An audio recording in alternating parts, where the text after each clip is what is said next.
Hello, everybody. Hello, hello. Happy soon-to-be Easter. Easter. Tomorrow is Easter. Yeah, sure. Tomorrow is Easter Sunday. Hello, everybody. How are you all doing? How's your weekend so far? Or maybe it hasn't even started yet. Who knows? Depending on from where you're looking at. Easter. Hello, Dante. Happy soon-to-be Easter to you too. And basically, Easter is tomorrow, so... But it's close enough. It's the same weekend, so it's fine. And I'm really looking forward to it, since Monday will be a holiday. I can relax a little bit. I thought of maybe doing a stream on Monday because I have day off, but I'm probably just gonna relax that day. But maybe... Actually, let me check real quick, because... Still not sure, but mayhaps there will be a stream tomorrow if the thing happening. Let me just check real quick. I could have done this before, but now I'm too curious.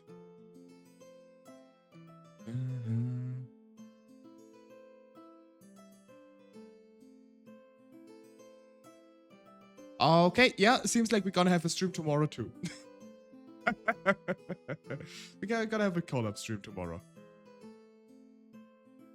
I wasn't sure because it was kind of on the edge until today, apparently. It's this Sunday or next Sunday, but it's this Sunday, luckily enough for me. So I don't have to bother with ending early because I have Monday off. Anywho, I hope you all are doing well. Y'all. So, sometimes it's a bit funny that I have these few words of like an American accent, but this just comes basically when you learn English as your second language or third or fourth or whatever.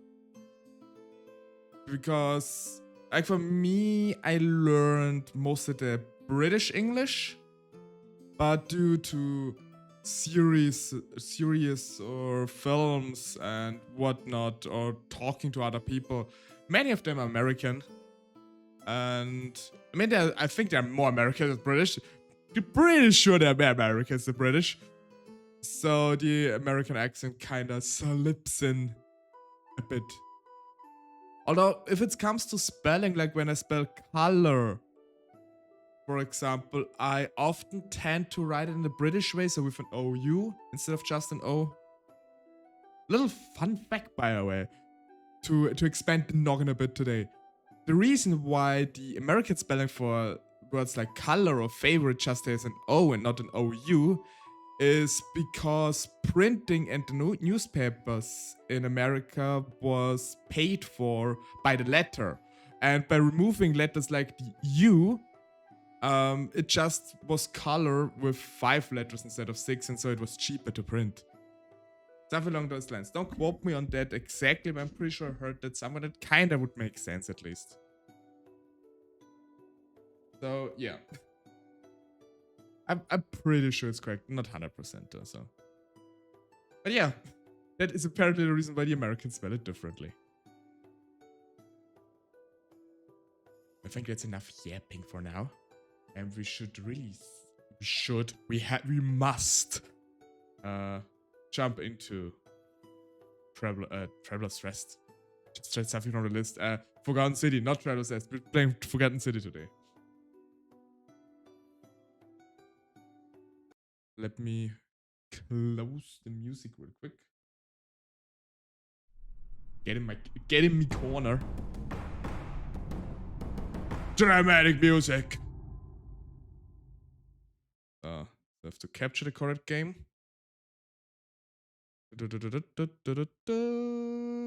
Where thou are you? Where are you? Okay. Press the any button. Okay, just kidding. I wonder if someone actually had this issue before that they... Where's the any button? Probably. I never experienced this myself, but I'm pretty sure it happened. Pretty sure. So I'm not sure where we left off. Did we end on a time loop? Oh no, we ended here. So I think we're in the middle of the day. It's all up to you. Okay, we're already getting started with whispers directly at the beginning. Where are we? Here we are. And we never talked until now with the folks over here. We never really at the part. We know that there's treasure inside, but we can't go through because the edge is blocking it. That is fine though. Oh no, other thing. Or is the day already a bit more advanced? I'm not sure.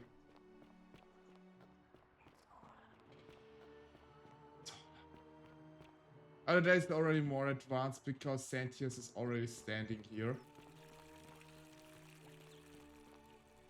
I'm pretty sure Julius already jumped down from there, fortunately.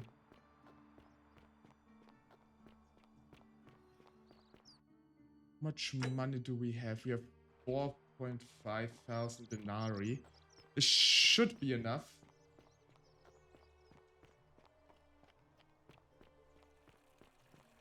We need to keep the money somewhat topped up for the next few days. Sorry. This was already empty. It's fine. I think, unfortunately, he has already sprung down. So...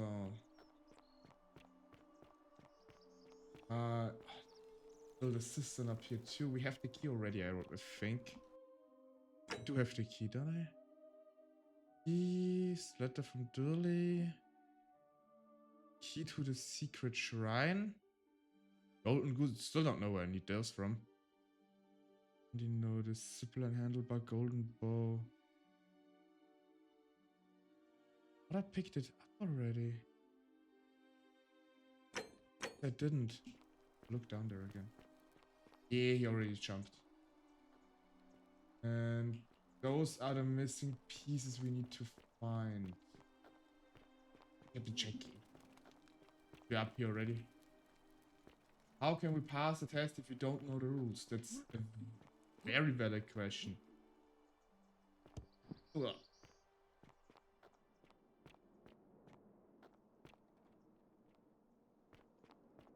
There's another way in there too.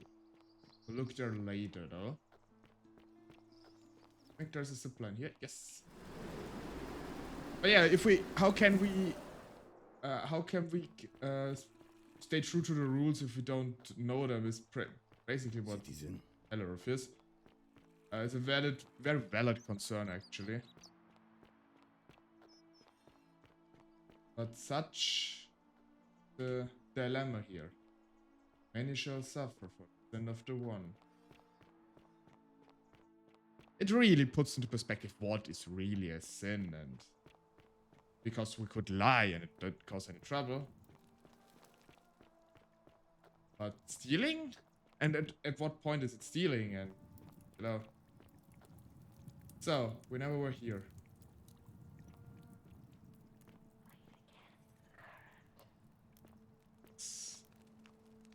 Just as the ocean accepts the rivers of all the world, so this place accepts all the souls. But it does not notice the crowds that come. What is your story? The bloodless shadows wander without flesh or bone. Some crowd the forum, some the house of the ruler of the depths. Others follow their trades, imitating their previous lives. Enough. So she's completely out of it.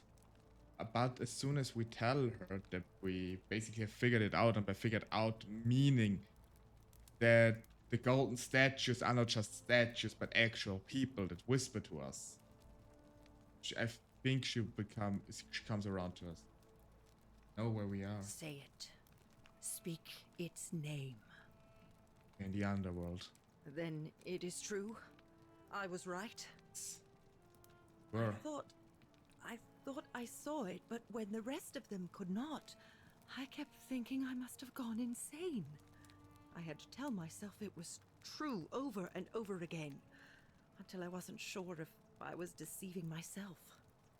I must apologize if my words seem cryptic. I'd found comfort in reciting the Metamorphoses by our great poet Ovid. He gives such an uncanny description of this place. I cannot help but wonder if he himself came here. Would you like to hear it? I There does have to understand. be somewhere else. Such things are not for everyone. But I thank you nonetheless. I actually want to And now hear we it. share a secret. It's as if you've lifted a great burden from my shoulders. Huh? Thank you, friend. I think I should rest. I actually just wanted to talk to you face to face because it's a bit nicer. Friend, you have given me hope. May you follow in the footsteps of Hercules and return to the light of day. Okay, she has nothing else to say.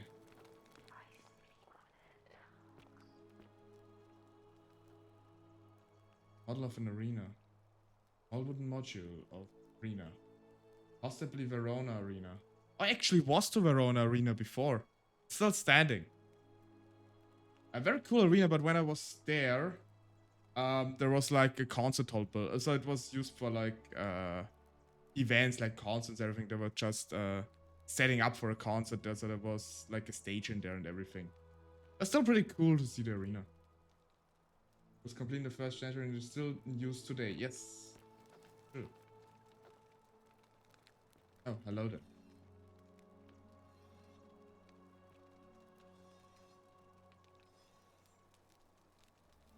I don't know. Been I love your clothes. So exotic. I love your way of scrubbing the cup. You really get quite in there. Into the wood.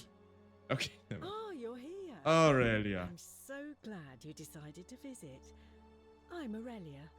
And I hope I'm not being too forward, but the moment I laid eyes on you, I was intrigued.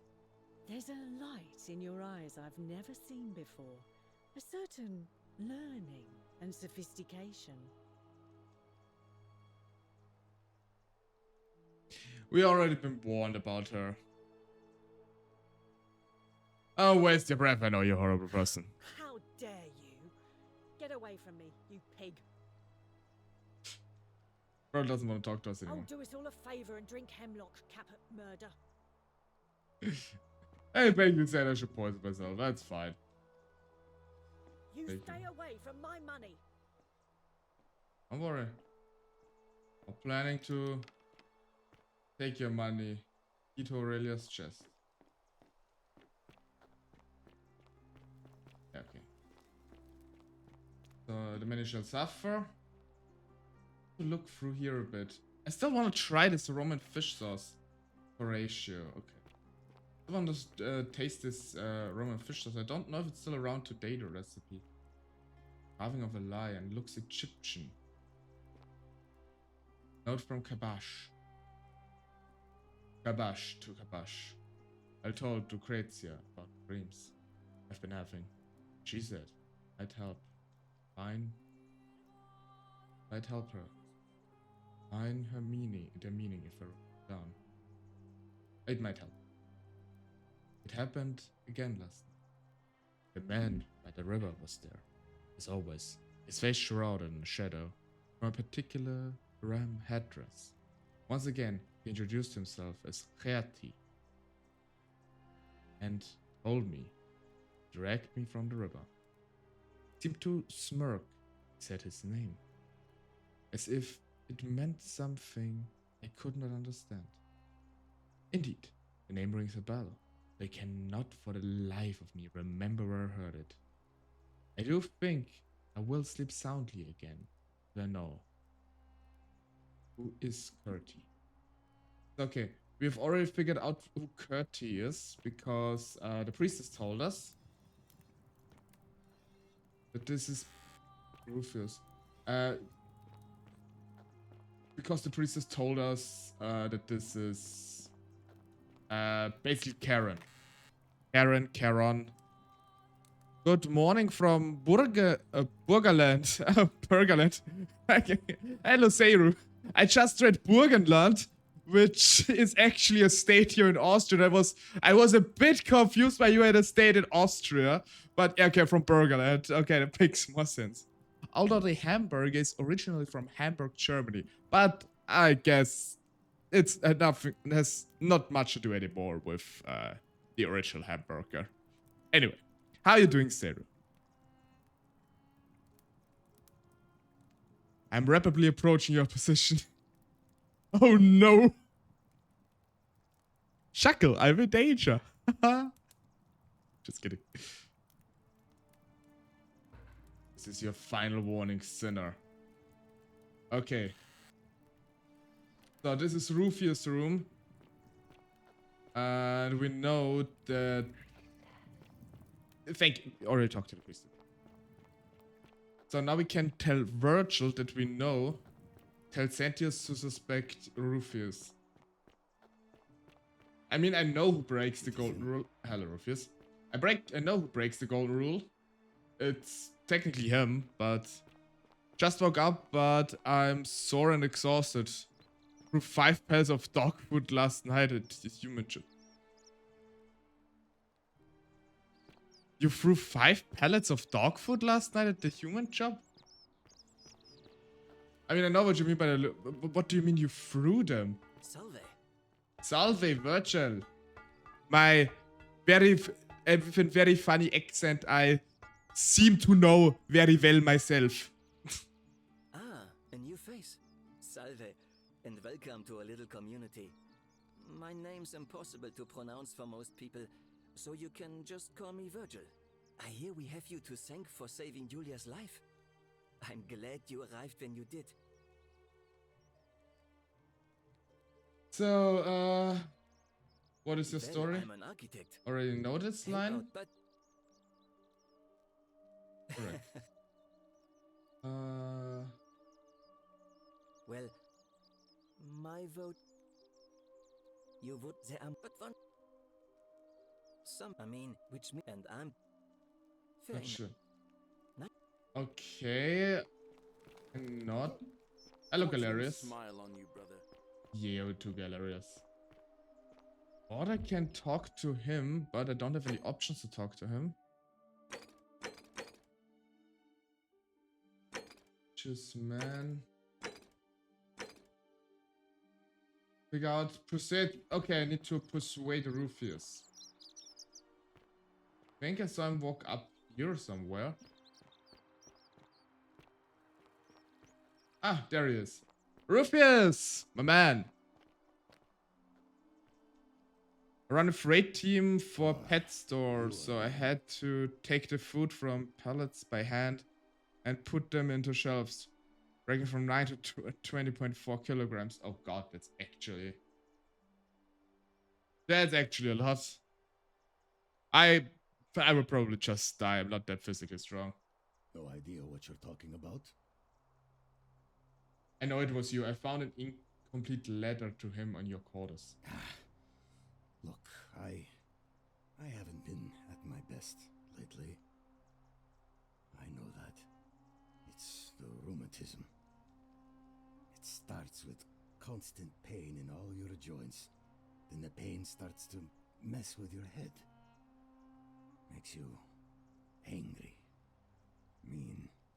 I know that's not an excuse for how I acted. But it's the truth.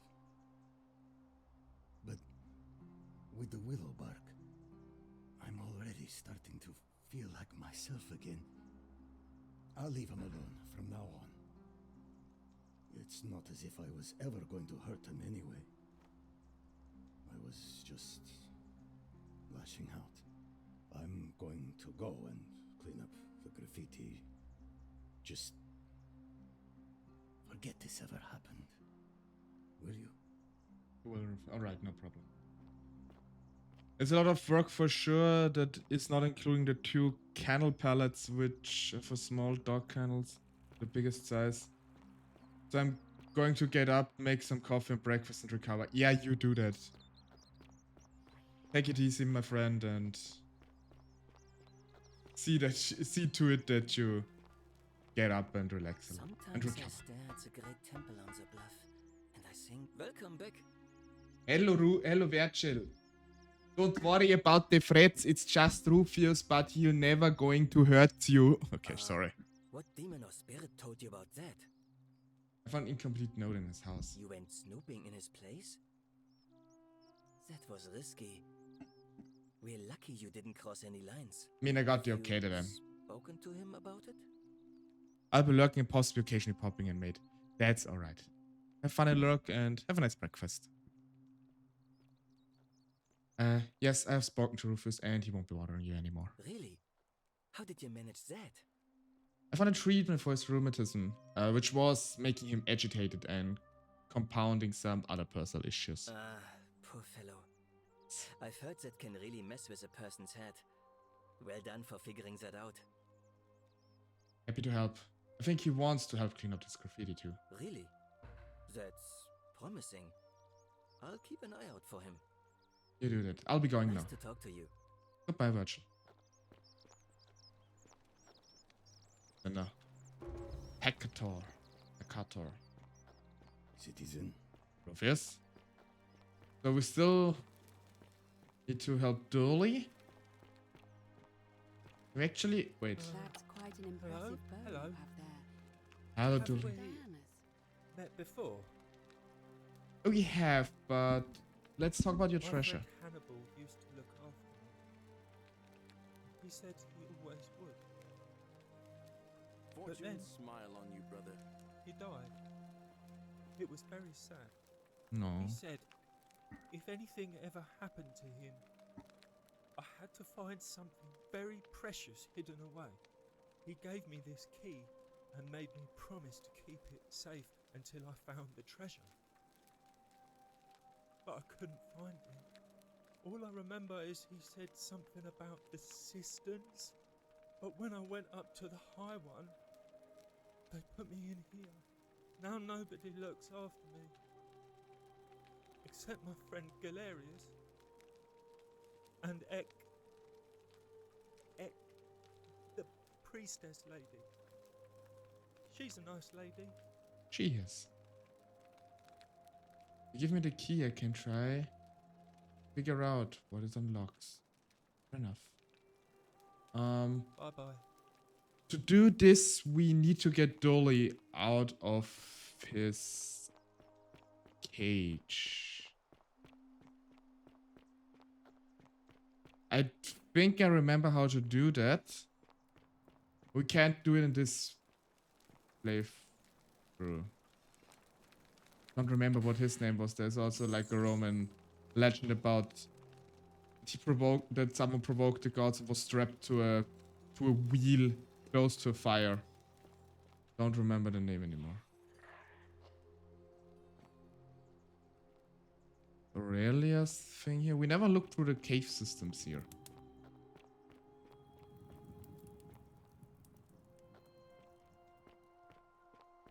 I know that. Ah, here it is. Figure out a way into the locked shrine. Loaf of bread. Partially eaten loaf of bread. It's still fresh. Whoever owns it probably hasn't finished with it. Don't steal it. Stone disc. A circular stone disc with the symbol of a fish carved into it. It looks like it might be religious of nature. Nature. Again.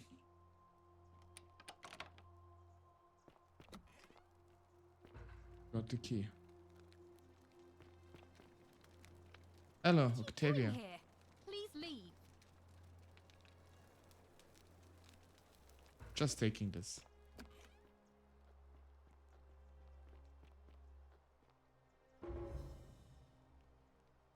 I hope you're coping.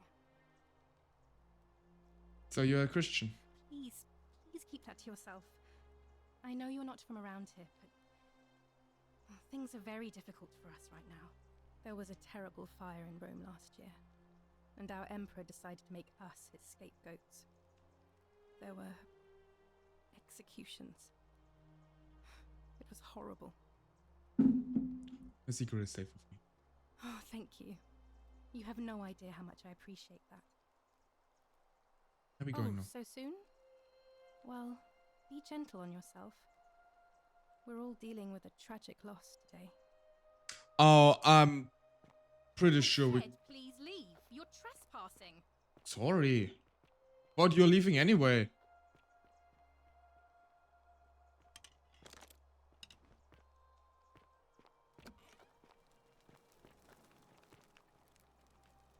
Just want to look if there's something else here.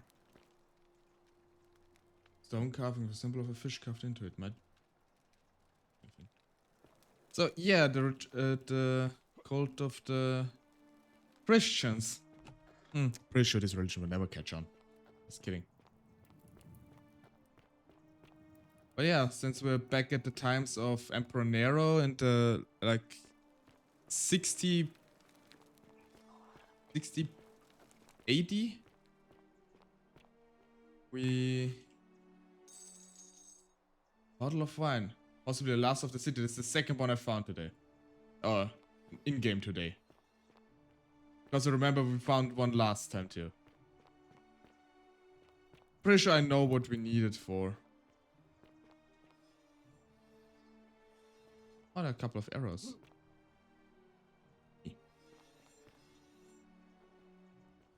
Fighting.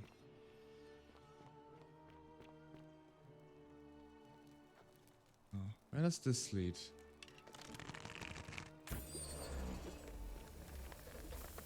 So, up we go. Oh, there's another way into the temple. Got it. Interesting. Excuse me. Couldn't mute myself in time.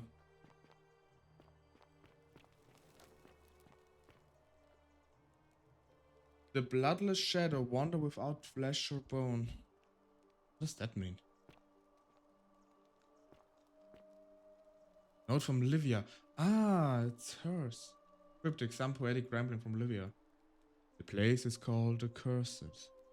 The title offers up his innards be torn, stretched out over 9 fields. You, Antelus, cannot catch the drops of water, and the tree you grasp at eludes you. You, Sisyphus, attack or pursue the stone that always returns. Ixion turns and follows after himself and flees. And the 49 ballads who dared to plot the destruction of the cousins, their husbands, fetch again with incessant labor the water they have lost.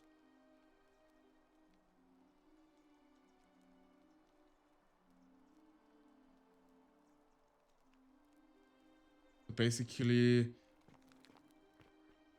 there's Sisyphus, Tantalus, cannot catch a drop of water, cannot catch the drops of water, and the tree you grasp it eludes you. We found Tantalus already. This is like the Easter eggs, basically. Sisyphus we already found, the guy who pushes the boulder up. Tantalus is in the river who tries to reach an apple. Ixion turns himself and flees. Ixion, I think, is the guy on the wheel we saw earlier. And the 49 ballads are also down at the lake where we grabbed the flower last time, trying to fetch water with a Sith. So like ancient punishments for people who offended the gods. Or like tales. People who offended the gods. So, we'll research this one.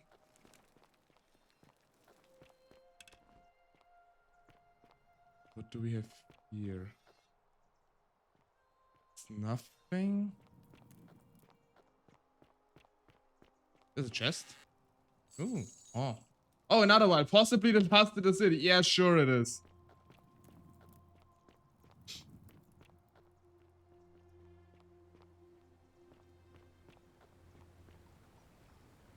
Okay, and we are out here. Because over there was also a bottle of wine.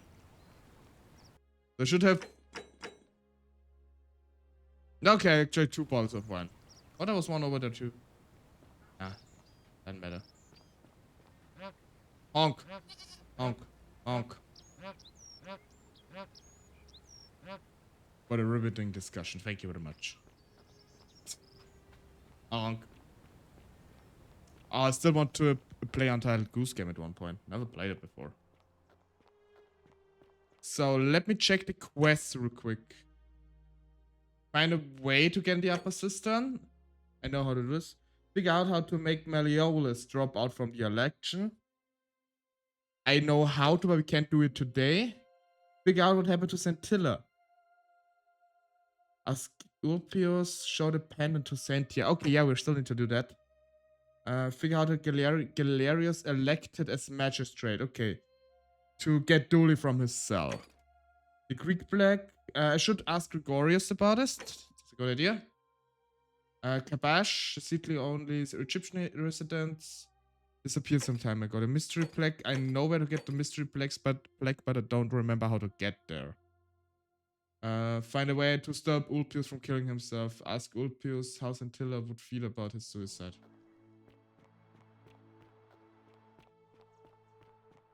Okay. Let's go to Georgius. My Greek. A fellow traveler from a faraway land. Hello, Georgius. Greetings. I'm Greetings. Georgius. It gladdens me to see another foreigner in our midst. We must stick together, you and I. I know. You want to know where I am from, but I really want to ask some My questions. friend, your words intrigue me more and more. But yes, very well. Ask me what you will. Do you perhaps know where I might find a Greek plaque? And in a city full of Romans, you are asking me? Because I am Greek. Let me tell you something about Greeks and Romans. My name is Georgios, yes. But the Romans, they do not care. They hear me say Georgios, and they think, he must mean Georgius. Good Roman name. They do this all the time. They see us worshipping Zeus, they copy us, but call him Jupiter. That's true. They take Hades and call him Pluto. True. Persephone. And so on. I am flattered that they copy our ideas, but why must they change the names? Do they want credit for making it all up? Do they want to forget where it came from? At first, I pull my hair out. After a while, I give up, and I become Georgius the Roman.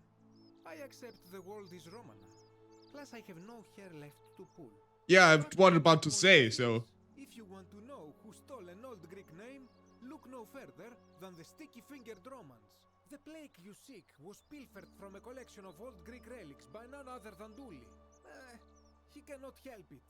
Like a typical Roman, he likes shiny things, especially those that once belonged to my people.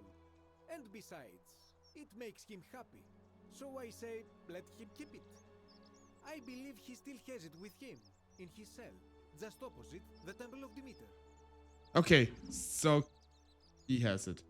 Okay, thank you, Gorgius. Our paths cross again soon, my friend. Sure. Actually, the Greeks also stole their gods partially from the Egyptians.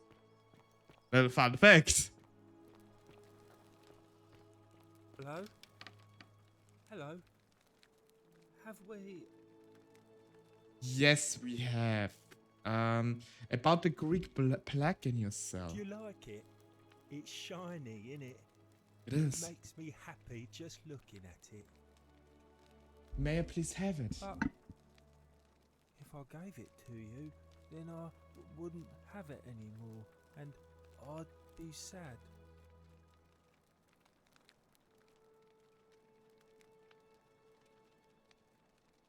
Look, Arrival was saying to give it to me? Well, if you get me out of here, then I wouldn't need it anymore because I'd already be happy. Then you could have it, and you'd be happy too. There's no way Santius will release you, but perhaps if we had a new magistrate. Like Galerius. He's nice. I like Galerius. He made me a doll and everything. No, that's adorable. Perhaps Malleolus. No, Malleolus will not do that.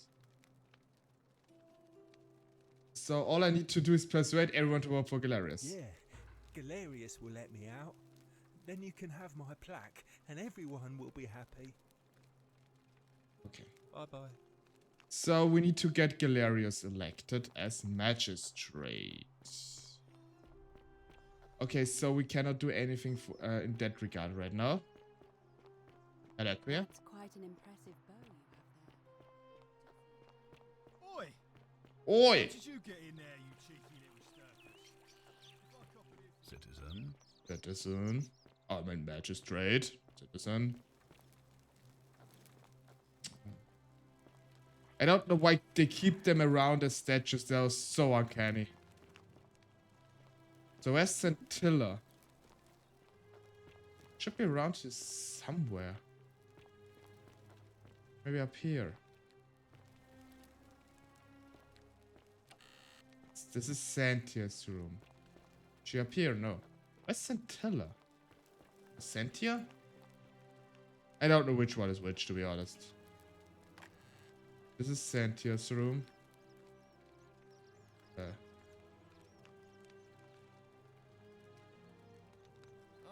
I wish Horatius would stop letting barbarians in here. What do you want? Can we talk about Scintilla? Oh, you heard about her disappearance, I take it. Yes. I know who she was seeing. It was Ulpius. Oh, really? That commoner in debt bondage next door thought he could win over a magistrate's daughter. That's awfully bold of him. I can see why she worked so hard to keep it a secret. Quick, go and find him and ask him what he knows.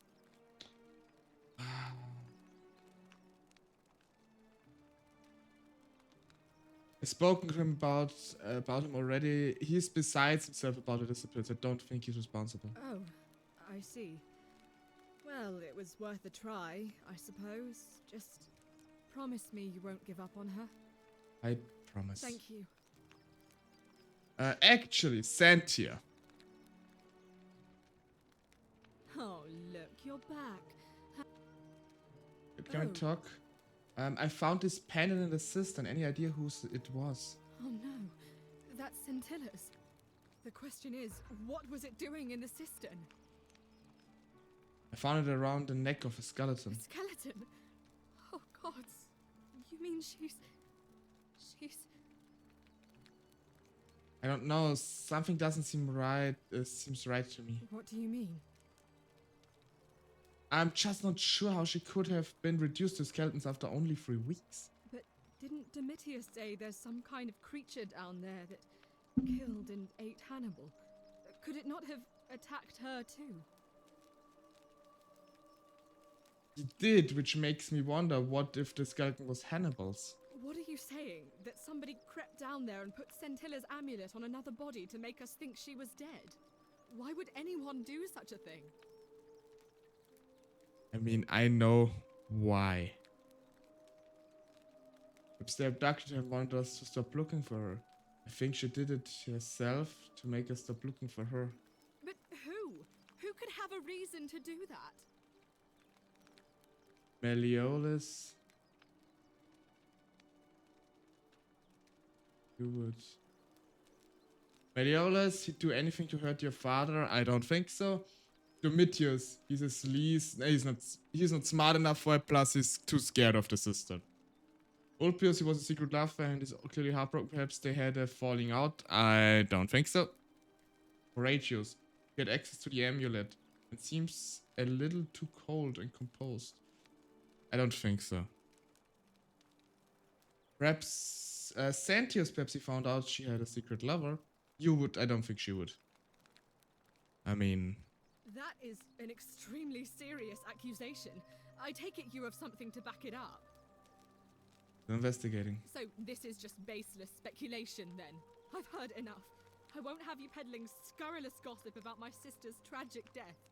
Kindly keep your insane conspiracy theories to yourself and leave me alone to grieve, you barbarian. I mean, I would have stopped this conversation, but I had to take someone.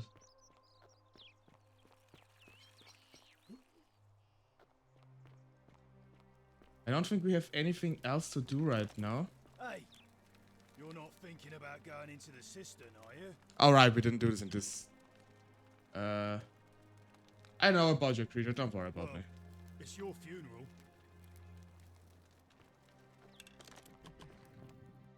Loading. So actually, you guys want to see the first way to escape this game. Although a quite unsatisfying way. That is not the way, by the way.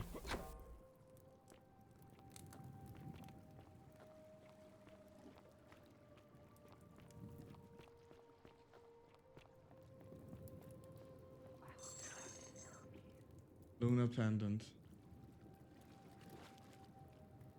Then dear death. Hello, Dane! Milking some rats again, I see. Just kidding. How you doing?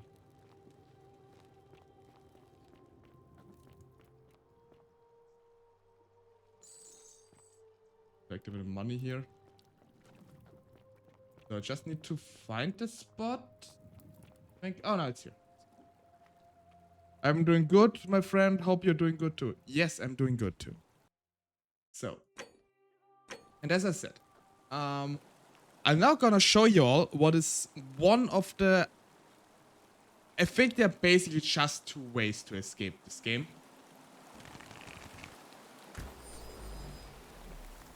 I came by to lurk myself, so I'm just prepping. Alright. Find a way into the upper cistern. That's a very risky jump here.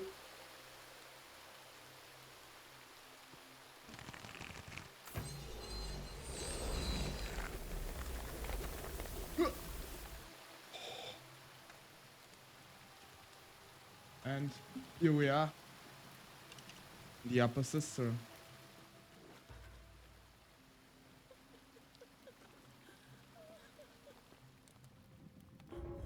Someone is here.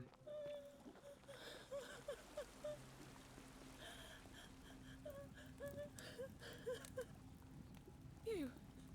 Who are you? Did he send you? I'm Lux, and nobody sent me. Do you know you're here? You have to help me escape before that monster comes back. What is going on here? I'm Scintilla. I found a way out through the Gate of Horn, but it's locked. So I told him about it, and instead of helping me escape, he locked me up. He wants to keep us all here forever, or until we're turned to gold. He's a monster. You have to let me go so we can kill him and take his key. Who did this to you? Sentius, my adoptive father. Furies help me. I'll castrate and crucify him. How hasn't this broken the golden rule? I don't know. He said the gods are on his side because they don't want us to escape either. Curious. Normally one should think kidnapping someone should be a crime. I don't know what any god says. What's this weird? Behind me, there's an aqueduct tunnel bringing water from outside the city, so it should lead us outside. The only problem is it's barred by a heavy locked gate, and he has the only key. What will you do if I release you? I'm going to take that key from around his neck, even if it means cutting his throat to get it. I'm done caring about the golden rule. I just want out. Help me, and we can escape together. What about the others? There won't be enough time. Just you and me. What do you say?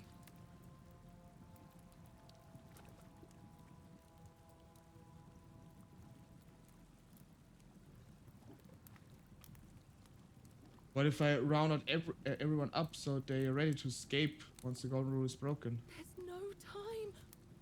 Wait, did you hear that? He's here. Quick, you have to let me go. It's now or never.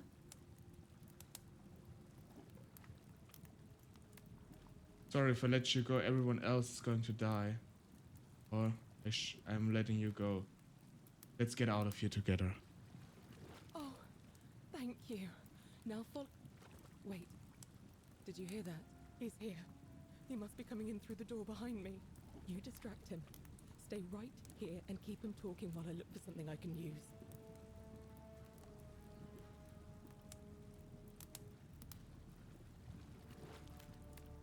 What did you do with Scintilla? Where is she? As if I tell you. So that is how it's going to be. Oh well, this this doesn't change anything for me. It's a shame, really. If you'd just done what you were supposed to, you'd have been looking What through I'm life forever supposed to. until you gave up and killed yourself. Just like that soft-hearted pleb, Al.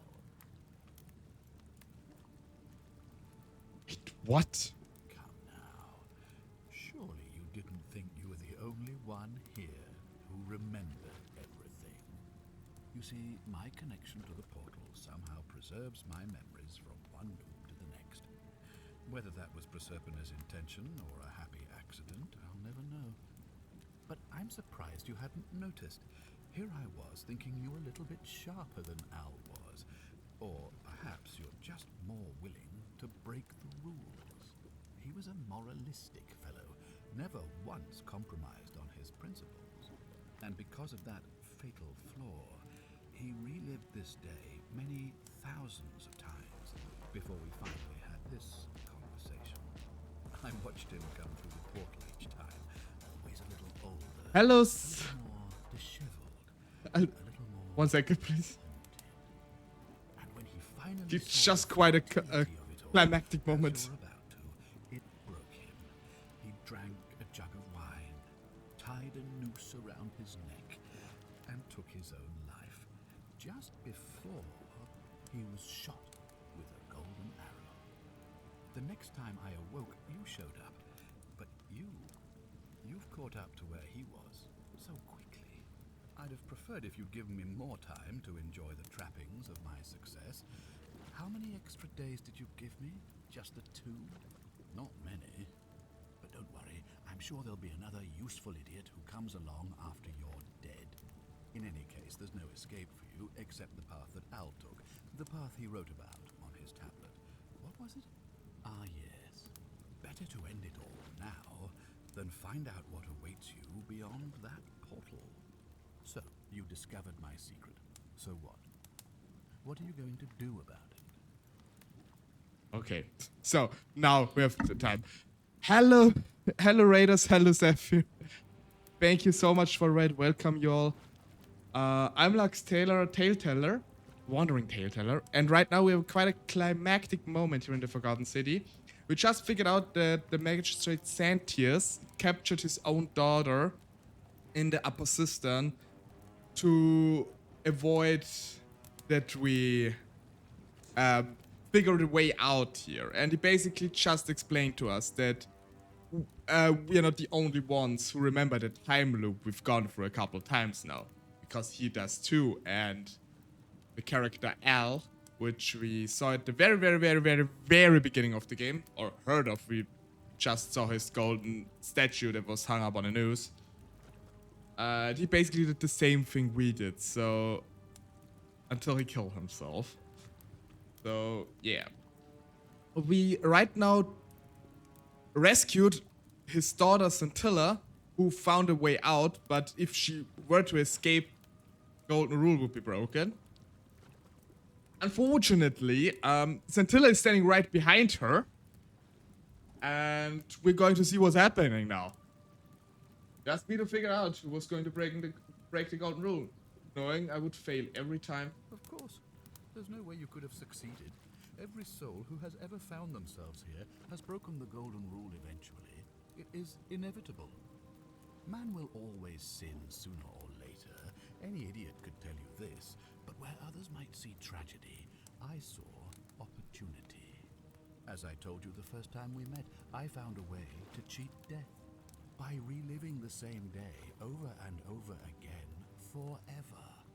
And I will continue living long after your dust. You knew there was a way out, and even locked up your own daughter to keep it a secret. Why? Why? Isn't it obvious? Because I have grown attached to all this.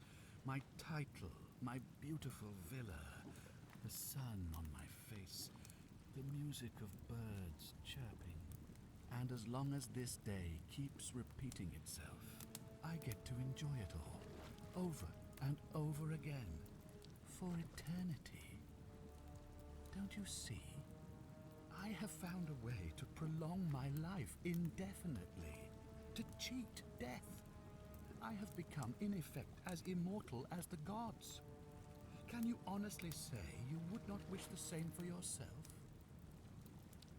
To relive the same day over and over and over and over and over again. No, I do have to say I don't want to relive the same day for all eternity, especially as we know the day ends by you brutally killing yourself every day in order to relive the same day. And by brutally killing yourself, I mean he literally explodes into a pile of bones. So, no, I will not do that. And hello, Kingdom Carter. Thank you for the follow and very, very welcome. How are you doing? You're going to die a painful death for this. Let's see you cheat your way out of this. Do you really think you can take on a Decurion with that flimsy little bow? Probably could, but I'm going to let her have this one. Who? Scintilla? Where is she? I'm right here, Father.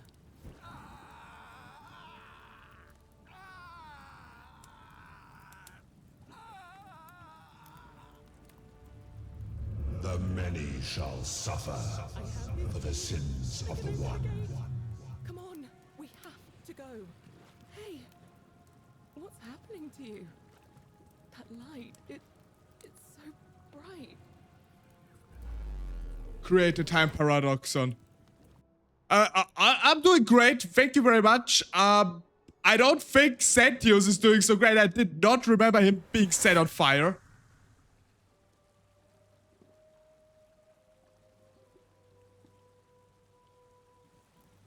Hi there. Gave me a bit of a fright. Thought I was in here alone. I'm Al. Elworth, I came here to find you. Well, here I am. I'm sorry, I didn't catch your name. Casually on fire, normal Saturday for me. Oh no. I mean, I do have a few friends actually that do like a fire show, like with rolling around like sticks that are on fire and spewing fire and stuff. So, I mean, they're not on fire themselves today. Just kind of reminded me of it. Pretty cool. That's extremely cool. I watched them train there a couple days ago. They're always, I think every year they are on like 1 or 2 like Renaissance fairs with it here in Austria. And it looked really cool. We were like, they started doing this like in 2020 as a hobby, and I mean, they say themselves they're not that good, but it looks incredible. It looks incredible. I can't do that though. I just watch them and be in awe. I'm too scared of burning myself. Even though you don't train with the fire on, obviously, but you know, or you rarely do. It's extremely cool though. Yeah, and I'm Lux. I was hoping you'd know who I am. Funny you should ask. I was just reading an old tablet I found here. Well, trying. My Latin is kind of rusty, but the last entry mentioned someone with the same name. It described an event about 2,000 years ago. Someone with your name appeared in the city out of the shrine of Proserpina. Freed an imprisoned woman named Scintilla, who then murdered her captor, breaking some kind of ancient law. It said the attack caused golden statues to come alive, hunting down everyone in the city and turning them into gold. Apparently, the only person to survive was Scintilla, while the stranger disappeared in a flash of light. Actually, that was me. I couldn't lie to you, but it's actually what happened just now. What? You're saying you were here 2,000 years ago? I'm not sure I understand. When I first arrived here in the present day, I found your corpse hanging from a noose. I'm sorry, come again? It is true. I still have the suicide note you carved into this tablet here. Let me see that. God, why does this writing look so familiar? I've spent a lifetime in this place going around and around in circles. This is disturbing.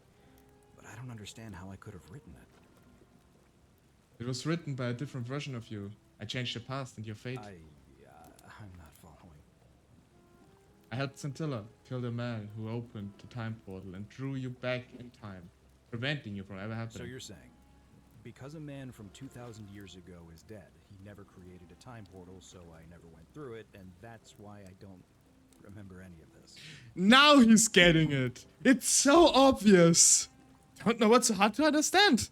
I guess you saved my life then, as well as helping that poor woman to escape. That's a lot to take in. That is understandable. Enough talk. How about we get out of this Maybe place? we can escape through the same aqueduct Centilla used, if we can find it. It's right here in the cistern. Follow me. Huh.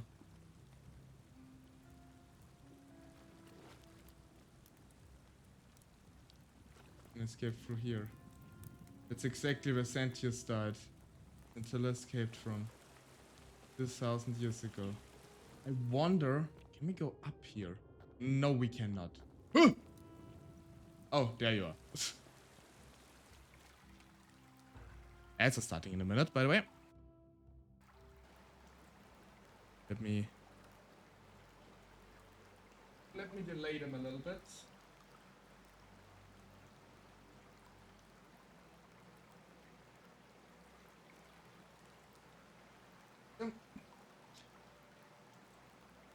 So, as I said, for all the raiders that just arrived. So this basically we just found one of the endings of this game. I will reload an earlier save and do the cool ending. This is the easy ending, quote unquote. I'm gonna pause here for a moment and make sure nobody else has ever lured into this temple. That's a good idea. You go on ahead. I'll be there soon. You will. So, let's talk to Karen. Or, as we know, Charon.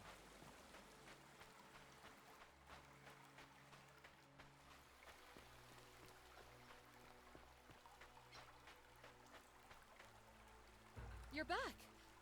But you're alone. Does that mean you didn't find Al? I found him. He'll be here in a moment. Oh, what a relief. Thank you so much. I was beginning to think you'd both become trapped in there. Why don't you tell me what you discovered while we wait? I've discovered your real name, Karen. Ah, I see. I thought you might. Well, now you know. I suppose you have questions. Ferryman of the underworld.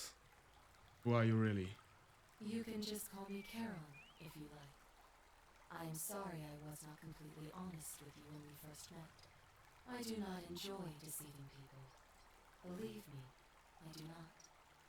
But I have learned, from 5,000 years of experience, that most people find comfort in familiarity, in gradual change, and coming to see the truth in their own time. What truth is that? That you died, of course. You were dead when I brought you here. My role, as the servant of the god of the underworld, has always been to assist the chosen to cross the threshold from the land of the living to the land of the dead. How did I die? Usually, when people do not remember how they died, it is because they suffered a terrible trauma. Most souls would rather not remember. Ask yourself honestly, do you really want to know? Honestly, if I would actually stand before this question, I would want to know. I would want to know how I died. As you wish. You were murdered. You were exploring an old tomb when you discovered a cache of forgotten relics, including 2 silver coins of ancient origin. Unfortunately, as you emerged into daylight, you were set upon by 2 thieves. A nearby hiker saw the scuffle break out and leapt to your aid, trying to help you recover your bounty. You both fought bravely, but your assailants were armed, and you were not. There was nothing you or your ally could have done. He died instantly at the scene, and you followed a few hours later. That man's name was Al Worth. You were each in possession of a sacred coin, called Karen's opal by some. And so it was my duty to bring you here. Oh, I love this voice and with the eyes and everything. Such a cool story. Perhaps you have heard the tales of the Greeks and Romans burying their dead with a coin in their mouths to pay the ferryman for passage across the river. Well, those stories contained a seed of truth, but not any coin would do. A long time ago, my master created 1,000 silver coins and had me distribute them across the world. My orders were simple. Whenever a person died in possession of a coin, I was to locate them and ferry them here. But why? That is a question you would have to ask him, if that were still possible, in light of the path you have chosen. I am just his servant, doing his bidding. Only now, I find myself bereft of purpose. You see, the coins on you and Al were the last of the 1,000 in existence. There is nobody else to ferry here, nobody to keep you company. After 5,000 years, the underworld has finally run its course. They return us to the land of the living. I see no point in keeping you here, but I have to ask one thing. That you keep this to yourself. Look! Here comes Al now. Al! It's so good to see you. You were gone so long I thought I'd never see you again. Kinda lost track of time in there. You wouldn't believe what we found. The ruins of a long-forgotten city. And there was a tablet describing an event 2,000 years ago. Supposedly, the city was destroyed when a woman murdered a tyrant with the help of, well, my new friend here. I know how crazy that sounds. Maybe not that crazy. That woman. I don't suppose her name was Scintilla? How could you... What? She left a tablet of her own. I stumbled across it while I was waiting here. I think she meant for you to read it. Here, take a look. I don't know what became of you, or if you'll ever read this, but I want you to know that I will never forget you, or what you did for me. It pains me that so many dear friends were not so fortunate.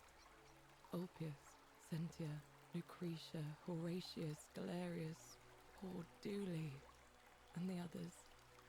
But please understand, their blood is on my hands, not yours. I will live with the consequences of my actions, and all I can do is move forward, trying to show others the same compassion you showed me. I promise you that saving my life will not be for nothing. Scintilla. That is so sad. We could only save Scintilla.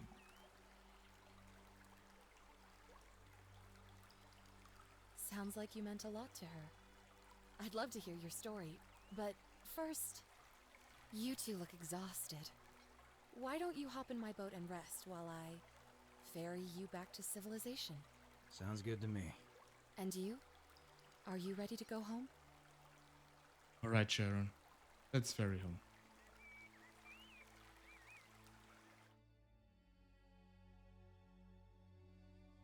Four endings. Tip. How many might have survived if you confront the god of the underworld? There are basically four different endings. One of them we've just saw. This is if we escape together with Scintilla. One would be if we would escape alone. The third one would if we gather a few people and escape with them. But those basically end in a similar way as this one. Last way, the fourth, the end of the timeline here. This is the one we will attempting to do next. This will involve a bit more things to do. But before we do that, we will make a short little break. We'll let the ads run through. There's also the credits. We will look at them when we do the last ending. It's basically as a means to end this game altogether. It's also, by the way, I mean, the raiders didn't know this, but I saved the game before we talked to her. Basically, shortly before talk to her. So, we'll do a short break. I will use the opportunity to get something to drink. So just a couple of minutes, and I will start the ads in the meantime, so we're not interrupted by the ads when we start again. If any of you need something to drink or go to the toilet, whatever, now is the time of all times. I'll see you in a couple of minutes.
And we're back.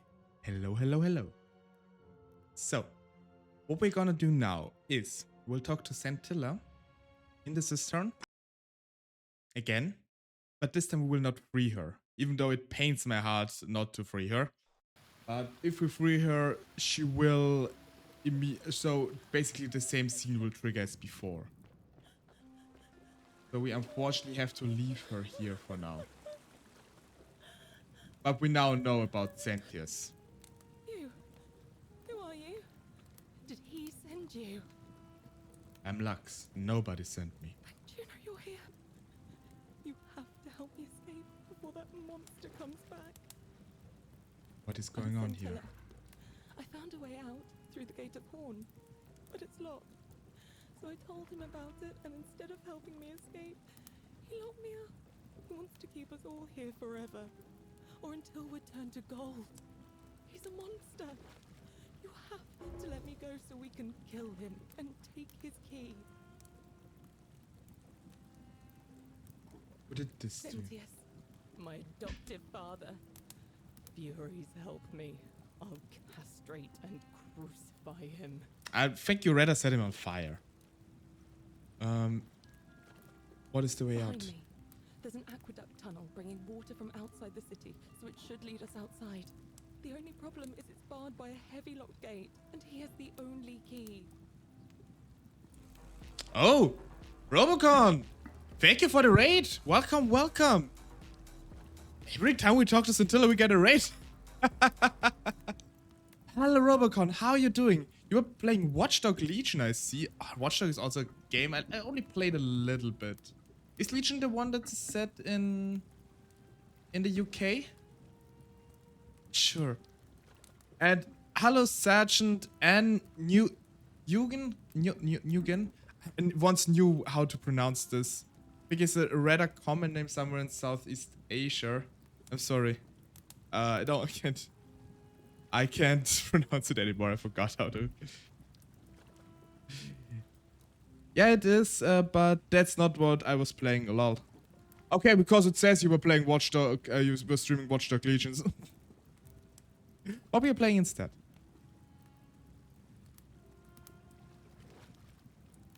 And yes, real quick for everybody who just joined. My name is LuxTaleor. I'm a wandering tale teller, and right now we're telling the tales of the Forgotten City, which is about time travel in an ancient Roman city. We need to figure out the so-called Golden Rule. The Golden Rule is the sin of the one. The many shall suffer for the sin of the one. That means if anyone commits a sin, everybody gets turned into a golden statue and the day repeats for us. And we have to figure out how to break this cycle. And right now we found the captive Scintilla who was captured here by her father, which is the one who told us about the Golden Rule and makes it possible that we go through the time loop. It's quite convoluted. I know why it says that I was playing Battlefield. It's close enough. It's close enough. I hope you had a nice time though. What if I release you? I'm going to take that key from around his neck, even if it means cutting his throat to get it. I'm done caring about the Golden Rule. I just want out. Help me, and we can escape together. What about the others? There won't be enough time. Just you and me. What do you say? I'm sorry, but if I let you go, everyone else is going to die. What? No. You can't just leave me here. I don't want to, but I have to. So heartless. It's too dangerous. Let me see if I can persuade Sentius to get out here. Not heartless, just rational. Our escape isn't worth the lives of everyone here. This will prioritize the new quest. I hate you. I spit on you. I hope Dis drags you to Tartarus. I will come back for you. God, this really breaks my heart. I don't want her to leave. To leave her here. I've also been, I think, an absolute asshole and try to escape myself through this tunnel. It was only the 4th stream live done. How is the Forgotten City? It is an amazing game. I highly recommend it. It's a very mystery and story based game. I already know it, unfortunately. I wish I wouldn't. And little fun fact, by the way, this game is based on a Skyrim mod. So it was originally a Skyrim mod. Oh. And then was adapted into its own game. Really, really cool. And this was only your 4th stream so far. I was wondering, I didn't know you streamed actually. That's really cool.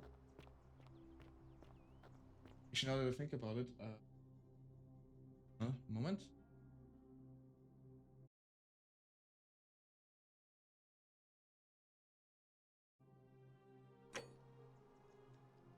Gotta give you a follow.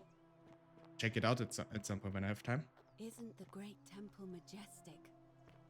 It is accurate. It is. So the day is going by its end.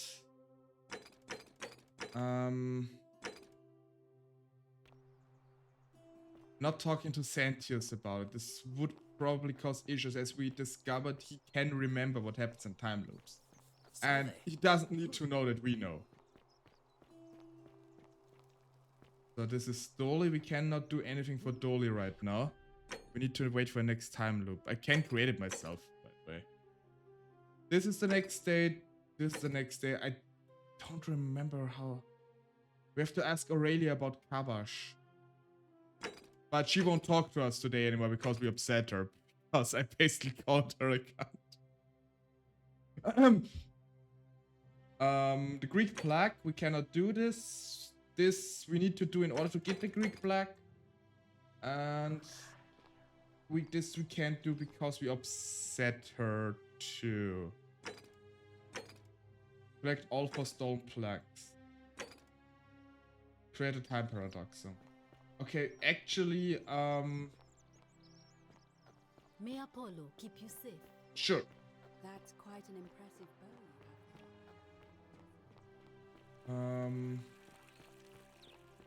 I hope you have a good reason for flouting my weapon.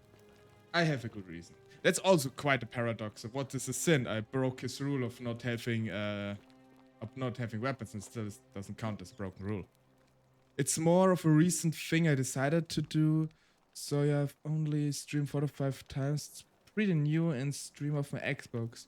I can imagine it's nice to watch. I mean, I do hope you enjoy it, by the way. That's the most important part. I mean, you shouldn't stream if you don't enjoy it, obviously. It is not my first time streaming in general too. Like, I mean, not the first stream on this channel, obviously. But even before I became a VTuber, I streamed a couple of times. I already talked about this a bit in the past. And, you know, it's a hobby, really. And if you enjoy it, it does not matter how well it is. You need to be happy. That's the most important part. So, by the way, you guys want to see what happens when the golden rule is broken? It is fun. That's the important part. So, let me show what happens when the golden rule is broken. The many shall suffer for the sins of the one. Oh, this voice is so awesome. So, we need to follow Santius to get to the shrine. Because now, the golden statues all awakened, have awoken, and try to turn everybody into gold. Like her, for example. Hello, ow!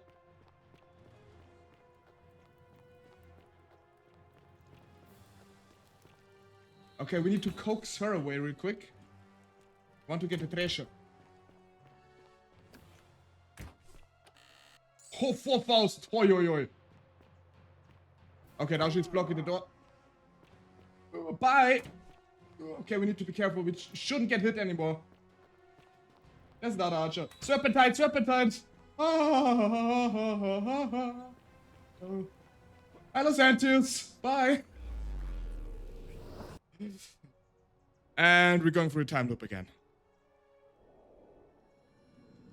We probably have to do this 1 or 2 more times to get it. And we're at the beginning of the day anymore, again. And we're quite beaten up. Hello, Galerius.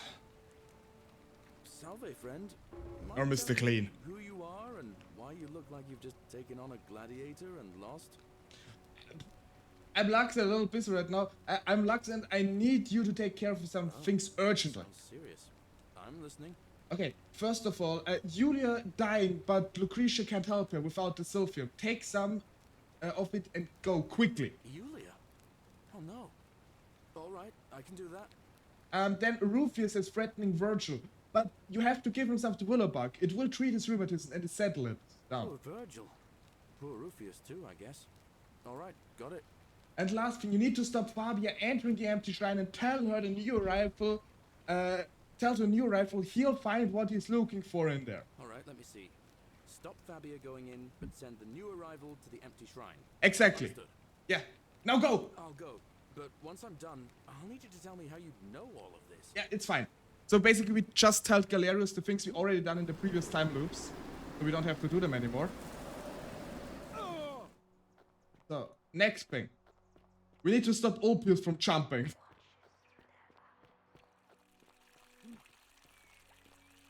Hello, Demetrius. You're allowed a weapon and I'm not. Because I'm better than you. I need to get up here. Deeply honored to have been. Deeply honored to. Magistrate, yes. Or can I? Thank you. I'm delighted and deeply honored to have been elected. And now. Wait. First of all,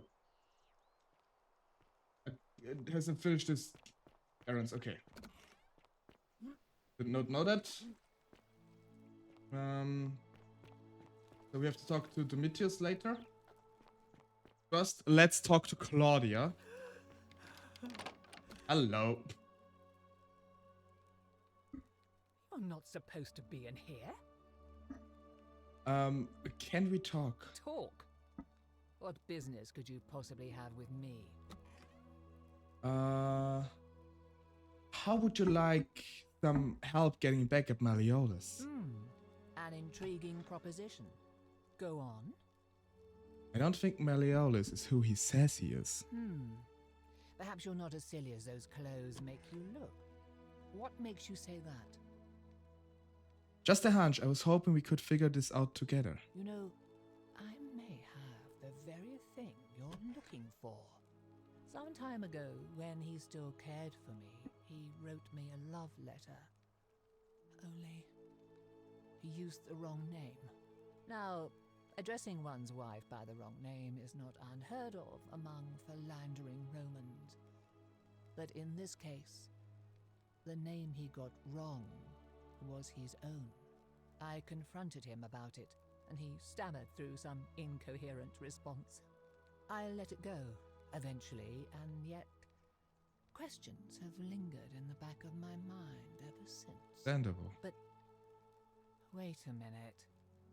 Why exactly are you helping me? Just hate to see such a beautiful woman treated so poorly. Oh, aren't you charming? I'm quite sure my husband would seethe with impotent rage if he overheard you say that. I love it. It seems our interests are aligned. I imagine knowing his true identity will give me the leverage I need to manage him appropriately. But first, I need you to do something for me.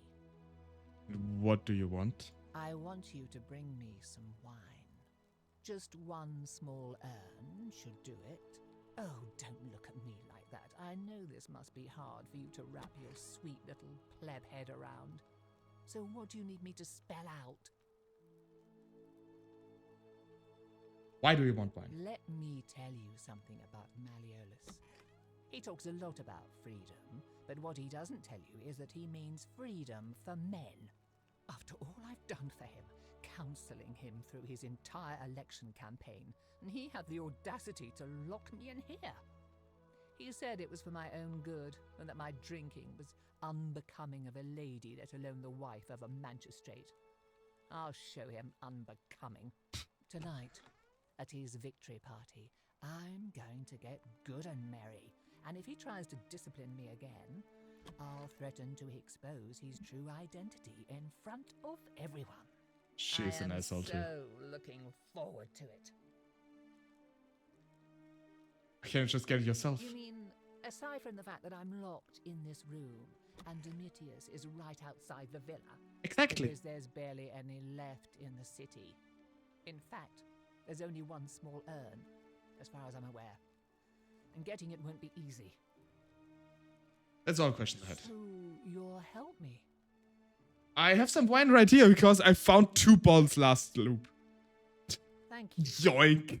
Here's the letter.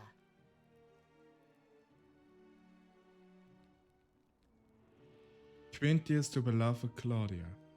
For a time I despaired at the thought of being trapped here. for the rest of my life. But then I met you and discovered that as long as I am with you, I'm exactly where I should be. Mere words cannot express my affection for you. And I will perform a grand gesture, Your Honor. I will become the city's magistrate. I may govern with wisdom and strength, you by my side. Thank you. Perhaps you can tell me who Quinctius really is. Yeah, so according to the bounty letter I found, coincidentally, Emperor Nero, you know, the emperor of the Roman Empire, where you grew up in, he's the person who started apparently the fires in Rome in the year 60 AD. What? He's... Oh no. That's... quite a lot more serious than I imagined. I only wanted some leverage over him, not to destroy him. Give me that immediately. Nobody else must know. Oh, you can have this one. I always get another copy. She can have it. Nobody else will ever know. Thank you. Now, Let's not upset her. I appreciate your discretion in this matter. I think it's best if you go now. We'll speak no more of this. Alright, I'll be going now. Okay. A bit of discretion is probably the best here. Okay, Jesus, that scared me. Hello, Alistair. I was so focused in the game again. Oh, how are you doing? Domitius doesn't usually let anyone in here without a hefty tribute, so you must have been desperate to see me. Well, what do you want? Oh, I'll be going now. I need to do one important thing before I talk to him. That's fair. Unfortunately, I don't have a clip command, so didn't set it up. I need to speak with Ulpius. Not here. Where is he? The little Caput murder escaped earlier this morning while I was taking Yulia to the clinic. He can't have gone far, but if you find him, tell him the punishment he gets for coming back on his own won't be as bad as if I have to go looking for him. Whatever. How do I get this? I need to get him out of debt bondage so he doesn't kill himself. You again. What is it now? I want to withdraw from the election. Are you insane? What? Because I know you're Quintius, your wife gave me your love letter, and Nero wants you dead. So, it finally caught up with me. Yeah, sorry, I still need to set up the commands. I always forget to do it, or I don't have the time for it. One of Nero's assassins? No, I'm not, fortunately for you. So, you're not going to kill me? Not if you withdraw from the election immediately and release everyone in debt bondage. You. Oh, so much work and money. Oh, well, if I do it, you'll let me live? I will. Fine. Ruling this cesspit of a city would have been beneath me anyway. I'll have Domitius notify the priestess of my withdrawal and release those two from debt bondage. There, you got what you wanted. Perfect. Now, please, leave my villa and never speak to me again. That's fine, Quintus. It just a way to make clips faster. I know. I already looked into it and I played around with it a little bit, but I just always forget to actually implement it because I was switching with a few chatbots back and forth, and I once had Nightbot going, but I switched to Stream Elements, but I haven't ported this the clips and the lurk command over yet.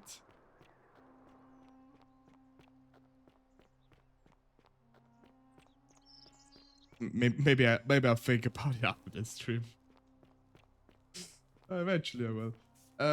Yeah, hello, Salve, Octavia, Salve. Octavia. Nice to Welcome meet you. Life under the golden rule. I really... Thing, is it not? Yeah, How are you yeah, I doing? really need to talk to Ulpius right now so he doesn't blinking off the edge. Already need to All right. talk to well, Ulpius. It was lovely to meet you. I look forward to getting to know you better over the coming months. Yeah. And if you ever... I can't believe this is how it ends. Oh no. No. Orpheus, what are you doing? Get back from there. If you lose your balance, you'll fall. That's the idea. What? Why? Why would you want that? Why do you think I'm stuck for the rest of my life working for a man who treats me like an animal? I know things are hard for you right now. They're hard for all of us. We're all in this together, Ulpius. Please just think this through. If you do this, it could be the sin that seals all of our fates. Is that what you want?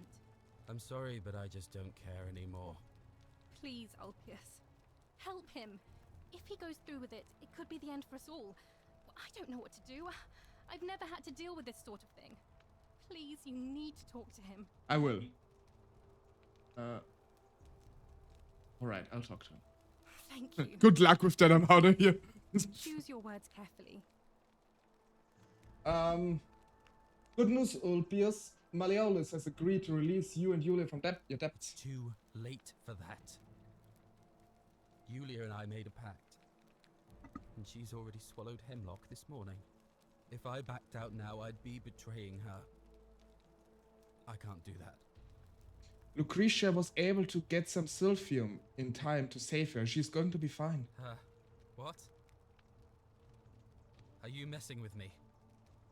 I wouldn't do that. You're both free. We're free. We're free. Thank you. It seems fortune smiles on us after all. I'd better go and pay a visit to Yulia immediately. I just wish there was some way I could repay you. But I have nothing but the tunic on my back. Don't need to. Don't worry about I'll it. go and take care of things with Malleolus and tell Yulia the good news. Thanks again, friend. I'll never forget what you did for us. That is so good. Okay, we finally managed to help him. Okay. Yup. He can spare a toad. No, he will not.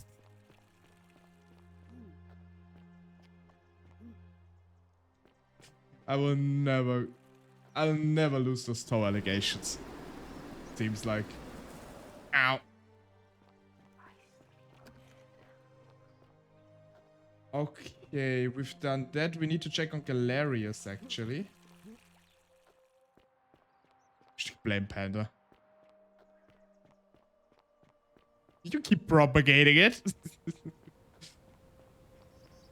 But yeah, sure, blame Panda, it's fine. So. You guys want to see the best conversation you can have in this game?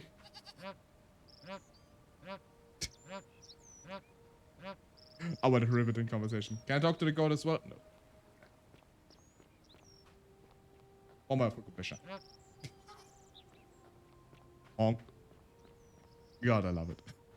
I look Galerius. Galerius looks busy. You should talk to him later again.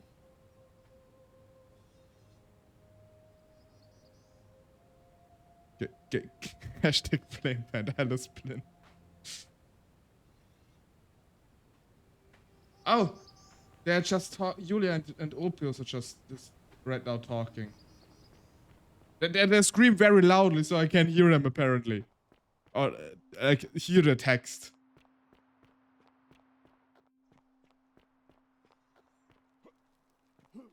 I will. Thank you, Ulpius. I Welcome. Hello, my friends. I heard you screaming from half the city away. Shalom. What is your story? You mean where am I from and all that? Judea, originally. But when I was a child, I moved to Rome with my family, Romanized my name and spent most of my life in the Jewish district of Trans-Tiberim, across the Tiber from the main city. That's where I was when the fires broke out. Everyone was running toward the river and I, listening to my inner contrarian, ran the other way. Every road leading out of Rome was in chaos, full of people with all their belongings in carts and brigands preying on them. Several hours down the Appian Way, I saw another Jewish family being attacked by 3 opportunists. So I picked up a branch from the side of the road and went to defend them. I can only assume they got the better of me because the next thing I knew, I was waking up in a forest, by a river not far from here, with no memory of how I got there. It's strange though, because I still had my purse on me. Why would a robber knock me unconscious and throw me in a river, but not take my coins? I mean, we already know why. Because he died, and Karen brought him here. Good on you for risking your life to help others too. A lot of good it did me. And that family. I sometimes wonder what happened to them. You know way out of here. I don't. But even if I did, I'm not going anywhere. I have unfinished business. Until I'll be going now. Friend. Thanks for the chat. Thanks for the chat as well. We now need to talk to Galerius. In this run through, we need to get him to Magistrate. To get the Greek plaque.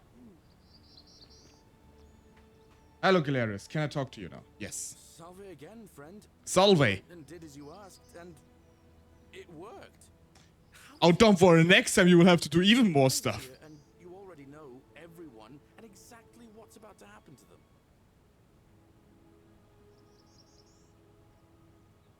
Yeah, okay, we now have to talk to him again. You're toying with me, right? No.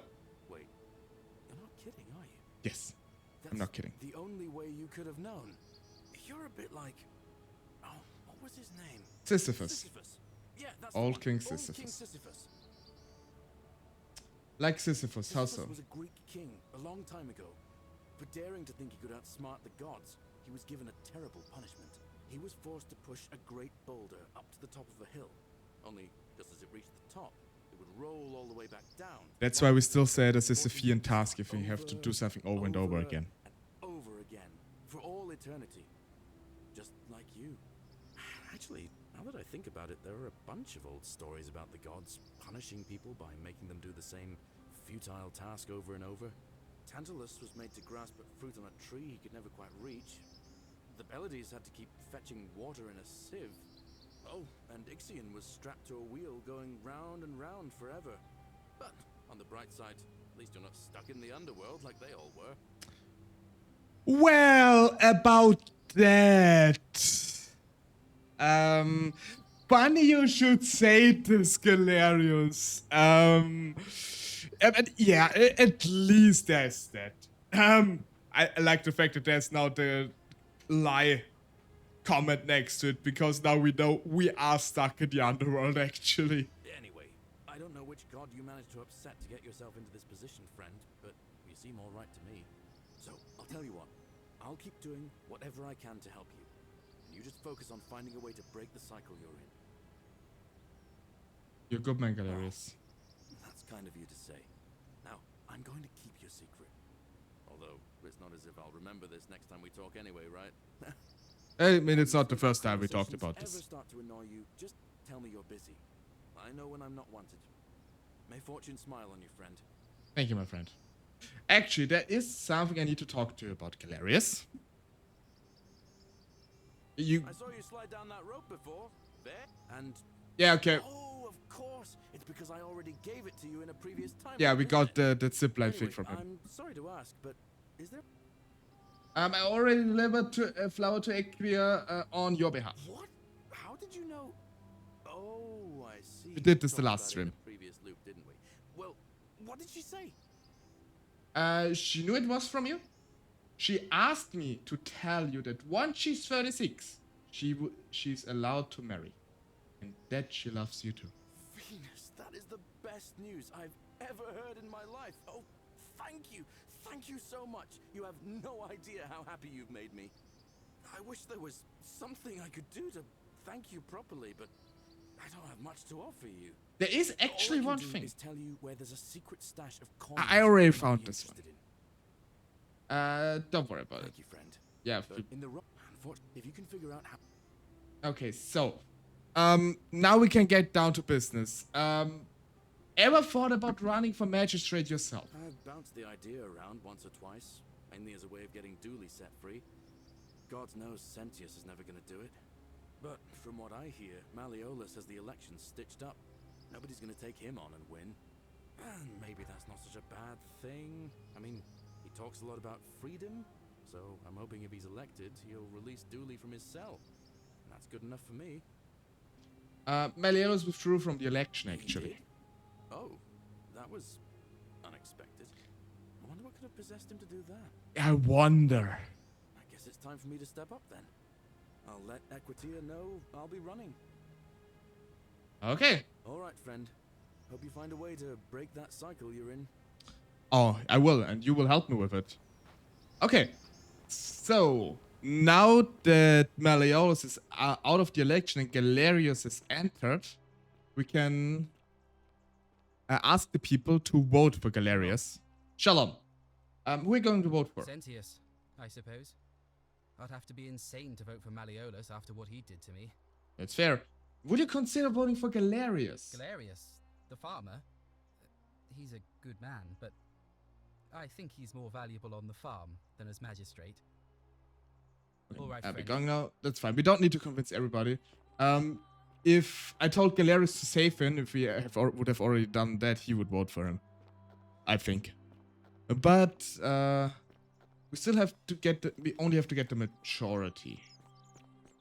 Probably pay him off. Hello there, friend. Hey, Decius, you Glorious bow you're carrying. I Do you mind don't if like I this ask guy. where you acquired it? You'd never believe me if I told you. Well, I'll take your word for it. But perhaps you'd be interested in selling it to me. I mean, it's not as if you have any use for it down here. I actually do. It is not for sale. Oh well, let me know if you change your mind. Pay him off. For now, can I help you? Like the real Roman. Yeah, it's true. Who are you going to vote for? Sentius, I suppose. Stability is always good for business. That is true. I'd like you to vote for Galerius, Yeah? actually. And what's he going to do for me? He's nothing. What if... Would a gift change your mind? Certainly. For a few thousand denarii. Fine, here 3,000 Pleasure denarii. doing business. Can I help you with anything else? Very I'll be well. going now. Another time. I do have enough money anyway. I think this was not even half of the stuff I had. Yeah, I still, this was a third. Okay, Virgil looks busy. Talk to him later. Okay, those two are talking now. A fellow traveler from Giorgio. Greetings, my friend. It gladdens me to see another foreigner in our midst. We must stick together, you and I. Mr. Moneybags. Yeah, I mean, I collected the money throughout the town already in the previous time loop, so.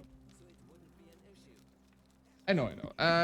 I know where, I know you want to know where I'm from, but I really want to ask some questions. Friend, your words intrigue me more and more. But yes, very well. Ask me what you will. Who are you going to vote for? Galerius. Did you know he saved the life of my young friend Fabia? The man is a hero. But of course. Thank you. I'll be going now. Okay, two votes for Galerius. And Virgil, my friend. Ah, a new face. Salve. Salve, my friend. To the community. My name's impossible to pronounce for most people. I'm pretty sure I You could can pronounce just it. Call me Virgil. I hear we have you to thank for saving Julia's life. I'm glad you arrived when you did. We're going to vote for. Galerius, definitely. He put an end to the notes and graffiti I've been receiving. All right. Okay, just making sure. 3 votes for Galerius already. Probably didn't even need to pay him off, but it's fine. He can't vote. And, well, since this is like Roman society, only the man can vote, which, I mean... What is it, citizen? Hello, Horatius. Who are you going to vote for? Not that it's any of your business. But my loyalty is and always will be with Sentius. That is fine. I will go Alright. now. I haven't really ever talked to Horatius that Quite much. an impressive bow you have there. Probably should talk to him a bit. Diana's. Where's Rufius actually? There he is. Hey, Rufius. Name's Rufius. Better watch your step. Who are you going to vote for? Galerius. Sorted out my rheumatism. For the first time in a long time, I'm not in constant pain. Good man. Fine. So okay, we have Horatius and Ulpius voting for Santius, but I think the rest of the men are voting for Galerius, which is good. Okay. Quite an impressive bow you have there. Okay, yeah. Horatius, what is your story? I'm a legionary of the 1st Italica, but there's not a lot of fighting down here. So the magistrate has assigned me other duties. I act as the magistrate's right-hand man, keeping an eye on his daughters. Daughter, I should say. And the others, and making sure they're all behaving. I also keep a register of new arrivals. How did you end up here? I'm from Liguria, up north originally. I was doing Okay. alright for myself. 12 years into my service.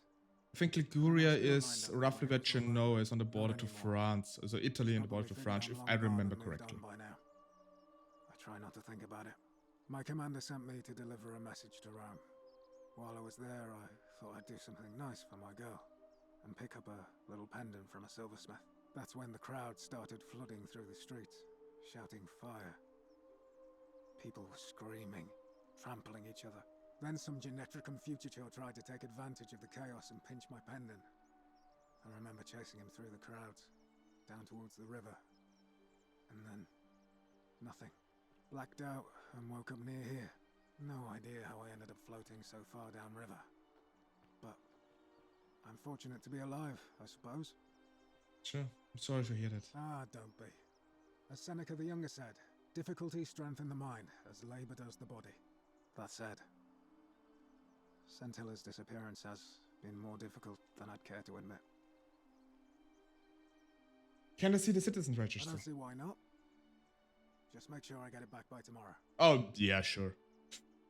Okay, we have Aurelia, Commoner, Tavern Keeper, Tenant in the Slums, claims to know a way out. She doesn't. Fun fact. Oh, we still need to talk to Aurelia about Kabash. Patrician, Claudia, wife of Malleolus, Valenta Central, Decius, merchants, general merchants. Domitius, Quarter Slum, Duilus,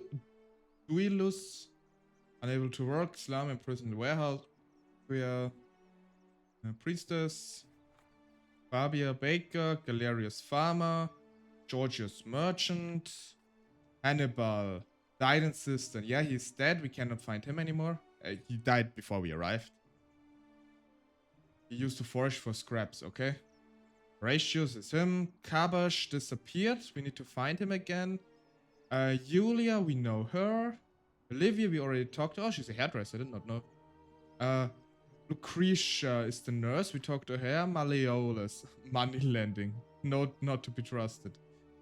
Nevia, we already found Nevia. Octavia, we've talked to her. Rufius, the guy with the increasingly agitated. Yes, the one with the rheumatism. Santia restricted to the villa. Until missing. Thanks. Of course. All right. I think I didn't. I think I. Letter, secret shrines, doesn't egg. Citizen register. Who else? Malleolus, yeah. Rufius. Santius, Patrician. Ulpius, Commoner, Debt Bondage. Not anymore. Architect, Virtual. Okay, that's it. So we need to speak to Aurelia to find Kabash. I don't remember how to get there anymore where he is. I wish I would remember. I think Aurelia talks about how to find him. Navia? That's the lovely Aurelia. Oh, you're here. I'm so glad you decided. Yes. And there's a... Oh, stop it. No, please, go on. Basically charming. You're as charming as you're beautiful. Need to, as we say in German, Honig ums Maul schmieren, so smear honey around her mouth. Means we need to talk nice to her and coax her into helping us. Coming on a bit strong, don't you think? What? You came on to me. I take back what Okay. I said. Whatever. Suddenly, I don't find you so intriguing anymore. Let's just forget that ever happened, so we can at least Get do rejected business. by Aurelia. Achievement unlocked. Jesus What Christ. brings you to my tavern? She is immune to my race. I'm looking for Kabash. Have you seen him? Not for a few weeks now. Last time I saw him, he was sitting at a table with Georgius, whispering about some job. I remember because they kept looking over their shoulders as if they didn't want anyone else to know. So, naturally, I hovered. The one word I kept hearing was vanishing, and then, the next day, Kabash just disappeared. Coincidence? I think not. What is your story? Let it go. Nothing's going to happen between us. Okay. All right. See ya. Just was genuinely curious, but then not. Don't say I never asked. Rude. Hello, Piers. Let's talk to Georgius. Citizen.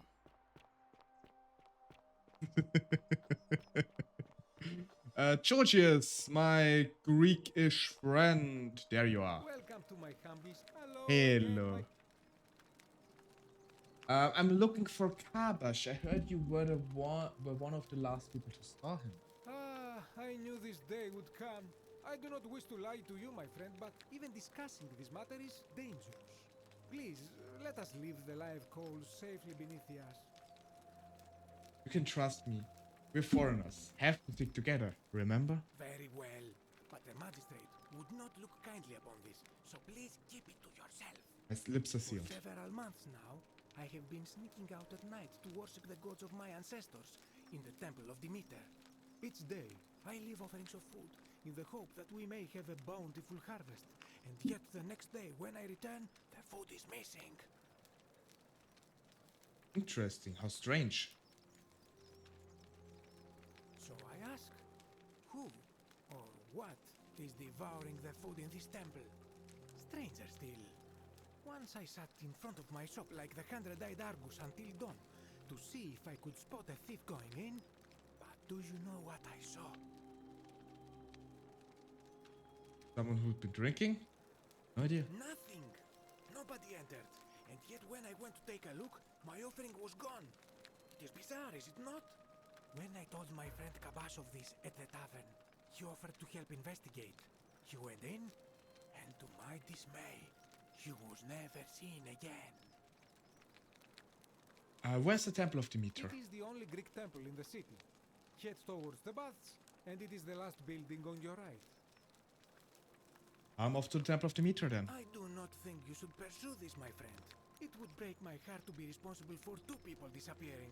Don't worry. But you do not strike me as a kind of person to be deterred by such warnings. So just be careful, I beg you. Of course, my friend. I promise you. Okay, now I remember where it was. Because he told me. Oh, yeah.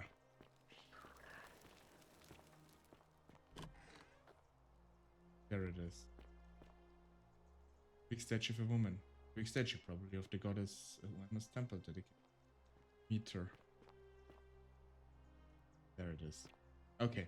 We will do this on the next loop, because first of all, we need to get Dully free. And for that, we need to have Galerius as the magistrate.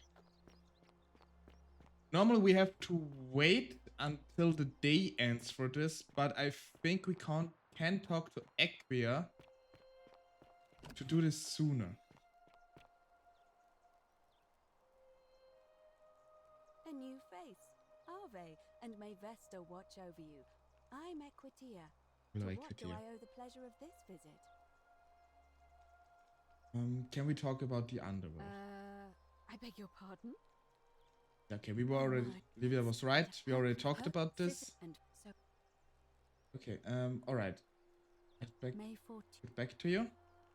So basically now, I think we have established that we're on the same side. What's the status on the It must election? be completed by dusk, just the same as any other official business. It'll be between Sentius, the incumbent, and Galerius, the challenger. Why do you ask? Who's allowed to vote? Can we start the election now? As I said, I'm planning to hold it before dusk. But I suppose I could hold it sooner, if there's a good reason. Holding it earlier may prevent conflicts between the voters. Yes, I have overheard some rather unpleasant arguments. The last thing we need here is additional conflict. Very well. I'll get things started right away. Good. Okay. She will start the election now. We will would never be able to convince him. He probably just refuses to vote. Citizens, it is time. Let us meet to elect our magistrate. Time to go to the theater.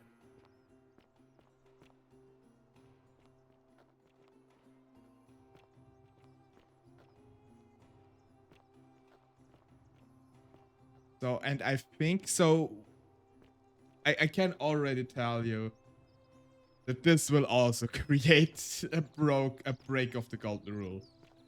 We will see it very soon. How? And in the next time loop, we will go into the Greek temple and the little door we found. And I'm pretty sure we will finish the game today. I mean, technically, we already finished it with the last, because we already unlocked one ending. But I want to unlock the cool ending. Yes. You. Still. The keys to worry. But stop whispering because I think it is creepy. I got whisper to a statue. Oh, don't mind me, guys. Sorry about that. I don't think Malleolus is even here.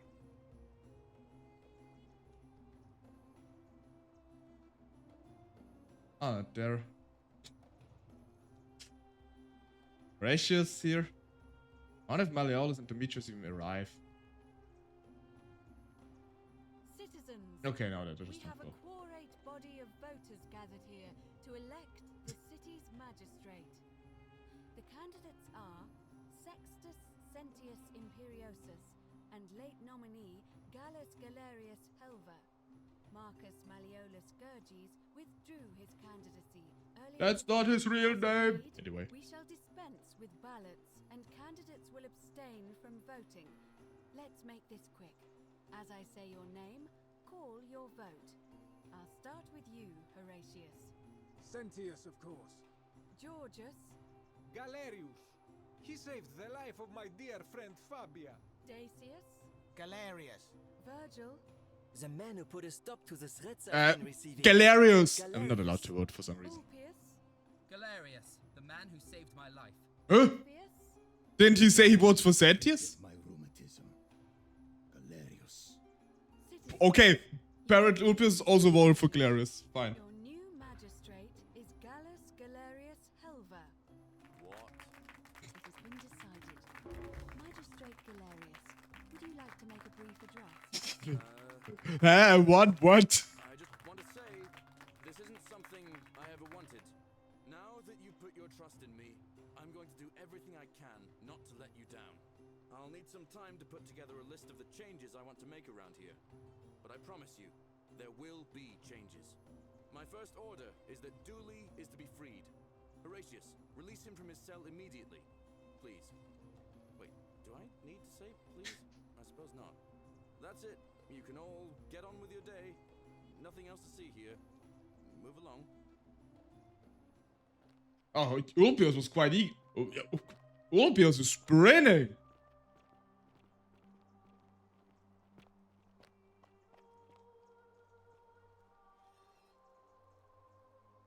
You're looking at me.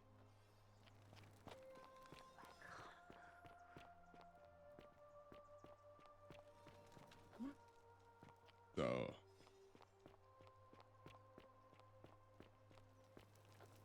Fortune smiles on you today, Julius. Magistrate Galerius here has ordered your release. You're going to let me out of here? I'm sorry it took so long, my friend. And it wouldn't have happened at all if it wasn't for a newcomer. So be sure to offer your thanks when you can. I will. I will. Thank you, Galerius. I'm so happy. I'd love to stay and chat, but I've got a lot of work ahead of me. Why don't you go to the baths? Then tell Georgius I said you could have some new clothes. Then I want you to go home and rest. I'll speak with you soon, Dooley. Hello? I'm Dooley. Magistrate Galerius said I should thank the newcomer. Are you the newcomer? I am. Yes, that's me. Oh, it is you. Then, thank you. You're a big helper. I was locked up, but they let me out again. I'm so happy. You're welcome. You can have my shiny plaque if you want, and maybe you can help me find my treasure. My friend Hannibal used to look after me, and he said he always would. But then he died. But before that, he told me if anything ever happened to him, I had to find something very precious. What was it? He gave me a key to the cisterns and told me to keep it safe. He said there's something very precious way up high. Please help me find it. Please. I had to keep it a secret until I found someone I could trust. All right, I'll help you. Oh, thank you. Here's the key. Thank you. Key to the upper system. Hope you find it. In the cisterns, way up high, Hannibal said. Oh, look over there. Something shining. Is it treasure? Maybe it is treasure. So this is basically the other way where how we can get to Scintilla. But first, the Greek plaque. A plaque bearing the Greek inscription, Hades, Lord of Many.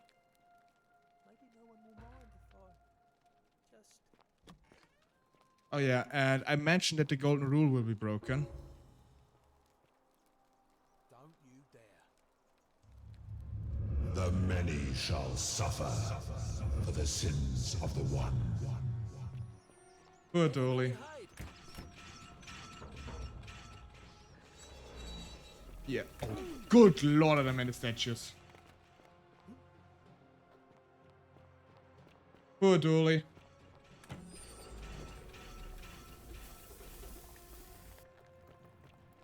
Okay. This will hopefully be the last time we need to do this coal thingamabob here. So appetite. Oh, hello, Santius. Okay. Now we got the Greek plaque. We said Dolios free ones. We also have the key to the upper cistern, but we don't really need it anymore. Ugh. Good morning. Hello, Galerius. Not so long a magistrate, Galerius. Not that he knew that it ever happened. Tell me who you are and what you're doing with that. Yes, I'm Lux, and I need to take care of a few things for me urgently. Sounds serious. I'm listening. Yeah, okay, so Julia is dying. Get this to her. Rufus has been threatening Virgil, so give him some willow bark. You need to tell Fabia not to go in the shrine, the newcomer to go in there. Alright, let me see.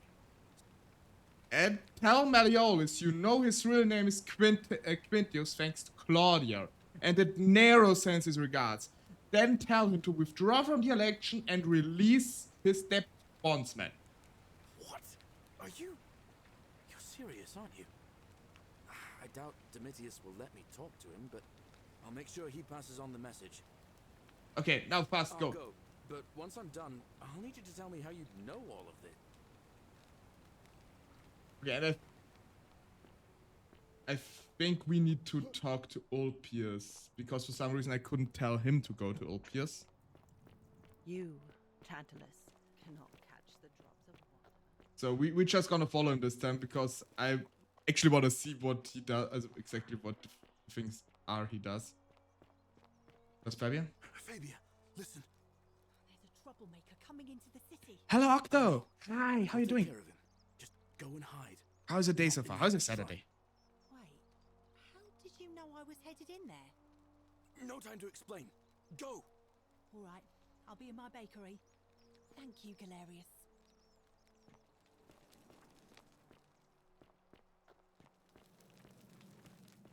Don't shoot. I'm no threat. You'll find what you're looking for in the avenue. Second building on your left. I've got to run. Thank you. For your service to the Empire, I'll let you live for now. That was good, but my head is exploding again. You have had headache. Oh no.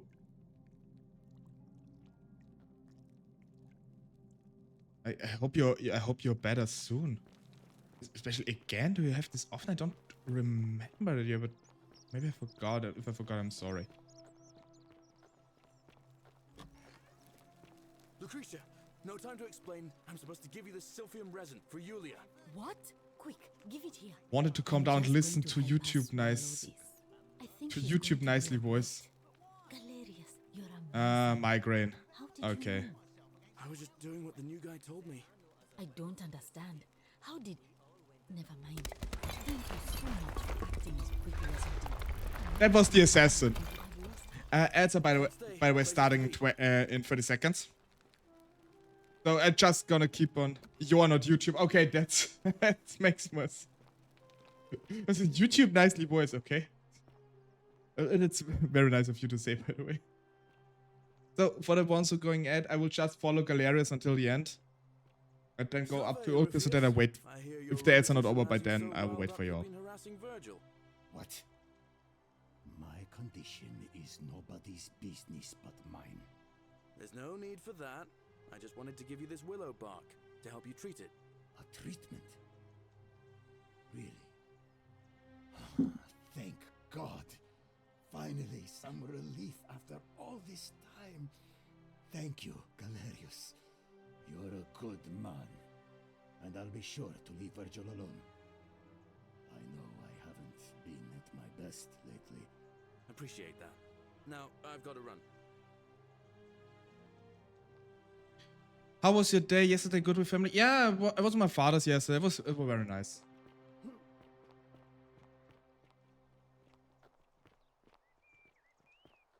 Okay. What are you doing? Yeah, I was with my father yesterday, and after that I had a pen and paper, so it was really chill. I have a message from Malleolus. Yeah? Who's it from? The Emperor. He knows Malleolus's real name is Quinctius, thanks to Claudia, and demands he withdraw from the election and release Ulpius and Iulia immediately. Are you out of your mind, farm boy? Domitius, that's enough. What? You're not going to listen to this dolt, are you? Galerius, all right, I'll withdraw, and Ulpius and Julia are free. I trust our business is concluded? Yes, that ought to do it. I guess I'll go and tell Ulpius the good news then. Okay, he's talking to Ulpius. By the way, welcome back everyone from Ad Hell. Okay, so he's talking to Ulpius by himself. Citizen. Rufius? Oh, you're still standing there. That's nice. Good news, Ulpius. Malleolus has agreed to release you and Yulia from your debts. What? Are you messing with me? I wouldn't do that. You're both free. We're free. We're free. Thank you. It seems fortune smiles on us after all. I'd better go and pay a visit to Yulia immediately. Okay, we're sprinting, guys. We're sprinting. Come on, marathon. Up, up, up, up, up, up, up. Citizen. Rufius.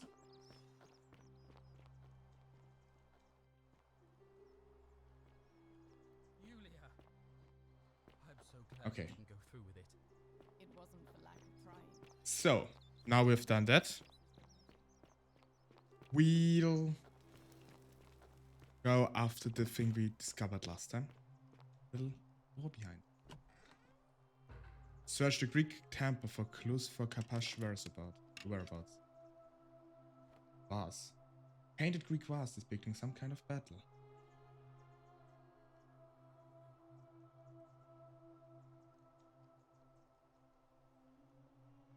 Cannot make it out.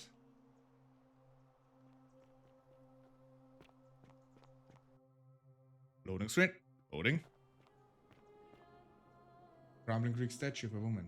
Clearly it has been a very long time.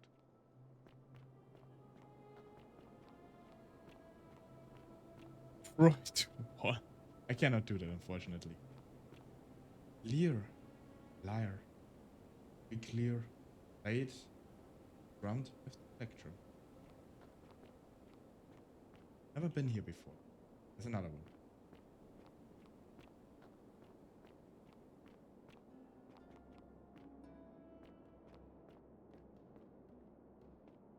Better not fall down there.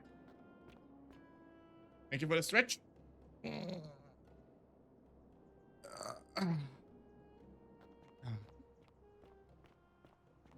Oh, it actually felt really good. Now, who's this here? Ask the old man if he has seen Kabash. Come and join me by the fire. Welcome, welcome. May I ask your name? I'm Lux. It's a sincere pleasure to meet you. Tell me, what brings you all the way down here?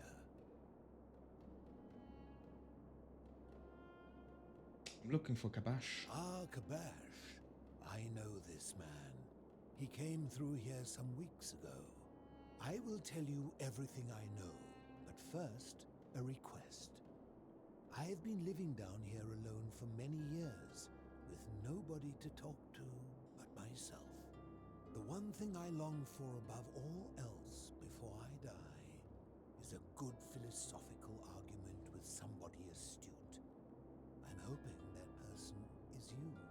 Let us find out with this simple question. Have you deduced the name of the god responsible for the Golden Rule? Pluto, god of the underworld. Excellent. I see you are indeed quite astute. Very few come to that realization before their time in the sun is over. Now, will you join me in a friendly Socratic dialogue? Sounds good enough. I actually like this guy very much. Wonderful. Like those philosophical talks. Would you say you know the difference between right and wrong? I love this philosophical question. The difference between right and wrong. Everybody has their own definition of it. There is no ultimate right and ultimate wrong. Because some might say that stealing is wrong. But if you steal because you help someone survive, is it really wrong? Some might say murder is wrong, but or killing someone is wrong. But if you kill someone in self-defense because you didn't have any choice, or you had to kill someone because he threatened someone close to you, is it really that wrong? I mean, it would still feel horrible, I guess, but is it wrong? So it's a complex question. I'm not sure, I would say. You are an overthinker too. We're the same then. It is probably why I became a philosopher. But if you struggle with right and wrong normally, then down here with the Golden Rule, surely your struggle can only have become more difficult. It's true. It is. Well, that's reassuring. And the truth is, you're not alone. You see, out there in the world, being uncertain about right and wrong was acceptable, because our mistakes rarely had consequences. So we would tell lies and bend rules and turn a blind eye and rationalize, and yet still find a way to think of ourselves as good people. That is true. But under the Golden Rule, morality matters. The slightest wrongdoing could result in a mass execution. So to navigate this maze, we would have to be certain about the difference between right and wrong. Wouldn't you agree? Whose version of right and wrong? That is an excellent question, and it leads directly to my next line of inquiry. So let me ask you this. Is there one system of morality which is always perfectly correct, which you could follow in every situation, and always do the right thing? No, I don't think so. There's more than one, and because the definition of morality, what is right and wrong, there is no like law of nature that defines it. There's no definition of this is right and this is wrong. Because let's take the Roman times, since basically this whole thing takes place in the Roman times. Back then, like that slavery slavery in general was not seen as something wrong. It was just a part of life. It was something to punish criminals. It was something to punish prisoners of war or like capture them. But today, obviously, it is an absolute wrong to do slavery in any way, shape, or form, which I also think is absolutely wrong because you should not own other person. But that's my concept of morality. If I was born 2000 years ago, it might be completely different because I would be subject to the customs of the time. When, if I say this now, it might seem ludicrous to suggest something like this, but the societal effect is really there for it. So yeah, it's really morality is up to the one who defines morality. You define morality for yourself, but it does need to align with the morality of the person that is possible to punish you if you break their thinking of morality. I think there's things that are morally wrong. Of course, there are a lot of things that are morally wrong. More some serious than others, obviously. But just because I think some things are wrong doesn't mean that everybody agrees with me. Because it's all in situation. It's also sometimes part of culture, of time period you're in. So you cannot say it's a definitive answer. Because it cannot exist. Because we define it for ourselves. God, now I became philosophical. Sorry about that. There's more than one. How can that be? Since they all have differences, it follows that in some cases they would offer different conclusions about what is right and wrong. If there is a correct moral code, then wouldn't it follow that only one can be the correct one? The correct moral code depends on the laws and custom of whichever society you're in. Basically what I said. But maybe there is no correct morality. Both of them are technically true. But the thing we understand as a moral code depends on the time and the customs where we live in. So... You know, I think you'd find an ally in Herodotus, a scribe from among my people who lived some 400 years ago. He told the story of a man named Darius, whose curiosity was piqued when he learned that a certain tribe had the practice of eating their dead. He asked some Greeks who burnt their dead, "What would it take for you to eat your dead?" Aghast, they replied, "Nothing." Then he asked the tribe who ate their dead, "What would it take for you to burn your dead?" "Nothing," they replied, equally aghast. From this, Herodotus concluded that custom is king, that right and wrong are merely local ideas which do not survive the journey from one tribe to another. I take it you're in agreement? Yes. Then absolutely. Let me ask you this. If you visited a tribe where they ate each other, copulated with the dead, and drank wine from cups made out of human skulls, would you still maintain that within such a tribe there is nothing wrong with such conduct? This depends on this depends on the definition of wrong. Like, wrong in the grand scheme of things? No. Wrong for me? Yes. I would be absolutely appalled by it, personally. This is their customs. I would probably be a bit scared of it too, because cannibal. But, like, in the grand scheme of things, like, if you look at the entire world or through the eyes of this tribe, there's nothing wrong with this. But for me, it would. So I have to say, yeah, cannibals. Okay, so apparently for Octo it would absolutely not be a problem, but that's fine as long as you don't eat me, please. Please do not cook me. I'm not as delicious. Despite what the hashtag Luxilicious is saying, I'm not delicious. Alistair, if you're here, thank you again for this wonderful hashtag.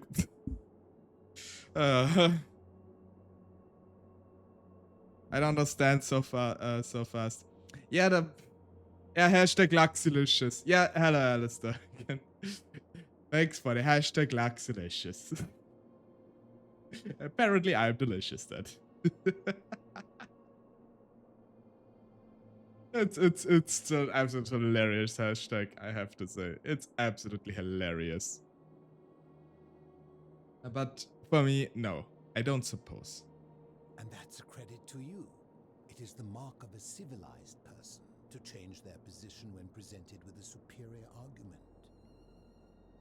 Wait, have you eat yourself? No. So the hashtag Luxilicious came about when I think this was 2 streams ago, where I was talking about like a hashtag for me for like fan art that I may set up something like this.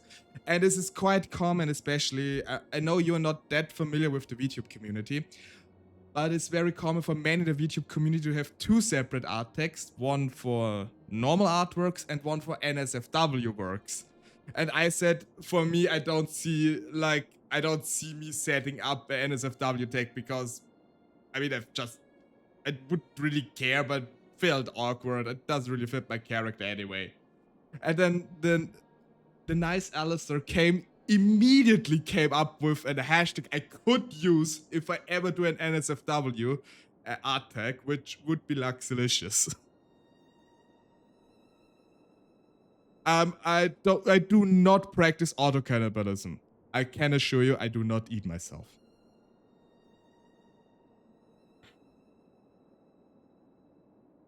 Yes. It's best not to question it too much. To be absolutely honest. I do a little trolling. Yeah, quote unquote a little. Just kidding. It's absolutely fine. It's funny. Now I know why you call yourself LuxTaleor's gorgeous. I mean, it is a bit fitting, to be honest. What's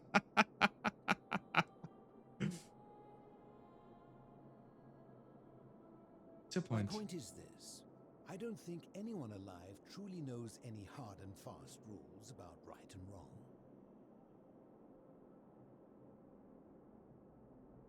I'm not sure what about do not kill. Do not kill is what if you killed someone in self-defense. I mean, if I would ever be presented with this, I would absolutely still feel horrible. That's a fair point. If there is one thing I have observed about rules, it is that virtuous people do not need them, and evil people will always find a way around them. And so we That is very true. accept our limitations, and the sad truth that no human society will ever achieve the utopia for which it strives. In mathematics, we would call it an asymptote, a line that can be approached but never reached. Because the only way to create a utopia is with the ever-present threat of force, such as the Golden Rule. This and no other is the root from which a tyrant springs when he first appears as a protector. And life under tyranny is no utopia at all. That is absolutely true. I'm glad to hear that. In any case, thank you for humoring an old man. I would be happy to answer your questions. Coming out for a while, coming home, have to eat, and then on TV, I'll be back. Lurk. Okay, then have fun at lurking and have a nice meal. See you around.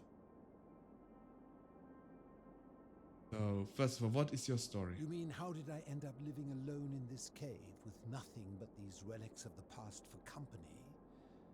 It's a long story. I'm listening. I was a quarrelsome young man. At 19, I left Corinth for Rome to study rhetoric at one of her finest academies, so I could argue more forcefully. Back then, I used to enjoy verbally sparring with everyone I could, and I was good. One night, I found myself in a tavern. Don't eat people. I will not. It became heated.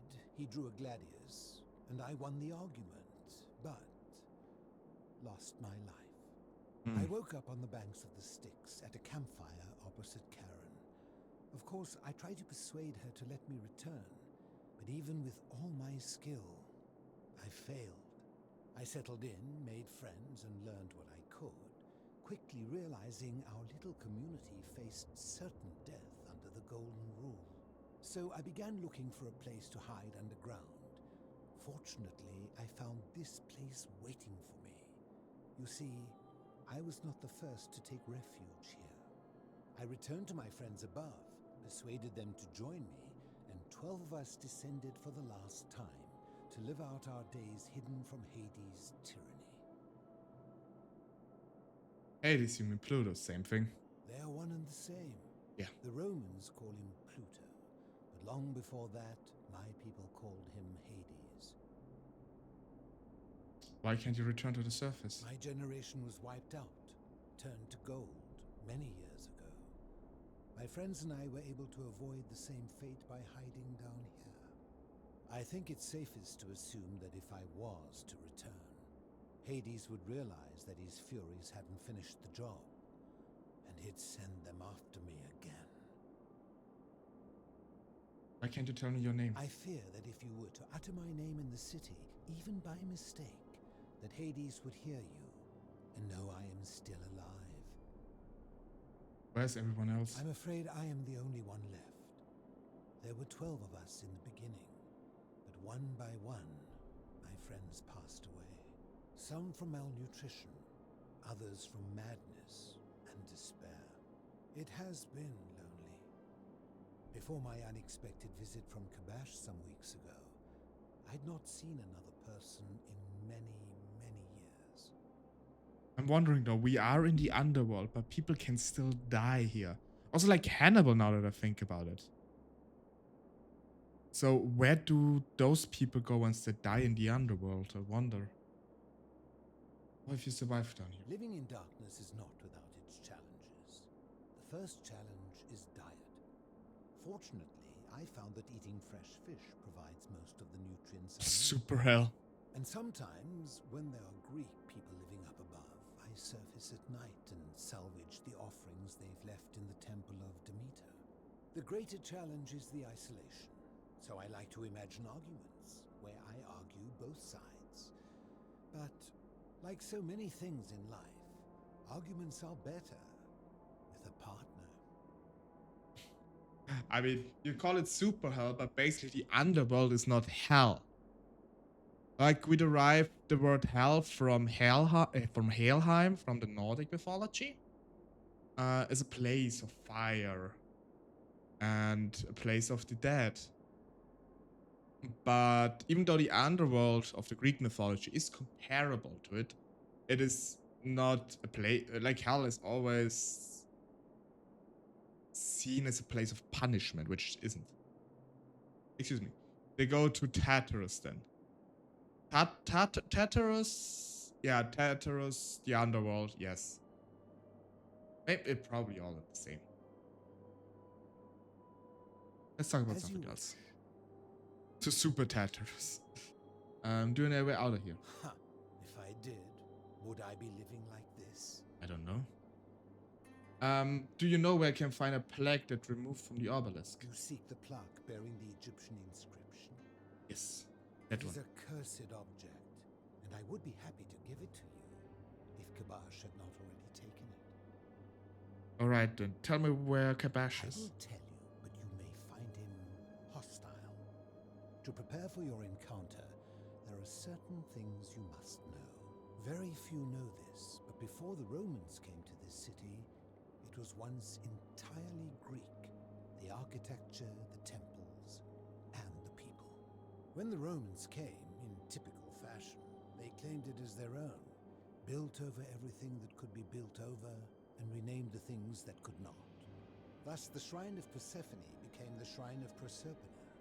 And when they found an obelisk bearing the name Hades, they tore it off and replaced it with Pluto instead. And the city's dwindling Greek residents, witnessing this compulsive Roman conquest, decided to preserve what they could of their heritage. They They gathered their art and valuables, secreted them away through the Temple of Demeter, and hid them here, out of reach of the Romans. Lurk does not work yet. Guys, I'm heading into the city, so I'll catch you later. All right. Thank you for lurking, and have a nice day in the city.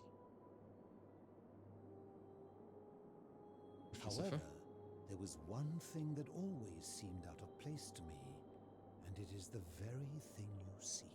An even older plaque bearing an Egyptian inscription. Before we continue, let me actually wait. I will actually set myself a reminder now to finally set up the lurk and the clip command. It's getting ridiculous. And I constantly forget it after stream. So should be fine. And set commands for stream. People constantly try with the lurk command. I really have to set it up. I do always forget it. What did it say? We had no idea until years later, when the first of my friends began to die. As a result of their deaths, we began to dig catacombs branching off from this cavern to lay them to rest. We extended the tunnel so far that we accidentally discovered another, an even older tunnel, which somebody had gone to great lengths to keep hidden. Suddenly it made sense why there was an out-of-place Egyptian plaque among our people's possessions. You see, we proud Greeks had thought the Romans beasts for stealing and corrupting our heritage. But it turns out this game has been going on much longer than any of us imagined. I think it is best you head through the catacombs and follow Kabash's trail. There are certain things you must see for yourself. Take this key. You'll need it to open the gate. Into the catacombs. Thank you. What do you know about the Golden Rule? Did we not discuss it at length already? Oh, I see. You're toying with me. Ha! I'll be going now. I enjoyed our chat, but please, keep my presence here a secret, yes? I will.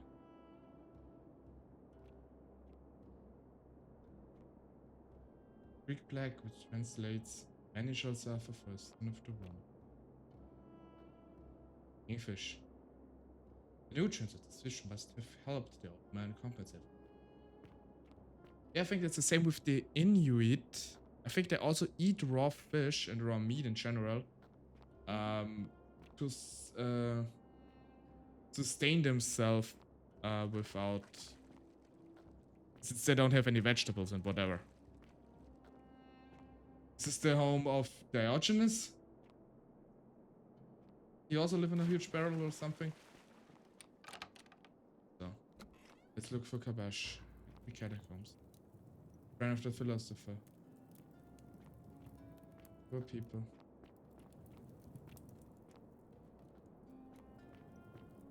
Travel they excavated all this. Let me.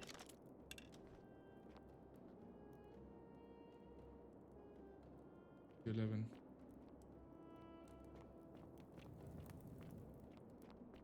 Go right on the floor.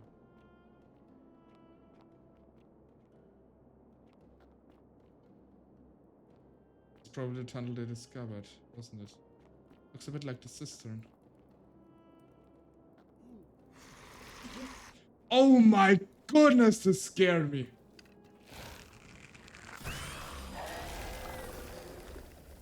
Oh my god, that scared the crap out of me.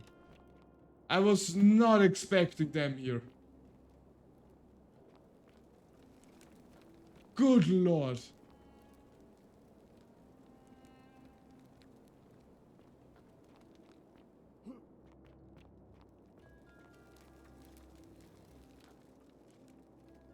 Where there's one, there are more. Egyptian board game. Has to be locked from the other side. Okay, I cannot go out.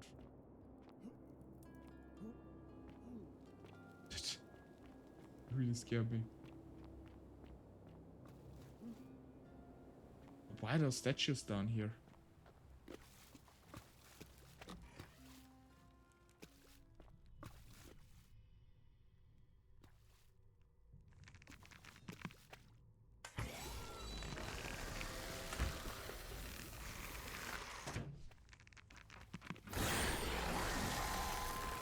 God, is this loud in my ear.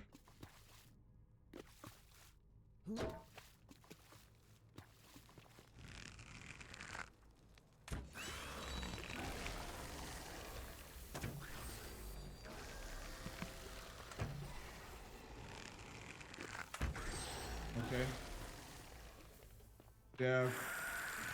Oh God! Jesus!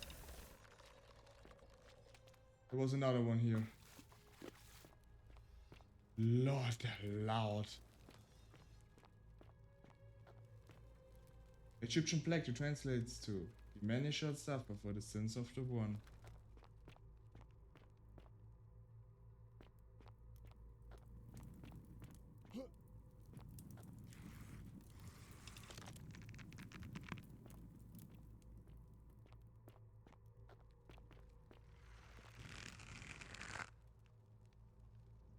I should probably re-goldify them.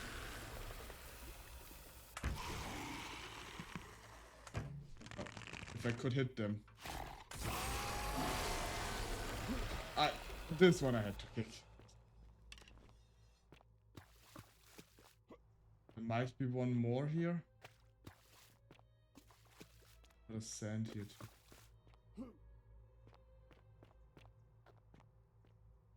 Statue of Aker. Statue of Aker, ancient Egyptian deities. God against spirits and dead. Yeah.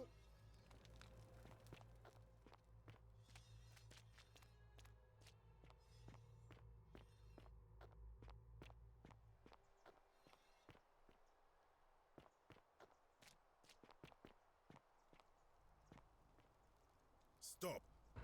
Do not come any closer. Who are you? I'm Lux. Who are you? I am Kabash.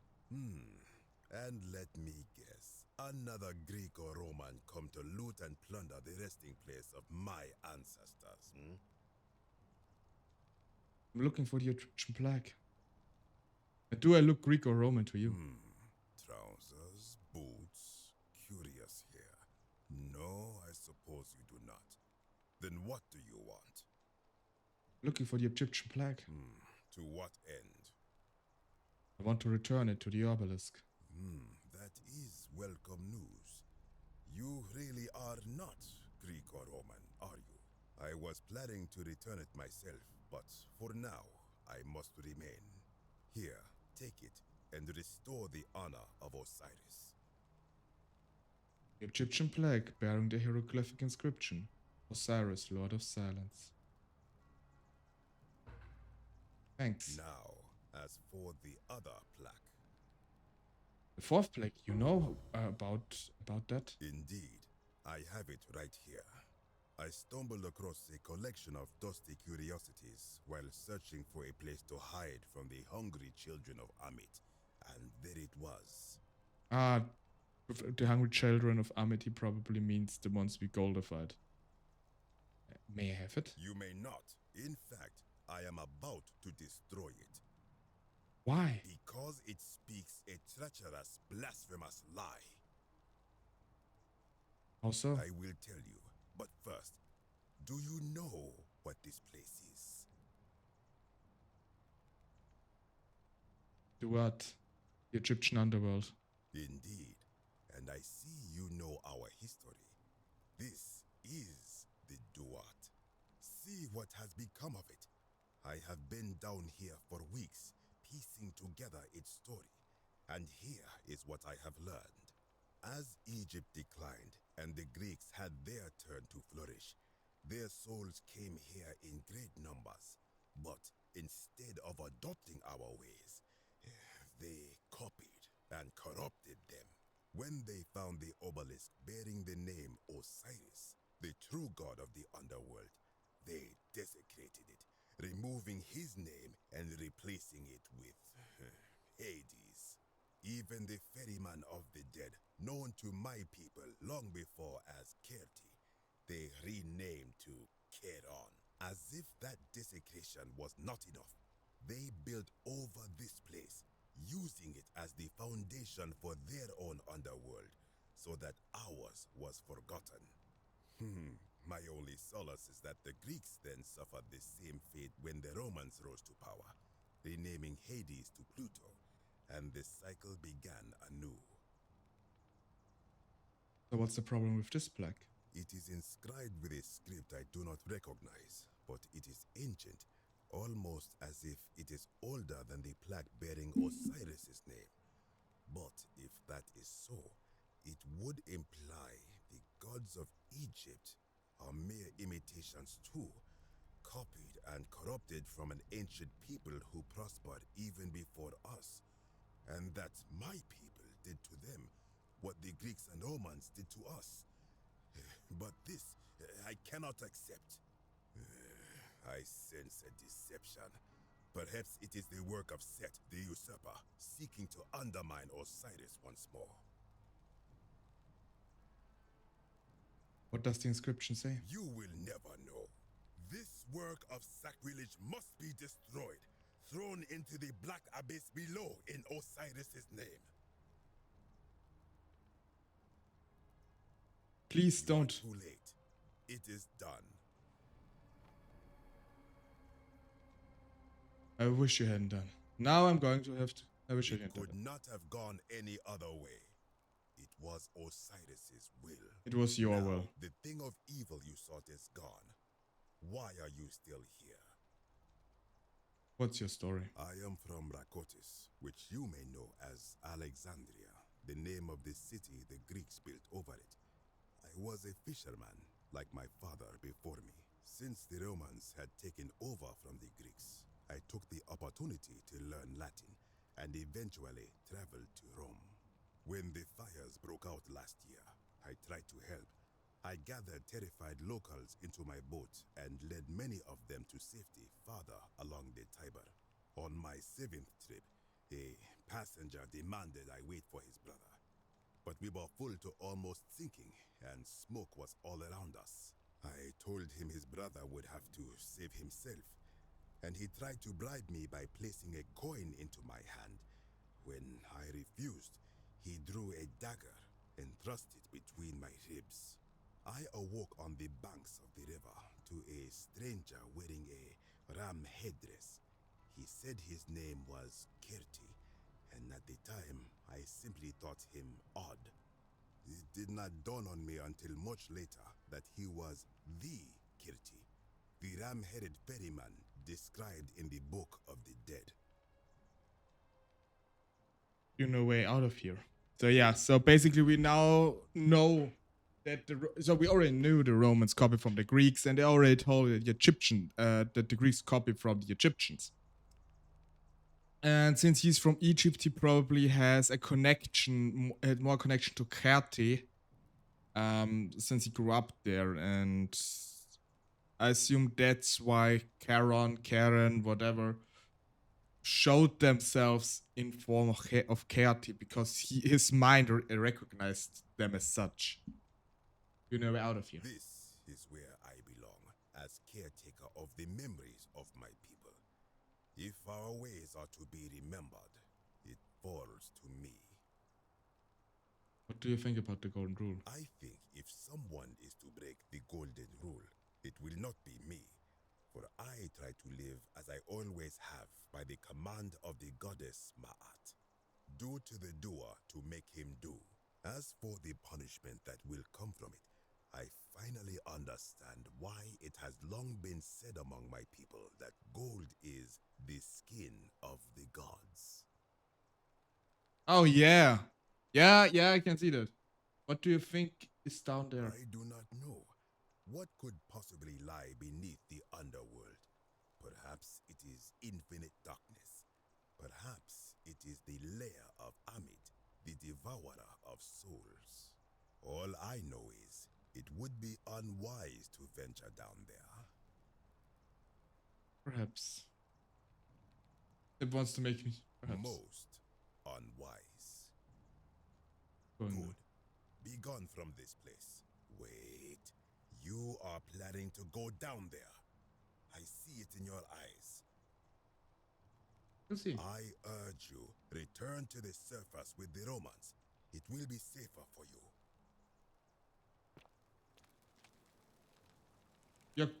Your worries are duly noted, but still, sorry.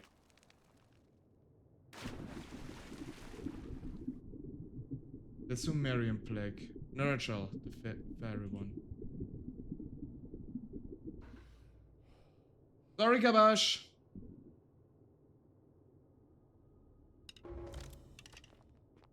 So now we have to find a way out of the Sumerian underworld. Yeah. Not that familiar with the Sumerian gods, unfortunately.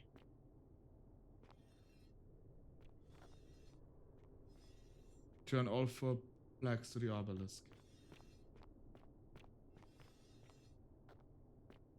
And we will do just that.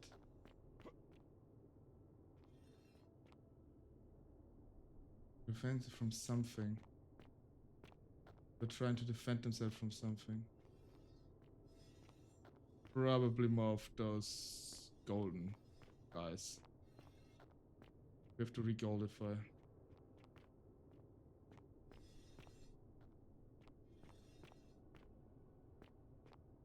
This does not look like a good idea to step on it. Can we goldify them? Nope. Not.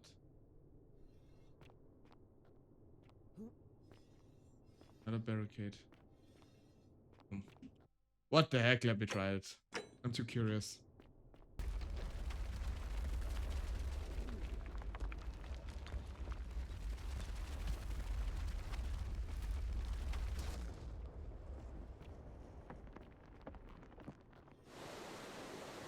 Oh.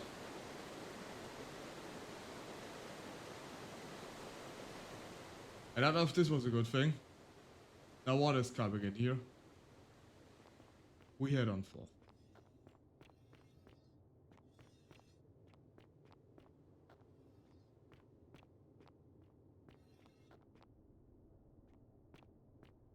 Barricades. Well, we need to get more water in here. This could be a way to escape, actually.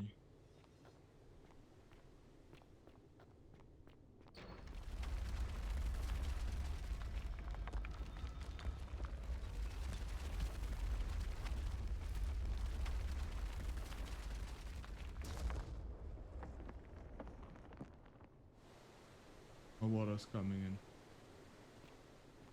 On 4th.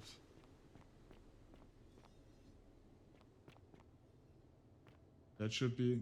Oh. When I told you that you would not find a way back up, that was not a prediction.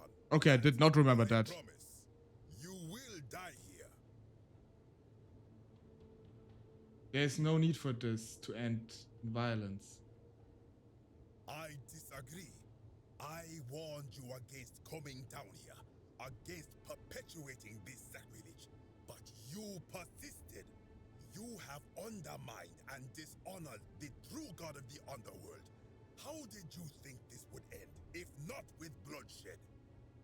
Just hear me out. Very well, I will. Okay, at least he's willing to listen. Deception, or if you further insult my gods, I will carry out my threat.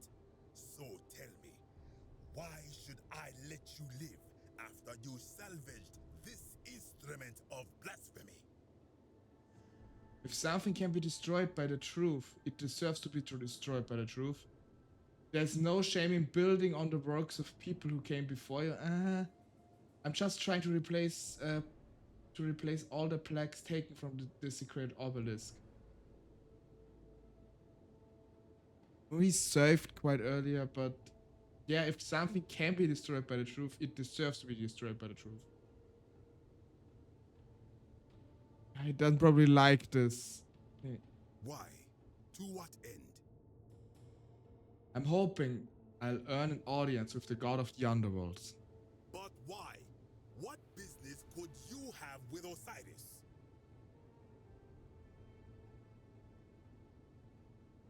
I'm going to confront him about the golden rule. Blasphemous fool! You have sealed your own fate. Wait, if you take me, you break the golden rule. Good.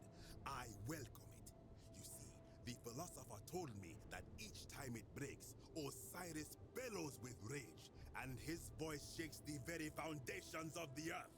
I can only hope one more tremor will lay waste to this fragile place once and for all, and you along with it. The many shall suffer for the sins of the one. Okay, wait. Let me reload. Let me reload real quick. Okay, this was not the right answer.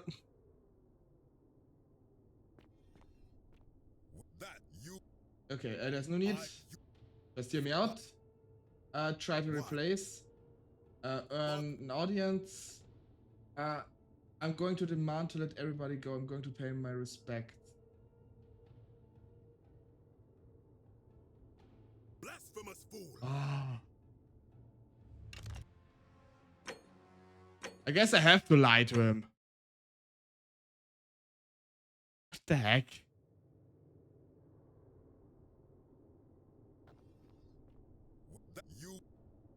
No need.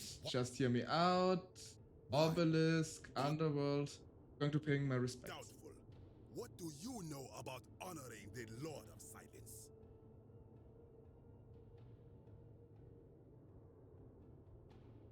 Nothing really, but does anyone really know much about him? You speak the truth. Indeed, it seems we have all been deceived. Many of my ancestors endured great hardship to live good lives so that we may descend to the Duat in death and be judged accordingly. We prepare to have our hearts weighed on Anubis' scales and to swear ourselves innocent of sin before the 42 assessors of Ma'at. And yet, I arrive here to find the Book of the Dead contained only a seed of truth. And now, I ask myself, did our priests steal and embellish the stories of an older people and feed us lies all our lives simply to trick us into obedience?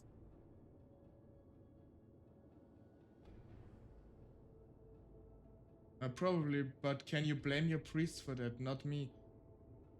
Isn't being a good person a worthwhile pursuit in of itself? I am not sure I follow. Speak plainly. Even if your beliefs about the afterlife weren't quite accurate, isn't the important thing they motivated you to live a good life? If you're only good in life because you expected a reward, were you really a good person? Now you insult me and all of my ancestors. You have sealed your own fate. God, is he sensitive? Is he sensitive? Oh, good Lord. No need, just hear me out. What?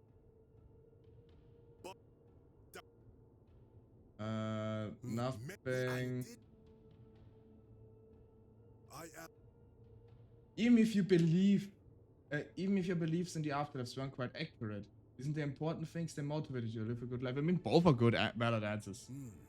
Perhaps there is some truth in that. What is your point? Are you going to abandon a lifetime of good character now that it matters most just because you found out you were misled? You are persuasive. Am I though? Well, I will let you live, and you may do what you will with that plaque. I will remain here for a while and attempt to learn what I can about the foundations of my people's beliefs. Go. Thank you. Dodge 3 boulders. 3 boulders? Oh. Okay. I dodged 3 boulders. Nice. No idea where Kabash went, honestly.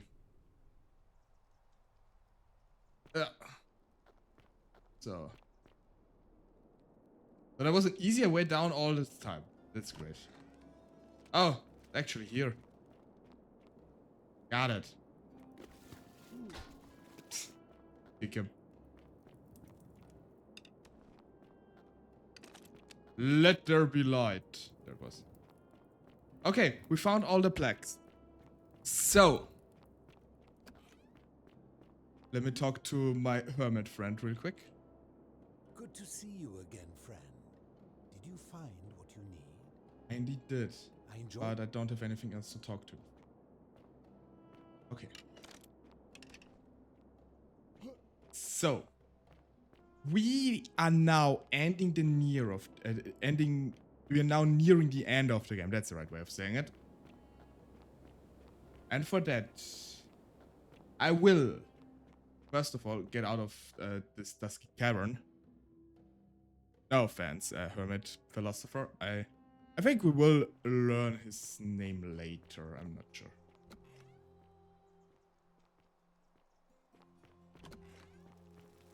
Okay. We will help you very, very soon. So, we will do the following now. I'll do a quick manual ad break now.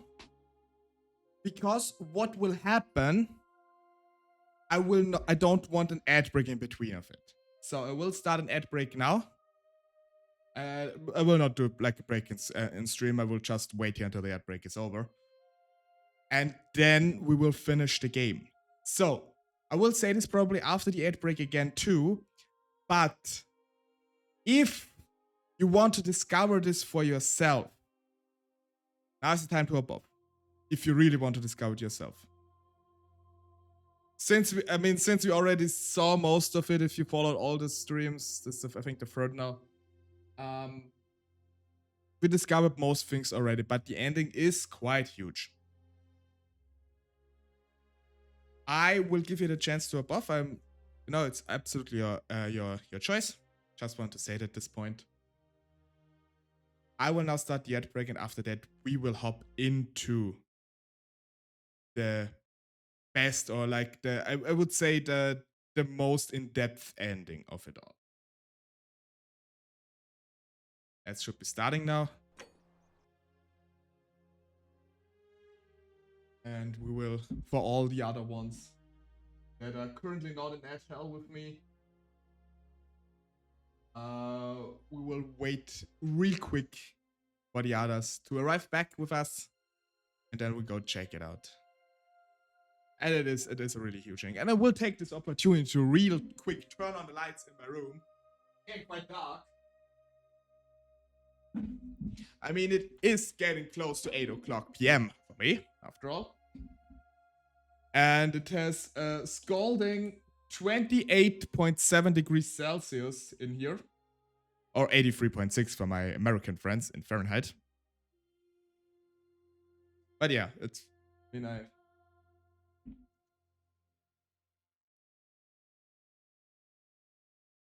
Let me get it a bit higher on my fan. I do have a silent fan I constantly have on in the background, so let me increase it a bit. So, welcome back from that. And now we will head towards the end of the Forgotten City. I can already promise you I have other games lined up, so there will be no lack of games anytime soon. I promise you that much. And I'm quite excited. I do roughly remember what was happen. What happens. But I don't remember it 100% anymore. So, let me place the plaques. This should be the Roman one. This is the Greek one. This is the Assyrian one. No, that is the Egyptian one. This is the Assyrian one. Excuse me.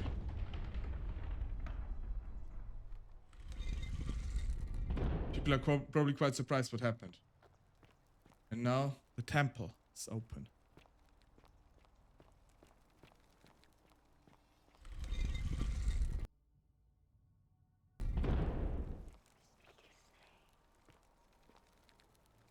Speak. Pluto, father of riches, grant me an audience. It's Pluto because it's the Roman temple here. Are we in the Greek one?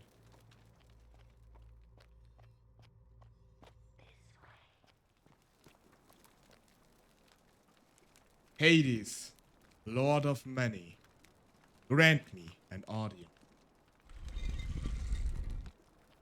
Are we in the Egyptian one?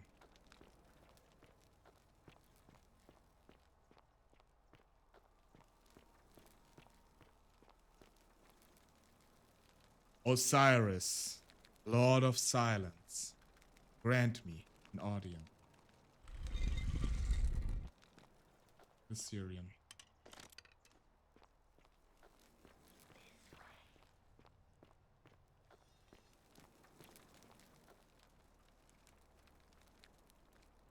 Nergal, the fierce one, grant me an audience.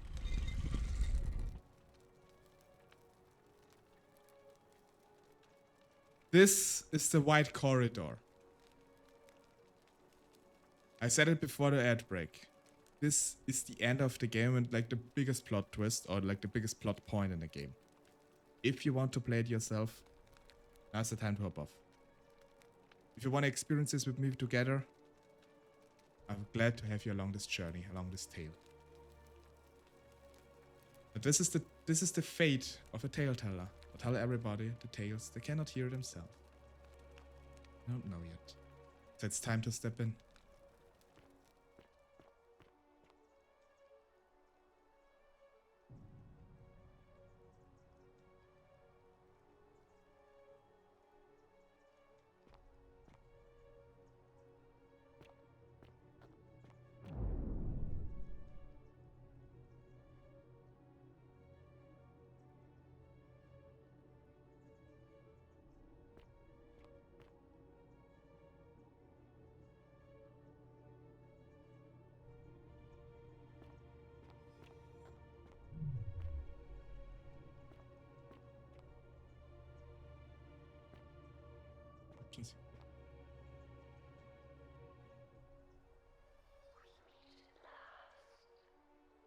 I have returned. You have returned at the end of the game.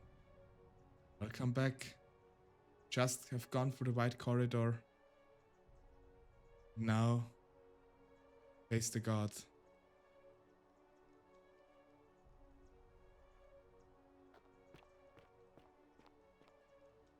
And here you are. Allow me to introduce myself.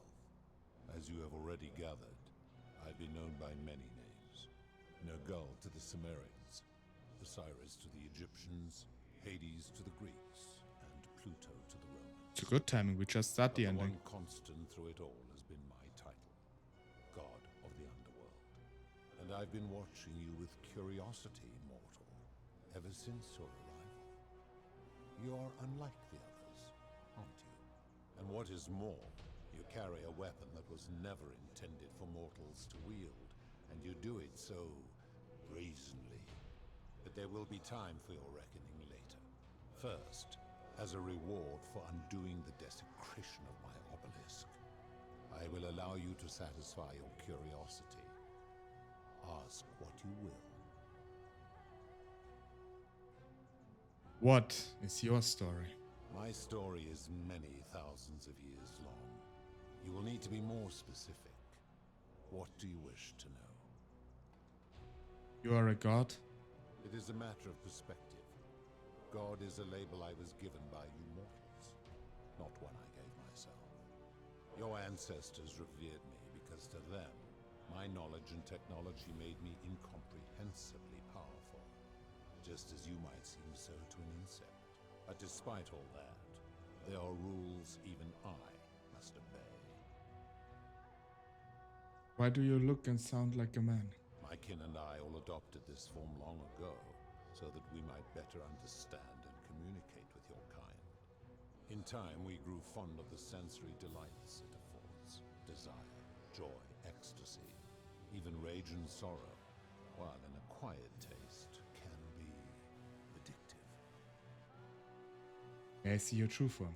No. Long ago, I swore to Persephone that I would remain in this form for as long as we remained among your kind. I must honor that. Who's the woman on your left? This is my beloved. Like me, she has been known by many names. Ereshkigal to the Sumerians, Isis to the Egyptians, Persephone to the Greeks, and Proserpine to the Romans. Or perhaps you might know her as the goddess of springtime, the cycle of life and renewal.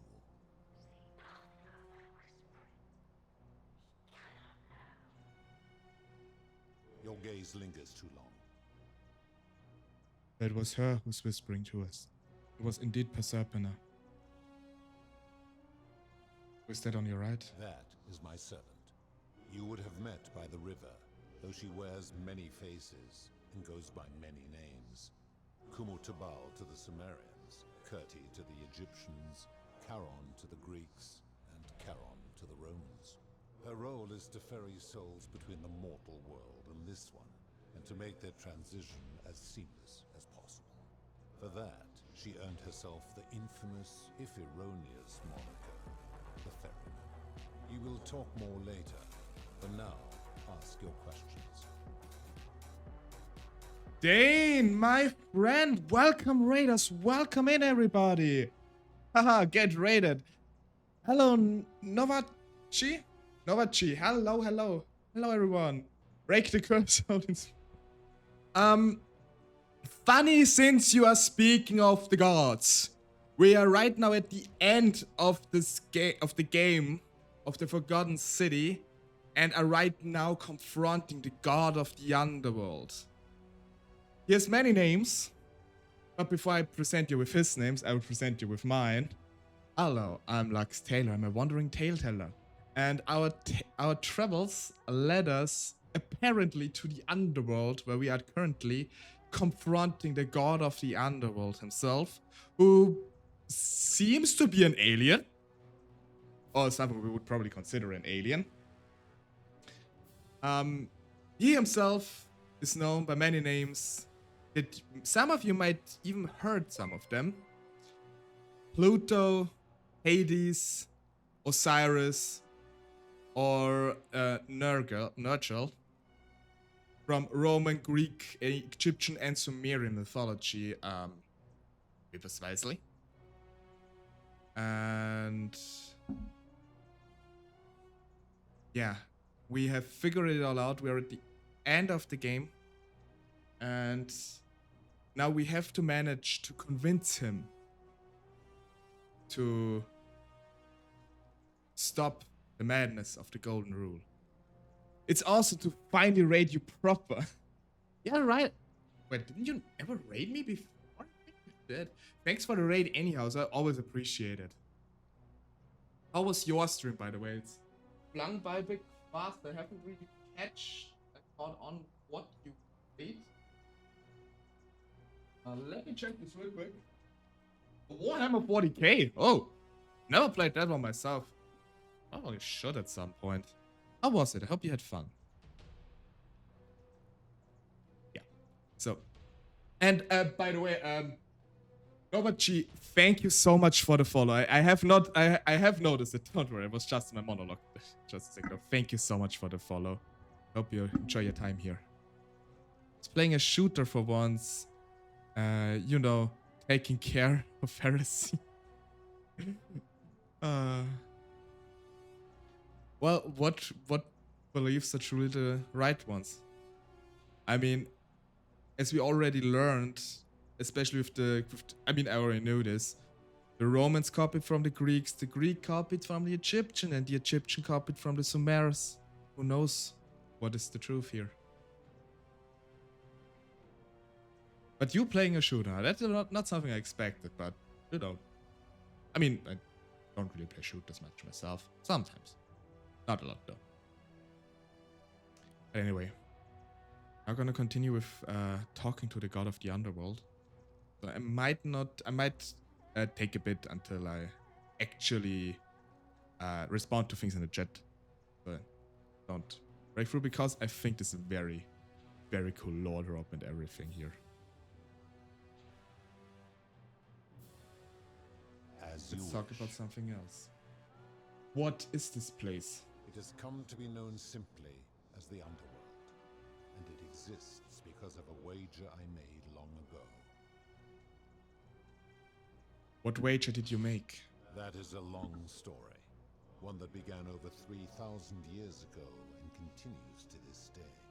You see, long ago my kin and I set out from our home on Elysium to search for other forms of life among the stars. We discovered your planet and witnessed your kind evolving from primates into something lawless and barbaric. You all but destroyed yourselves, your 2 short lives being extinguished by violence and ignorance and disease. Yet Proserpina saw raw potential in you, and persuaded the rest of us it would be squandered without our intervention and stewardship. So we revealed ourselves to your people in a place called Sumer. We offered guidance in agriculture, toolcraft, and law, and you called us gods. For a time you flourished, but soon you were too many for us to oversee. And as you spread from that cradle of civilization, we saw something disturbing. We had sown the seeds of dependency and confusion, and soon you returned to your old ways of violence and ignorance, this time in our name. My kin had seen enough, and gave up on your kind, condemning you as barbaric and chaotic, scarcely more than animals. We began preparations to return to Elysium, our home world, a utopia unspoilt by conflict and unimaginable in its beauty.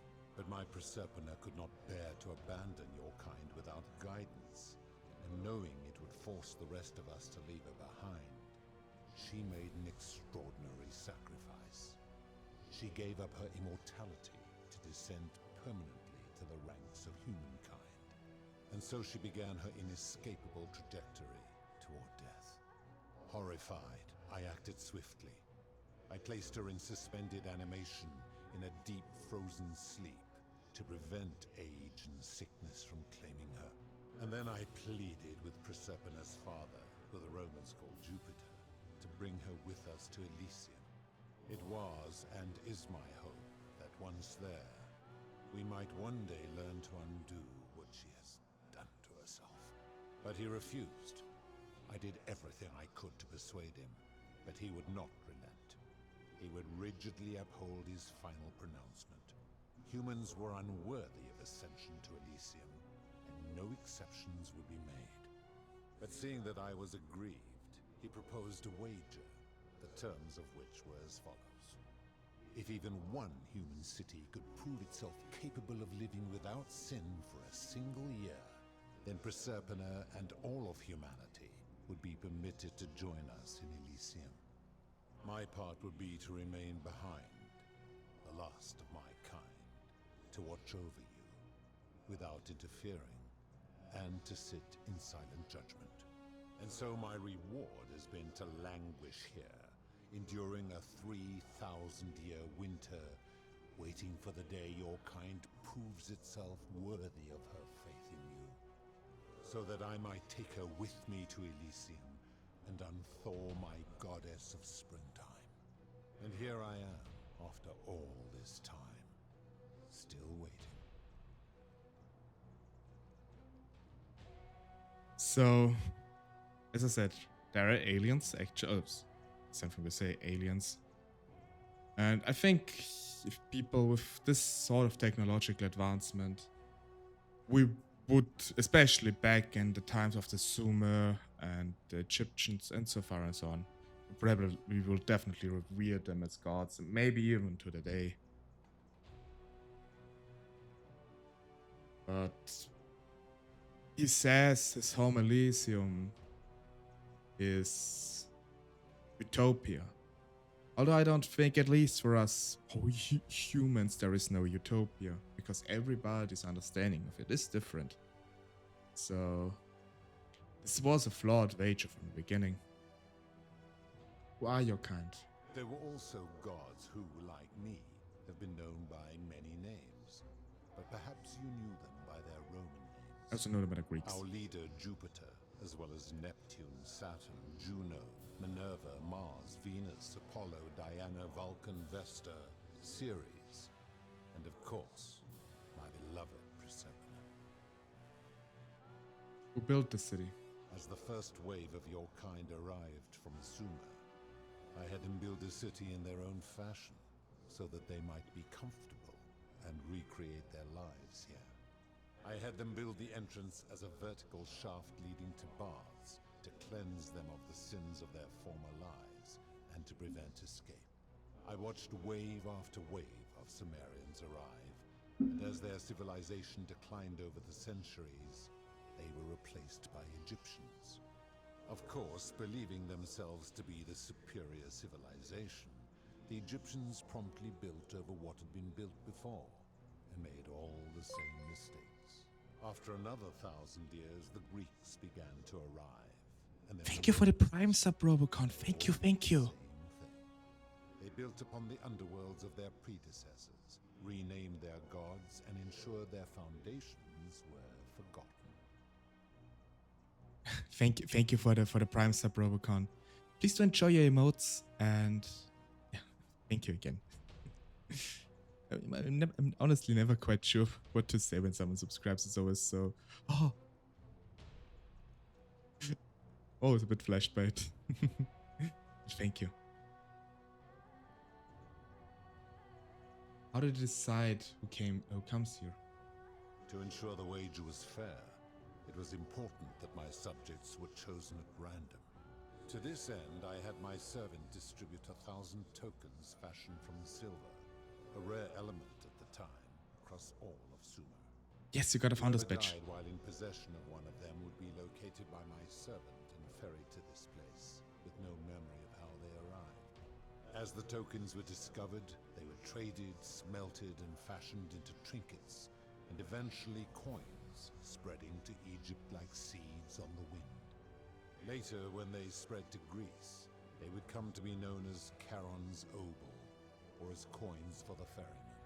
Some placed coins in the mouths of their dead, hoping they would awaken here, though they had no way of knowing which coins were fashioned from the original tokens. In fact, almost all of the tokens are accounted for, only 2 remain. And so after this wave destroys itself, as it is destined to do, your kind will have squandered the last of its potential to ascend beyond this rock, and Persephone's along with it. So basically there were 1,000 silver coins distributed, and people just melted them down and reminted them or made them into other things.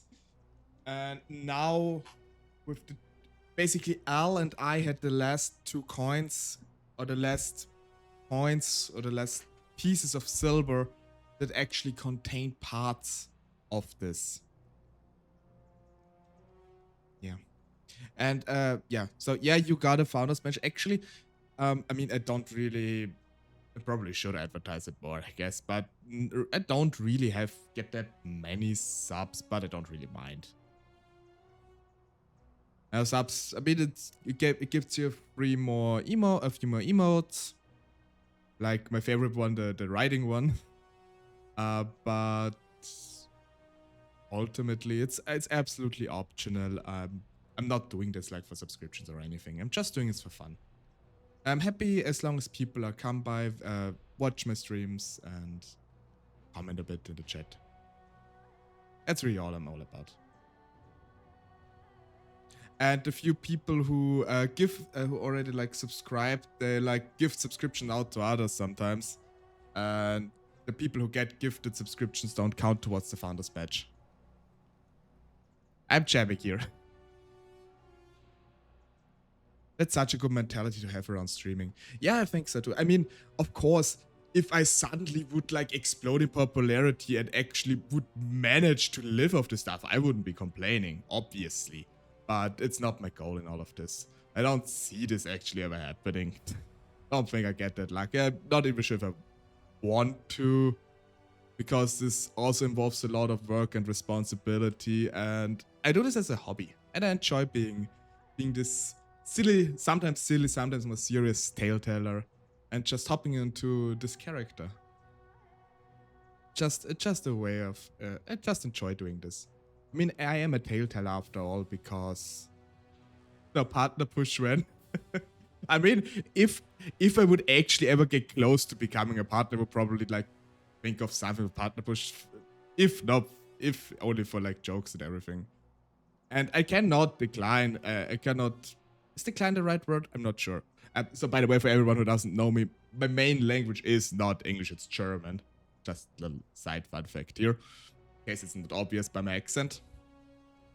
And I mean, I would probably do like a partner push, and I cannot deny the fact that, of course, I'd be happy if the more people that watch me and comment, because it's just lovely to entertain other people. But it's not my goal in all of that. I don't see myself ever making affiliates, so I'm glad nobody spends their money on me. Ooh, German. Yeah, well, Austrian to be precise, but yeah, well, same thing in terms of language. Although not completely, but that's another thing. Maybe I talk to it after the game. I talk about it. And Robocon, I did not even go in with the expectation of reaching affiliate. Much less, I think I reached affiliate within a month almost. A bit more. Which is still absolutely insane to me. But I even know if you reach affiliate, you have to make the affiliate onboarding to actually be an affiliate.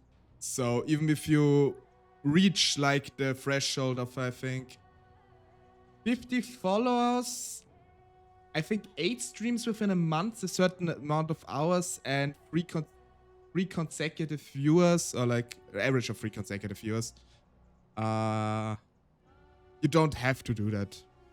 I mean, you can, and of course, cool. And I also wanted to do it because I wanted to have my own emotes, because it's like something I find really, really cool. Oh, you hit affiliate a few days ago. Congratulations on that point. It's very daunting. Yes, it is daunting, especially depending on which country you're in. You also have to think about, if you take subscriptions, is this taxable? At what point is it taxable? And. That's how it just pretty much, yes, for me too. The annoying part is I have to activate ads. I cannot disable, and I wish I could. I turned them down as far as it's like reasonable, that there's only like a minute of ad within an hour. But I wish I could turn it off completely, honestly. Unfortunately, Twitch does not allow that, or does not have the option. Emotes making it a career?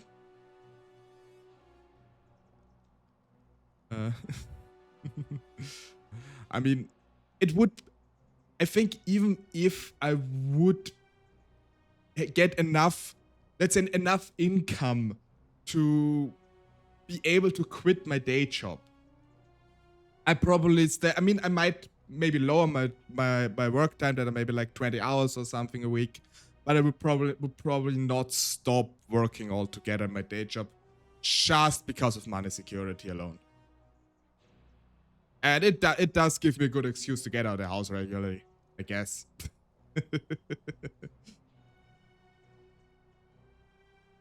Besides, then it would be easier to explain, oh, what you're doing for a living. Oh yeah, I can just say, you know, I do my day job. Because for some people, explaining what streaming is, especially explaining what streaming with a VTuber is. Yes. I keep on yapping in this very dramatic moment, actually. Let's continue this after we're done here. So, how did humans learn about the underworld? It is a regrettable story. One of the first men who came to this place was a king of Sumer and a troublemaker. To be rid of him, I returned him to his people on the condition that my servant erased his memories of this place. But the erasure did not take completely, and he told stories of this place as if describing memories of a dream. His tales were committed to writing, which came to be known as the Epic of Gilgamesh, and his words were twisted and distorted over generations. Later, the Egyptians would adapt Sumer's stories of the underworld, making them wildly intricate and labyrinthine. Their Book of the Dead and Book of Gates bore less and less resemblance to this place in their priests' pursuit of profit. Then, when the Greeks began to arrive, they proved far more cunning, and in a series of incidents that will not be repeated, 5 of them escaped. Ah, yeah, I remember a that. warrior named Heracles, 2 kings named Sisyphus and Theseus, a poet named Orpheus, and a Trojan named Aeneas. They each told embellished tales of this place, how to get here, and how to escape. And so from Sumer to Egypt, Greece to Rome, your kind has always told each other stories about this place, though each story contained only a seed of truth. Let's talk about something else. Of course. Are you responsible for the Golden Rule? That is merely the name your people have given to it, but yes, it is my doing. Why turn people into gold? That is a story dating back to the very first wave. After the Sumerians finished building their city, the self-declared ruler threw a banquet to celebrate. Now this man was unmarried, and many women were vying to become his wife, a prestigious position of power and influence in a new world. Of all the women, 2 were particularly ambitious. Both were beautiful, and both arrived at the banquet wearing eye-catching dresses and painted faces, their hair woven in elaborate fashion. The first woman, recognizing that she would require an advantage to win the ruler's affection, draped herself in jewelry, ornate necklaces, bracelets, and rings fashioned from gold. Seeing this ostentatious display, the second woman grew envious, for she had no such jewelry at her disposal. She prayed aloud to any gods that would listen to cover her in gold, and when her prayer went unanswered, she took matters into her own hands. While the others indulged at the banquet, the second woman summoned the first for a discussion in a quiet place. She checked that nobody was watching, pushed her rival from the top of the ziggurat, where she broke her neck on the rocks below. But I was watching, and I decided to answer her prayer. I took the golden bow left behind by Diana, and I shot that woman in the heart, covering her from head to toe in a layer of molten gold. And I left her to stand there, that she might serve as a grim reminder of what befalls those who sin in my domain. But that was not enough, for the entire city was tainted by her sin, and the wager could no longer be won. So I had no choice but to wipe the slate clean. I gilded them all, to make way for a new wave, and began the wager again. And to this day, each of them, and all who came after, line the halls of this city, inanimate but conscious, suspended in time with only their sight and hearing preserved, so they may bear witness to and lament the folly of your kind for eternity, as silent golden sentinels. So actually just confirmed they can just hear and see anymore. So they're actually all imagine being stuck in gold for thousands of years. Not being able to do anything. That's absolutely horrid. But I think his idea of, yeah, okay, I need a clean slate because they were tainted by the sins of one. I mean, just speaking logistically, if you weed out the ones that actually commit sin, would you not eventually have at least the others scared into submission at one point?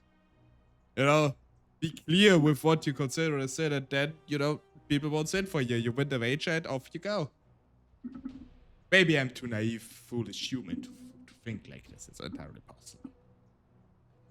You're responsible for destroying all his lives. I give your kind a second chance at life, as well as ample warning about my law. And when you disobey, and you always disobey, you force my hand, bringing terrible suffering upon yourselves. And so you ask if I am the one destroying your lives. And I say, no, you destroy yourselves. I am merely the means by which you do it.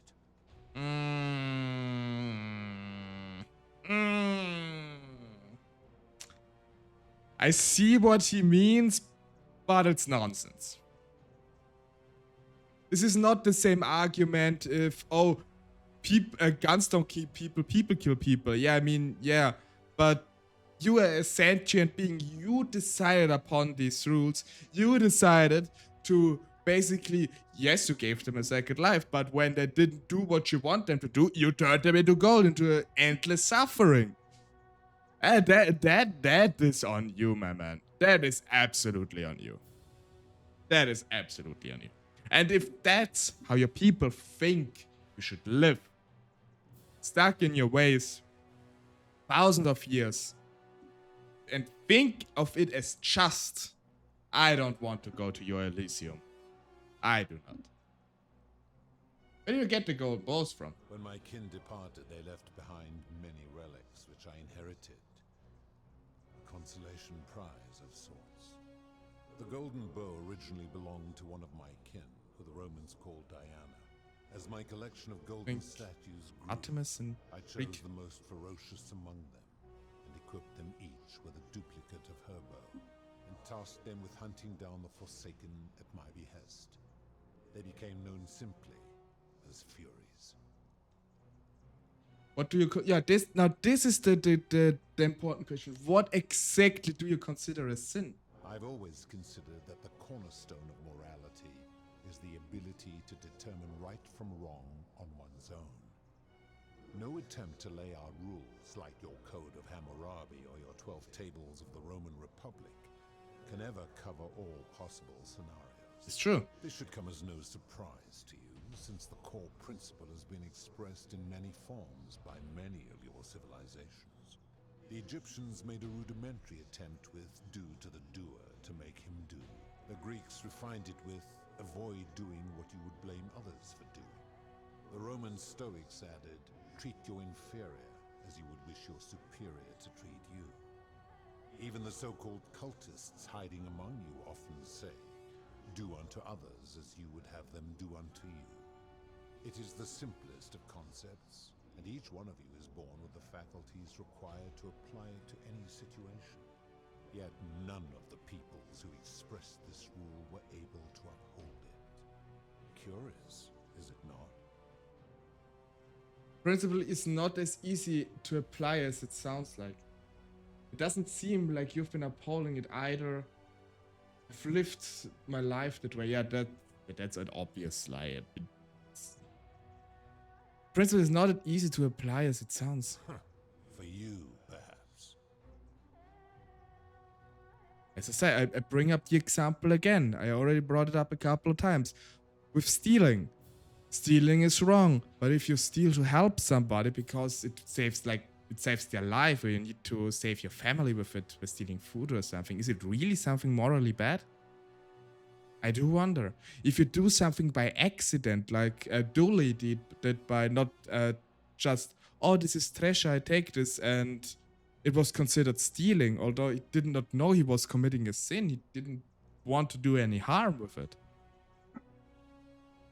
That is this is completely lacking. How do you know when people sin? I'm able to commune with all of the statues in the city. Their ears are my ears, and their eyes are my eyes. Is Persephone connected to statues in some way? If she was still conscious, I suppose she could, but she's not. Why do you ask?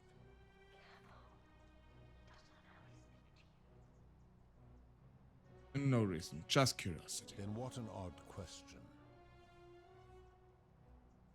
I've seen some terrible things here that you didn't consider a sin. How could you let them happen? Yeah, for example, the thing with the poison. That the guy didn't want to sell the antidote to her. Or give the antidote to her. Do you plan to speak in sweeping generalizations? Or are you going to give me an example? Suicide. I've seen no such thing. But in any case, taking one's own life is a self-directed act. It is not one that is done to others, however they may be affected by it. Therefore, it cannot be said that one who commits suicide has done anything unto others. It's like an extremely literal interpretation of the rule. Applying this rule always requires us to interpret the meaning of the words. A literal interpretation helps to minimize the ambiguities of your primitive language. While language is full of ambiguity, doesn't that make the rule inherently subjective and unreliable? That's absolutely true. Supposing you're right, and my law has been broken, and I should turn you all to gold immediately. Is that what you want?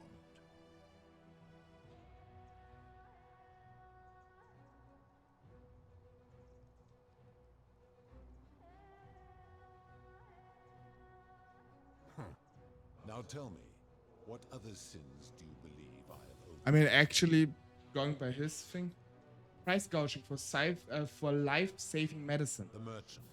How is that inconsistent with the rule I've outlined? He wouldn't want someone else to demand an outrageous price for the medicine he needed if he was dying. I disagree. Having watched this merchant, that is precisely what he would expect from others, and he would be quite capable of paying the price anyway. Can't know what he would expect. That's a speculation. Applying this rule always requires speculation to some degree. It requires us to ask what another person would want if they found themselves in another situation.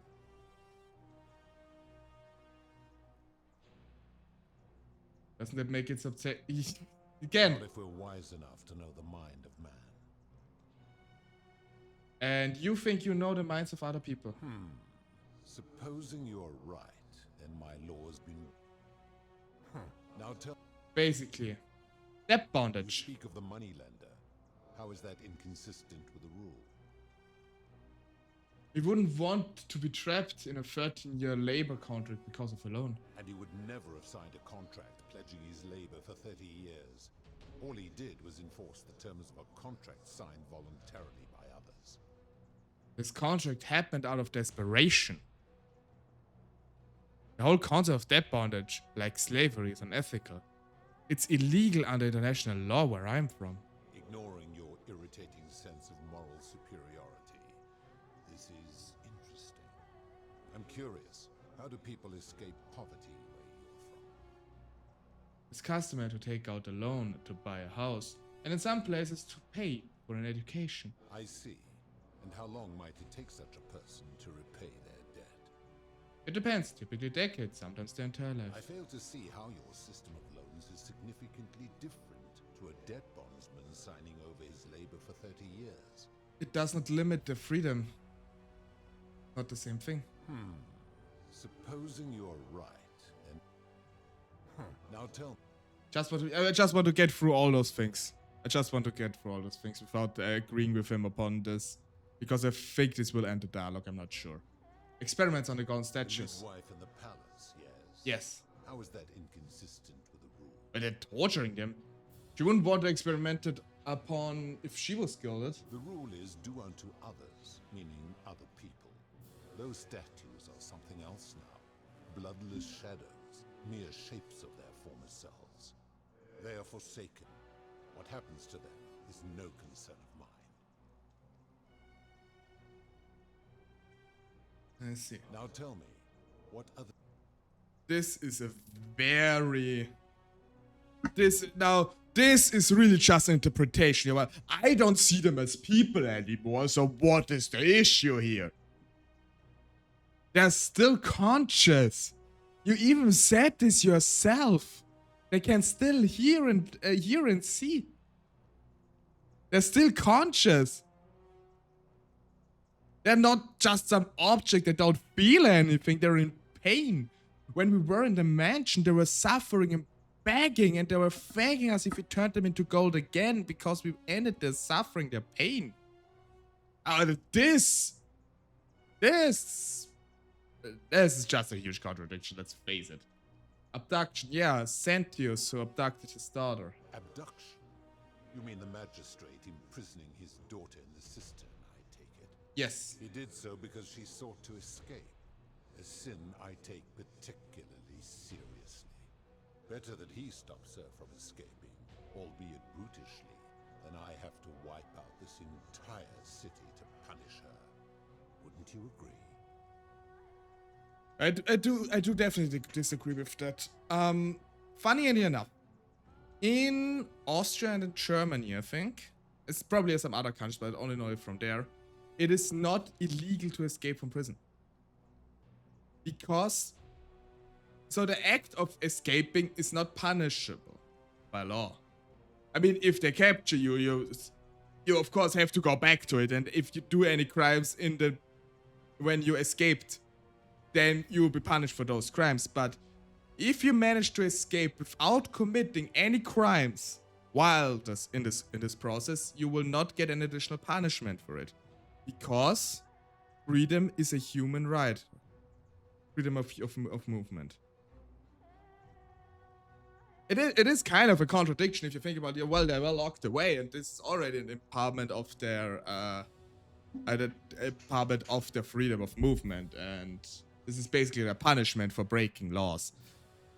But if the wanting for freedom is not is not something that should be under punished. Everybody deserves freedom. Everybody has a longing for freedom, so the longing for it is not punishable.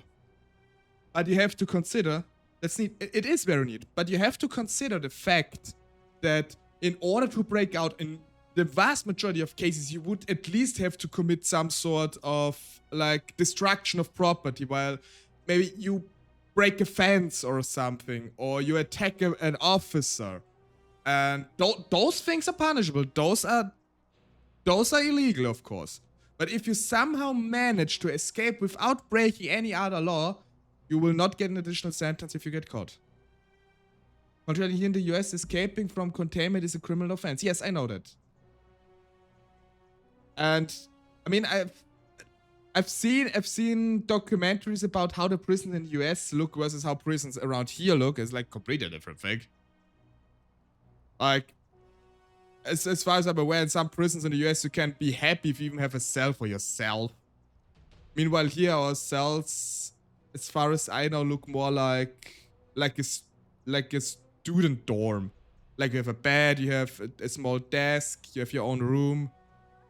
You might even have a small television, a few books and everything. But of course, you're not allowed to just leave willy-nilly and everything. But you will be still treated like a human being. Yeah, it does. Yeah, I disagree with that. So, God of the Animal. Not with your Nova.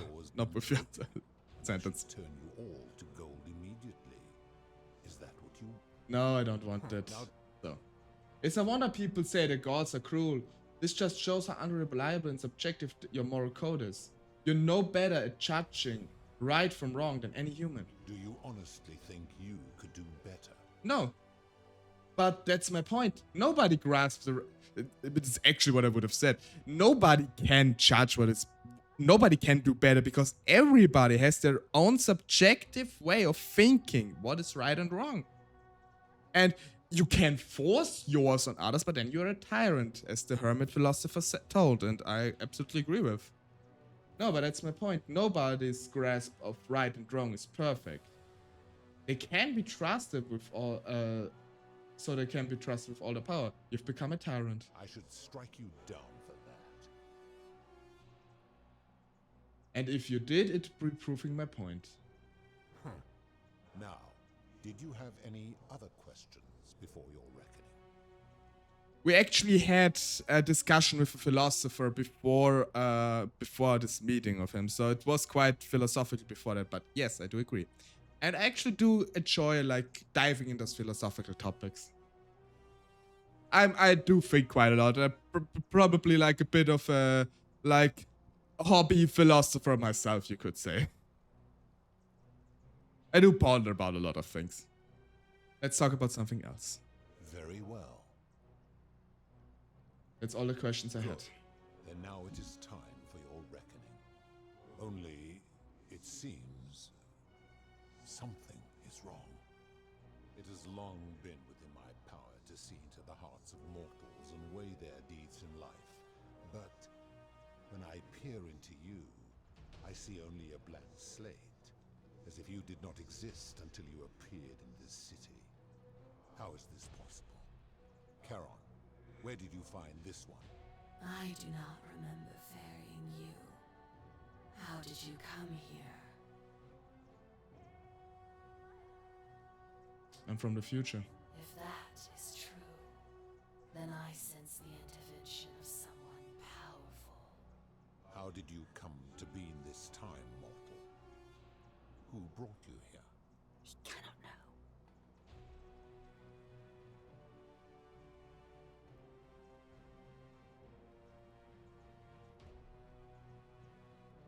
Why can he not know? Okay, so we know Persephone did. She doesn't want us to tell him. But I don't know if it's a good idea to lie to him. I think the second one would be the stupidest answer we could give. I'm hoping you could tell me. This... Either I came here on my own, or Persephone did.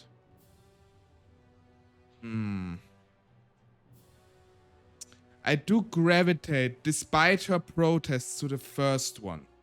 I do gravitate towards it. But I don't know if this is... I don't think it's a good idea to lie to him. Only I could remember. I've played this before. It's been so long though.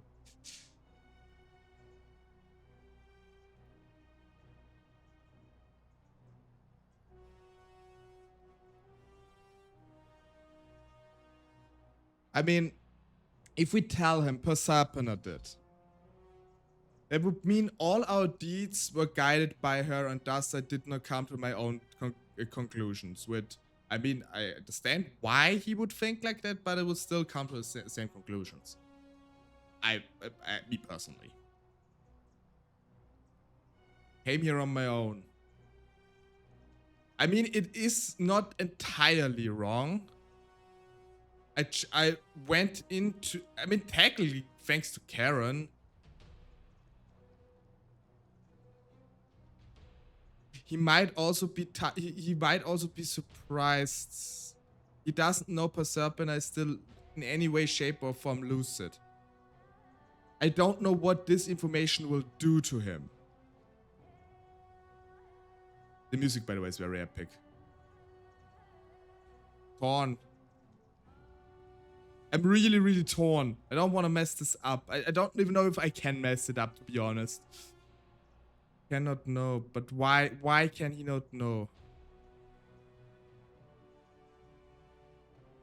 Why can he not know? What would he do if he knew?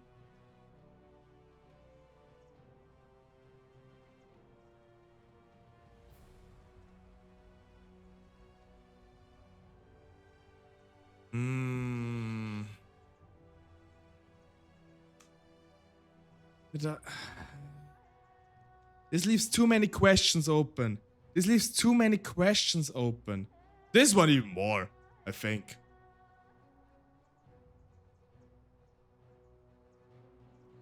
Oh, well, yeah, you're not supposed to. It must be a glitch or something. What do I know? I don't know if this is a good decision to tell him. She doesn't want it, and she probably has a reason for it, though. But lying to him could also result...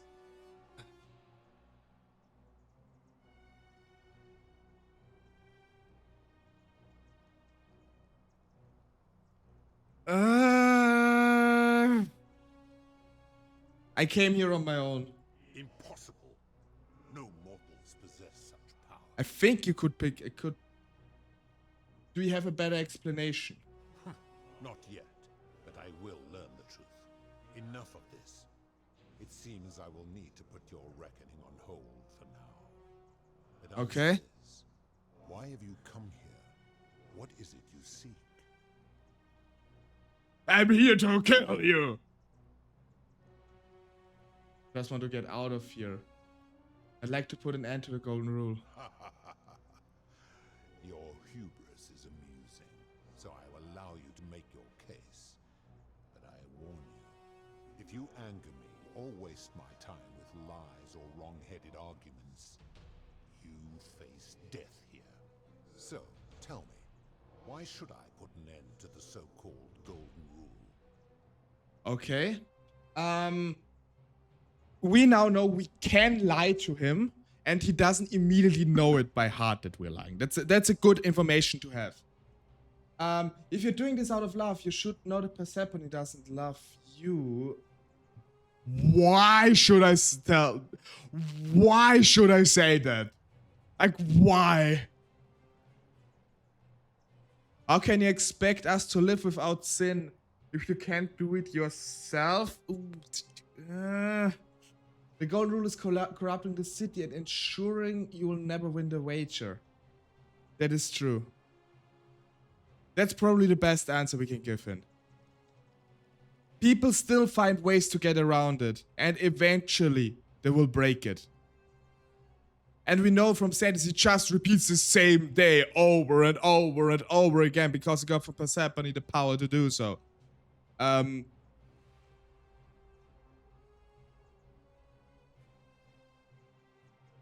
so? And be specific. You have made a grave allegation, and I expect you to back it up. This is price gouging. Rufus has become paranoid. He's jumping at shadows like virtual sexuality. Malleolus has trapped people in debt bondage by convincing them that rebelling would break the law. This is price gouging for life-saving medicine because he knows nobody can afford it by force. These are all valid arguments. I think this one is the most valid. He's paranoid. He's sick and caused paranoia. And he committed... And he was jumping at shadows and just was angry about the first thing he could think of. He is a volatile and confused fellow, that one. I can tell him all the things. Decius is price gouging for life-saving medicine because he knows nobody can take it by force. True. That is true. I have witnessed him doing that. Malleolus has trapped people in debt bondage by convincing that rebelling would break your law. His cruelty does seem to grow greater by the day. All the examples I can think of. Pathetic. You will need to do a lot better than that. What?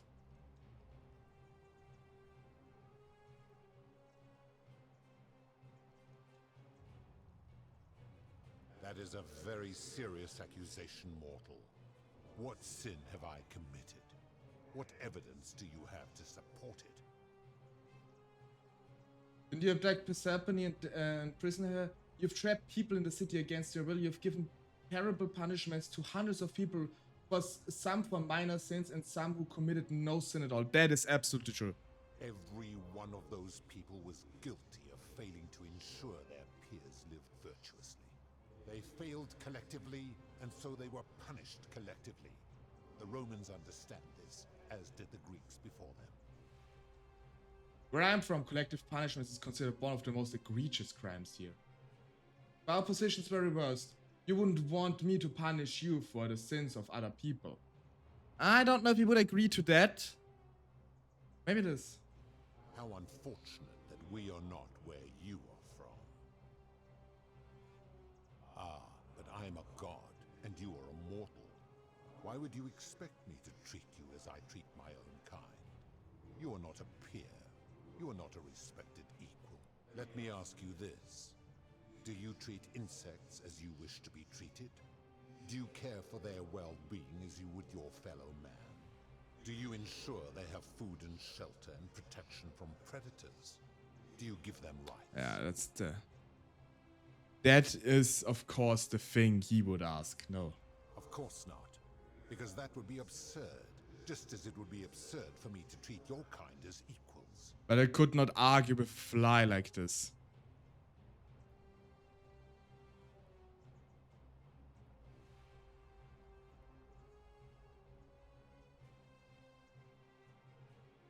It might upset him, but it is absolutely true. You're in love with one of us, with Persephone.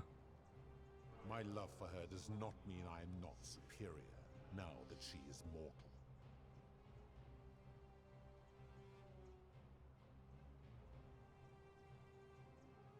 I should not anger him. What makes your kind superior to mine? Where to begin? Our lifespans exceed yours by thousands of years. How is that our fault? In which time we accumulate vast wisdom and a mastery of technology you cannot begin to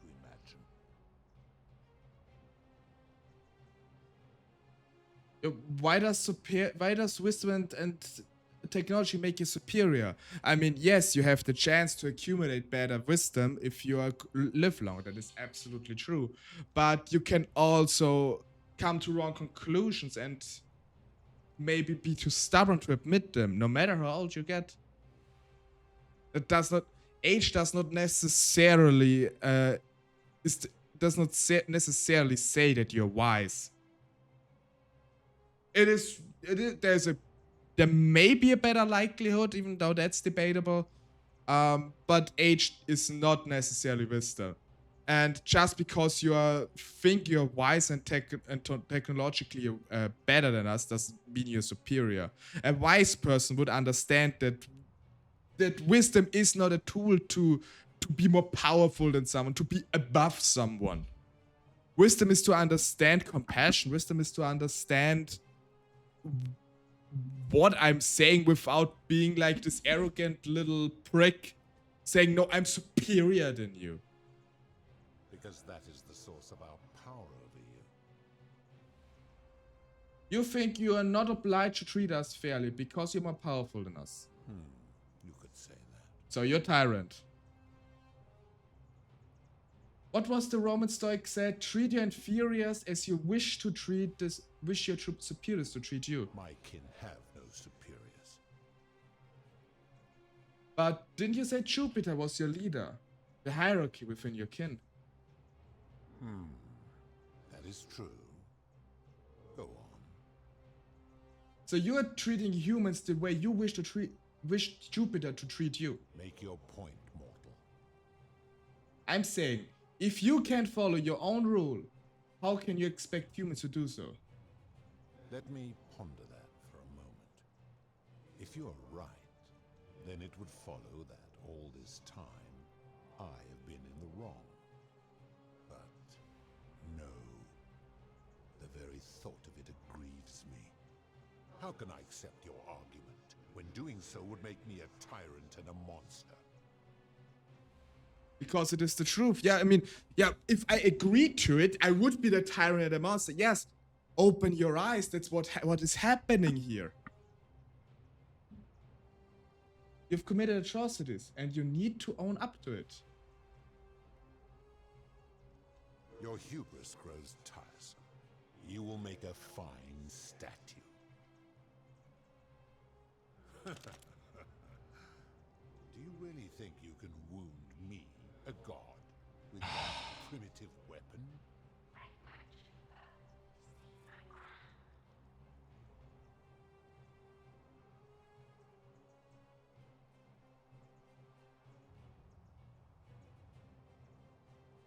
How dare you threaten her? This ends now. The many shall suffer for the sins of the one.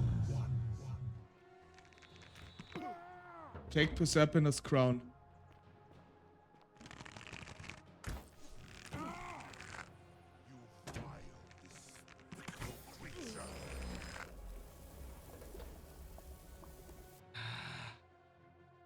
You arrogant little prick. Ah, we argued so long and it was probably the last argument he needed.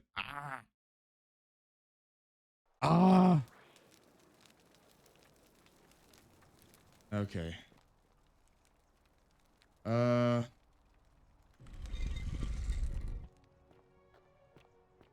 Okay, let's...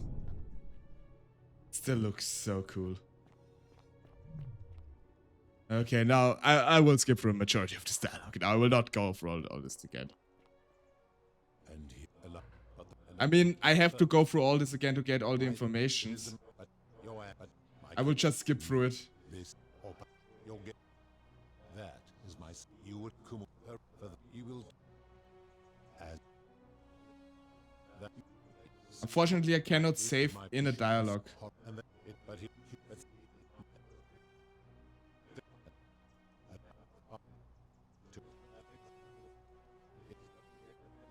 I think we need to go through all this so our character has all the answers. Because many of them are from the dialogue.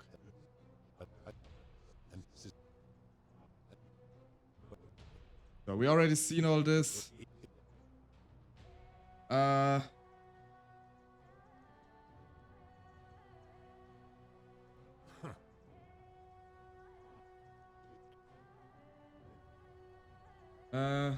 Do you plan suicide?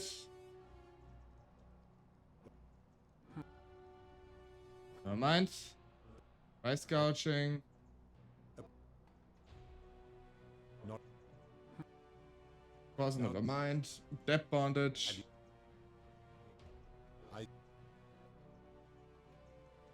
Not the same thing.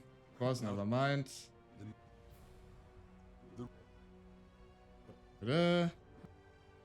Of course, never mind. Abduction. Disagree with that. Of course, never mind. No one can. Proving my point. Let's talk about something else. That's all the questions I had. Okay. I'm from the future. I'm here on my own. You have a better explanation. in what? I'd like to put an end to the golden rule. Okay. So the golden rule is corrupting the city. True. Price gouging. Rufus has become paranoid. All the examples I have. Doesn't accept it.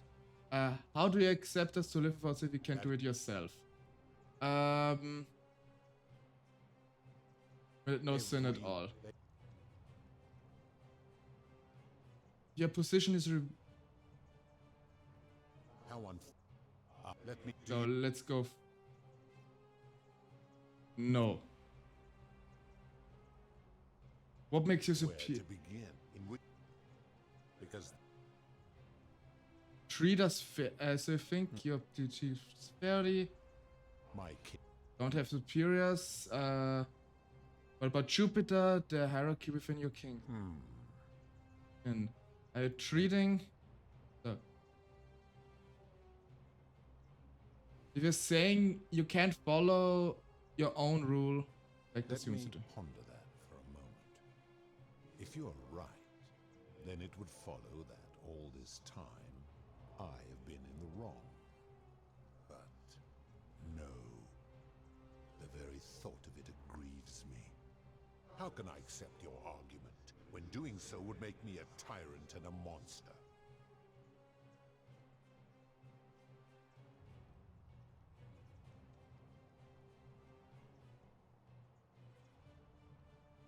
Wait, what? What are you saying?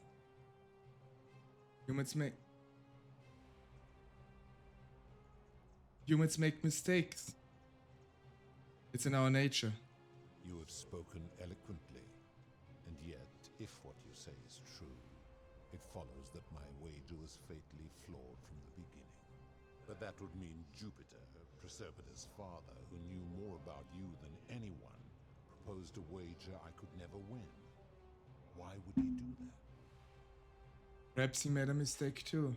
Perhaps he wanted you to abandon the wager so Proserpina would be free from you. Perhaps he felt threatened by you, didn't want the potential challenger in Elysium. Perhaps he left you behind because even your own kin didn't want you. Okay, the last one is a bit too harsh. Not even your kin. Why are you're just a massive prick. No, I cannot say this. Perhaps they felt threatened by you. I don't think that's the case. He wanted you to abandon the wager so Proserpina would be free from you. Perhaps he made a mistake too. I mean, it would follow the logical conclusion of this. Either one of those. This feels almost like an insult. A mistake? But he is the best and greatest of us. monster and power. Perhaps when you took human form, you took on some human foibles. Foibles? I don't know how to pronounce this word as well. Your words sting me, mortal. But perhaps it is what I deserve. As difficult as this is to admit, I have suspected as much for a long time now. And I cannot deny it any longer. I've been so fixated on taking my beloved to Elysium that every time one of you sinned, it wore away my hope of being with her again. In time, I began to despise your kind for making her believe that you could ever be better than you are. But my rage was not born of malice. Quite the opposite. Everything I have done, I did because I loved her. Who knew this empathy of yours, which you celebrate so much, could have such a dark underside? This has gone on too long. It is time for me to let go of this form, of her, of all of you. But know this, if I abandon the wager and leave for Elysium, neither she nor your kind may ever ascend. Just want to return to the world. Very well. I will have Charon make arrangements to ferry the others. But as for you, be aware you will be separated from the rest. Why? Once this exodus begins, the events that brought you to this moment will never have taken place, and you will have created a paradox. What will become of you is difficult to predict, but that is the risk you have taken by interfering in the natural flow of time. Now, are you ready? No, I'm not, because ads are starting in 25 seconds. So we're gonna wait the ads out and then I'm ready. Good lord, it's getting hot in here. 29 degrees Celsius or almost 85 Fahrenheit.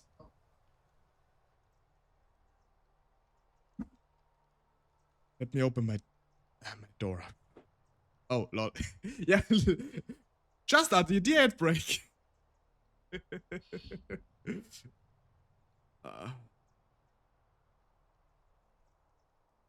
Yeah, my office isn't that large actually, so I do have to wait. Go drink some water. That's actually quite good. I mean, I'm running quite out, but my office is rather small. So, of course, with my PC and my 3 monitors, it's heating up quite a lot.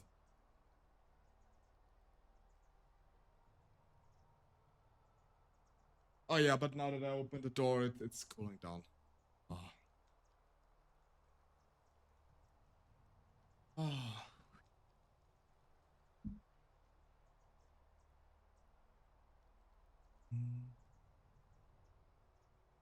Bro, I wish I had 3 monitors. I'm stuck on a laptop and a drawing tablet. I mean, I talked about this a couple times already in the past. I work in IT, so I had all those the gaming PC I have. That's, I think, like over 3,000 euros are in this one, and the 3 monitors. I had this stuff way before I started streaming, like, because I'm just like a tech nerd. And I do not have a car, and I'm generally, but when it comes to most things, I'm rather frugal, so I have the money to afford this stuff. And yeah, so I could not just afford this willy-nilly. It's probably like my computer setup is probably my most pricey possessions. If I had to guess. It's just my hobby though.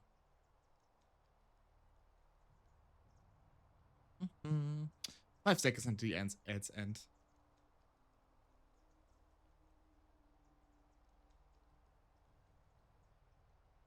Welcome back from ads. So, as promised, I was not ready, but now I am ready. And we now will also tell the God of the Underworld that I'm ready. Farewell, mortal. Herculean task.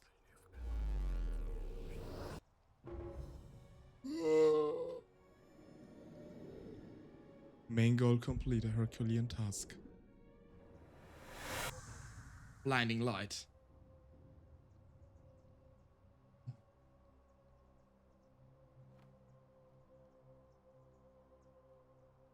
In the city.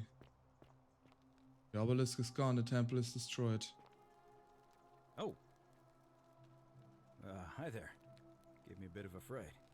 Thought I was in here alone. I'm Al. Alworth, I came here to find you. Well, here I am. I'm sorry, I didn't catch your name. I'm LuxTaleor. Oh, did that lady in the forest send you in here after me? Yes. I guess I lost track of time, learning about the history of this place, and it is extraordinary. I'm fairly certain you and I are the first people to set foot in this city for about 2,000 years. Fortunately for us, the last person in here was a Roman man named Galerius, who inscribed an account into a tablet. Apparently, there was a community of 20-something people trapped in here, and living in fear of a curse they called the Golden Rule. They believed that if even one person sinned, an unknown god would cast them all into gold, like the 1,000 people who'd lived here before them. Then, one day, just as Galerius had finished praying for a good harvest at the shrine of Proserpina, an oracle appeared and told him how to solve the ills of the city, like saving the life of a dying woman, preventing the suicide of a man in debt bondage, freeing a falsely accused prisoner, foiling an assassination attempt, and so on. Meanwhile, the oracle walked up to the temple of the mysterious god, this one right here, and demanded an audience. And the doors just opened up to him. Nobody knows what went on in there, but Galerius wrote the oracle must have been more persuasive than Odysseus. Oh, well, because the stop next making thing me he blush. knew, the ground shook, and the voice of that god rang out over the city. The many have suffered long enough. Unfortunately, Galerius' account just sort of stops after that, leaving a lot of questions unanswered. What became of him, and the other people who lived here? What happened to all the golden statues? And did this mysterious oracle single-handedly undo the curse that had terrorized people for hundreds of years? Thousands, actually. Actually, that was me. What? Oh, I see. For a moment there, I thought you were serious. Anyway, I think I found a way out through the aqueduct that brought water into the city. Follow me. Right behind you.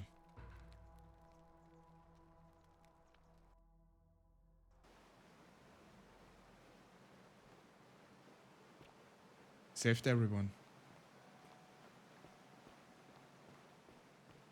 And now we're back with the other ending we already saw today at the same point. It does seem to be a bit brighter out today, though. I'm gonna pause here for a moment and make sure nobody else is ever lured into this temple. Good idea. You go on ahead, and I'll be there soon. Alright, Al.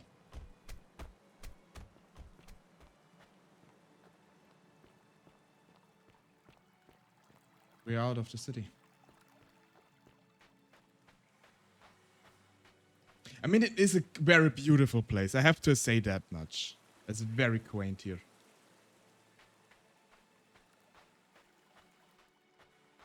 It's actually amazing, this whole thing. I already said this before. This whole game, like the basis of it was a Skyrim mod. Crying out loud. Really insane. You're back. But you're alone. Does that mean you didn't find Al? I found him. He'll be here in a minute. What a relief. Thank you so much. I was beginning to think you'd both become trapped in there. Why don't you tell me what you discovered while we wait?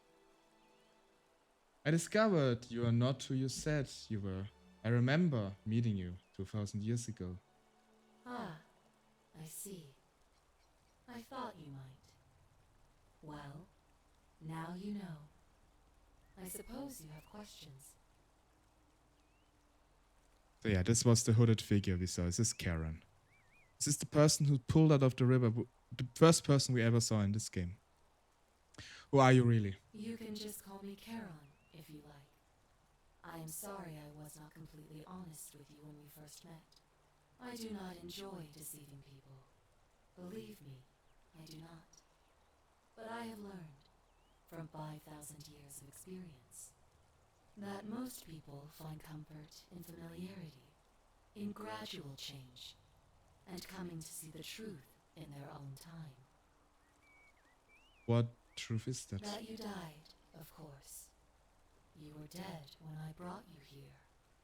My role, as the servant of the god of the underworld, has always been to assist the chosen to cross the threshold from the land of the living to the land of the dead. How did I die?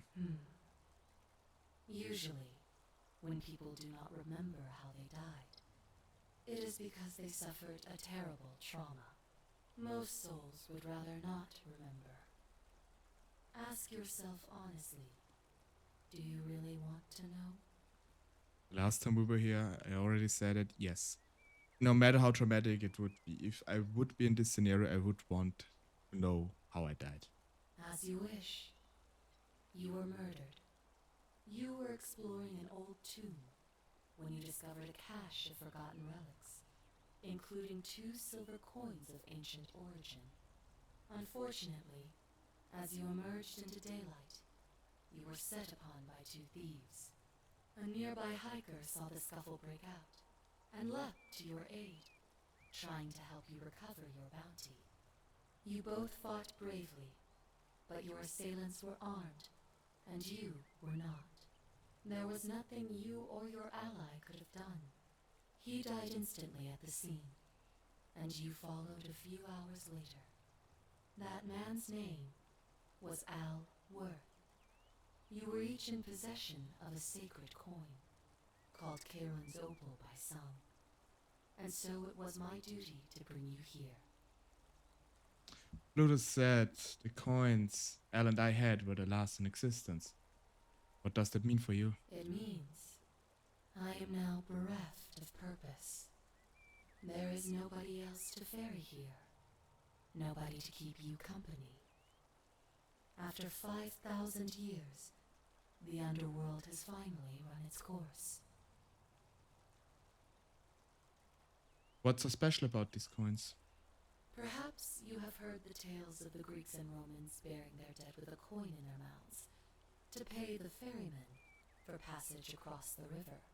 Well, those stories contained a seed of truth, but not any coin would do. A long time ago, my master created 1,000 silver coins and had me distribute them across the world. My orders were simple. Whenever a person died in possession of a coin, I was to locate them and ferry them here. Yes, Pluto mentioned that my coin was the last in existence. What does that mean for you? It means I am now bereft of purpose. There is nobody else to ferry here, nobody to keep you company. After 5,000 years, the underworld has finally run its course.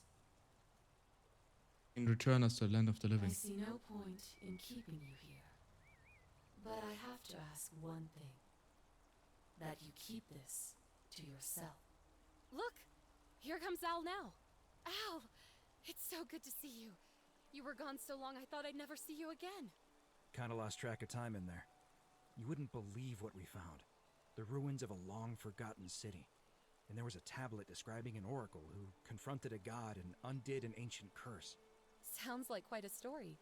And I look forward to hearing all about it. But you 2 look exhausted.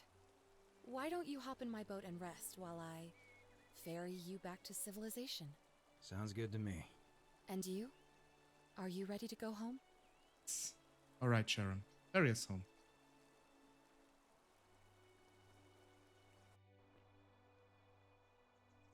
One year later.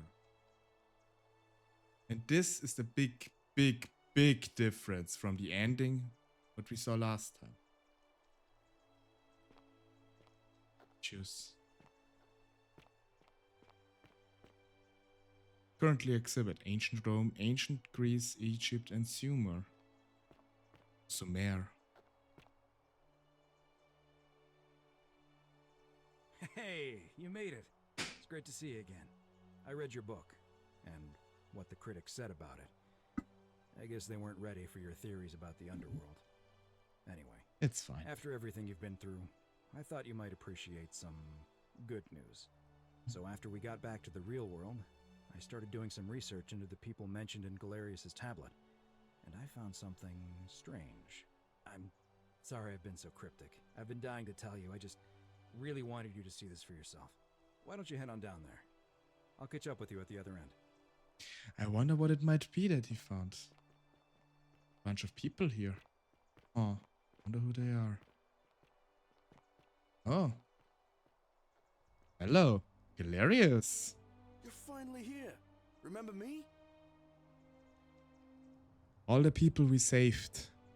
I think we will know at the end of it how they got here. I think it was Karen's doing. Oh, pass up now. Galerius, what are you doing here? It's a crazy story. After you disappeared, Karen appeared and told us she was returning us to the world. Even gave us some coins to help us start our lives over. Only, for some reason, she returned us to your world instead of ours. Anyway, I know we only ever had that one conversation, and I wasn't even sure if you'd remember me, but I wanted to say thanks for freeing us from the underworld and giving us a second chance at life. What are you doing with yourself these days? Oh, I used Karen's gift to buy a farm in Umbria. Got a villa on it too, with enough room for Dooley, of course. Aww. It's hard work, but I sleep soundly every night. I'm finally my own man, and I wouldn't change it for the world. You're with Equia now. I know. I can't believe my luck either. But we're engaged and living together. We're planning to get married next spring. If you're going to be around, we'd love to see you there. Oh, I would love to come. Count me in. Good to see you again, Galerius. There's a whole museum full of people waiting for a chance to thank you, so you better keep moving. We'll speak again soon, my friend. Of course, Galerius. Assemble as many people as possible in the museum. The Oracle. Achievement unlocked. Oh, hello. You're here. It's lovely to finally meet you. Galerius told me all about you. Stare my soul. Good to see you too. Good to see you too, Equia. So, you're the hero who somehow vanquished the last of the Roman gods. As I'm a priestess, you realize you've put me out of work. Shucks, sorry about that. Actually, and it still feels a little sacrilegious to say this, I'm finding life after religion quite enjoyable. What are you doing with yourself these days? Galerius and I are engaged. Oh. Expecting.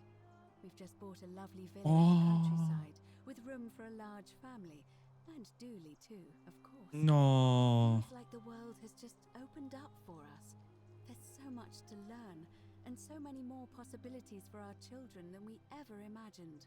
We're just so thankful for what you did for us. For all of us. How's Livia? Oh, it's sweet of you to ask. She recovered nicely. In fact, she's here somewhere. If you'd like to ask her yourself. Absolutely will. Thanks. I'll do that. It's good to see you again, Equia. See you at the wedding, I hope. Oh, definitely. I will definitely come. Hello, Dooley, my friend. How are you? Hello. I'm Dooley. I remember who you are, Dooley. Galerius said you're very nice and a big helper.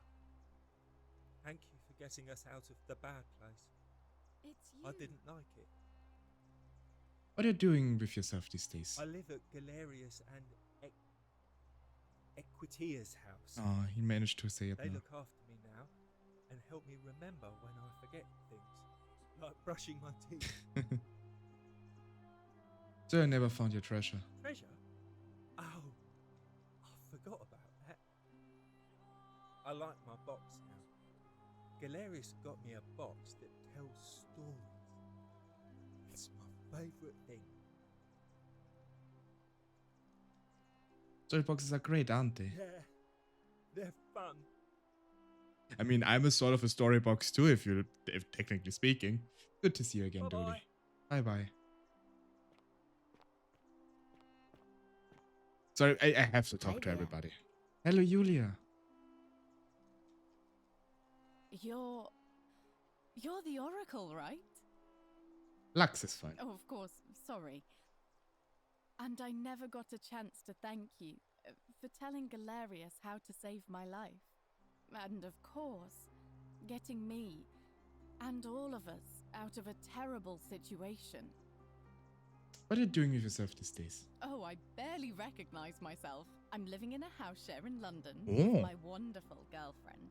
Ah, And I'm girl. studying English at university. Oh. Eventually, I want to travel the world and write about it. Turns out, it's about 30 times bigger than the Roman Empire ever was. Did you know there are entire continents Rome never knew existed? That's And true. you can travel almost anywhere in an aircraft, which is rather like flying on a Pegasus, but much more comfortable. Oh, sorry, you already know all that, of course. I'm just so excited. There's so much to see and learn and write about. It's really nice to see that. Seeing the world through fresh eyes sounds wonderful. I have noticed people from your time have no idea how fortunate they are. I hope to change that. One day. Wish you the best of luck with it. Do you know what happened to Malleolus and Claudia? Last I heard, Malleolus kept insisting he was the last rightful ruler of the Roman Empire, and wound up being committed to a psychiatric hospital. Of course he was. As for Claudia, she was always so viciously unhappy. Someone said she'd blown all her money on wine, trying to drink herself back to the underworld. After the horrific way they treated Ulpius and me, I can't help feeling a sense of... what's that German word? Schadenfreude? Yeah, Schadenfreude. Auch funny that they snuck in a German word. Schadenfreude, meaning if you derive fun of the harm if others get in harm, basically. I think you're allowed to feel it. Thank you. You're very kind. I mean, she was in debt bondage to them. Do you know what happened to Aurelia? Ugh. Someone told me she was boasting about getting her claws into some rich prince, and how she was going to be living the high life from now on. Even in your time, life still isn't fair. Apparently, he'd proposed before they'd even met. And last I heard, she'd bought herself a first-class one-way ticket to join him in some exotic place called... what was it? Nigeria? Some people have all the luck. Oh, oh, yeah. She probably got a mail from a deposed prince of Nigeria.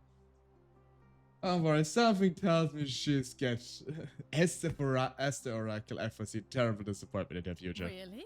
Huh. I feel better already. Thank you.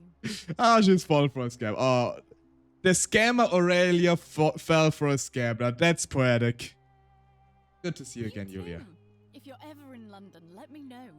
We can go to bars and drink wine and listen to the stories of the 9 million people who live there. It's really insane that about 9 million people live in London. Like, in the whole of Austria, 9 million people live. Insane. I'll take you, definitely take you up on that. And there's Lucretia. How you doing? You are here. It's nice to finally meet you. Hey, Lucretia. Lucy is fine. Okay. I'm making an effort to blend in, as you can see. We are all trying to keep a low profile. Understandable. If the world knew we died 2,000 years ago and were suddenly brought back to life 12 months ago, they'd never leave us alone. You have done very good. I've managed to save everyone. Thank you in person. I'd say the gods smile on you, but I hear you drove the last of them off. Well, yes, I did actually. What? Yeah, so we've been doing so good that we drove the last gods away from the mortal plane, basically.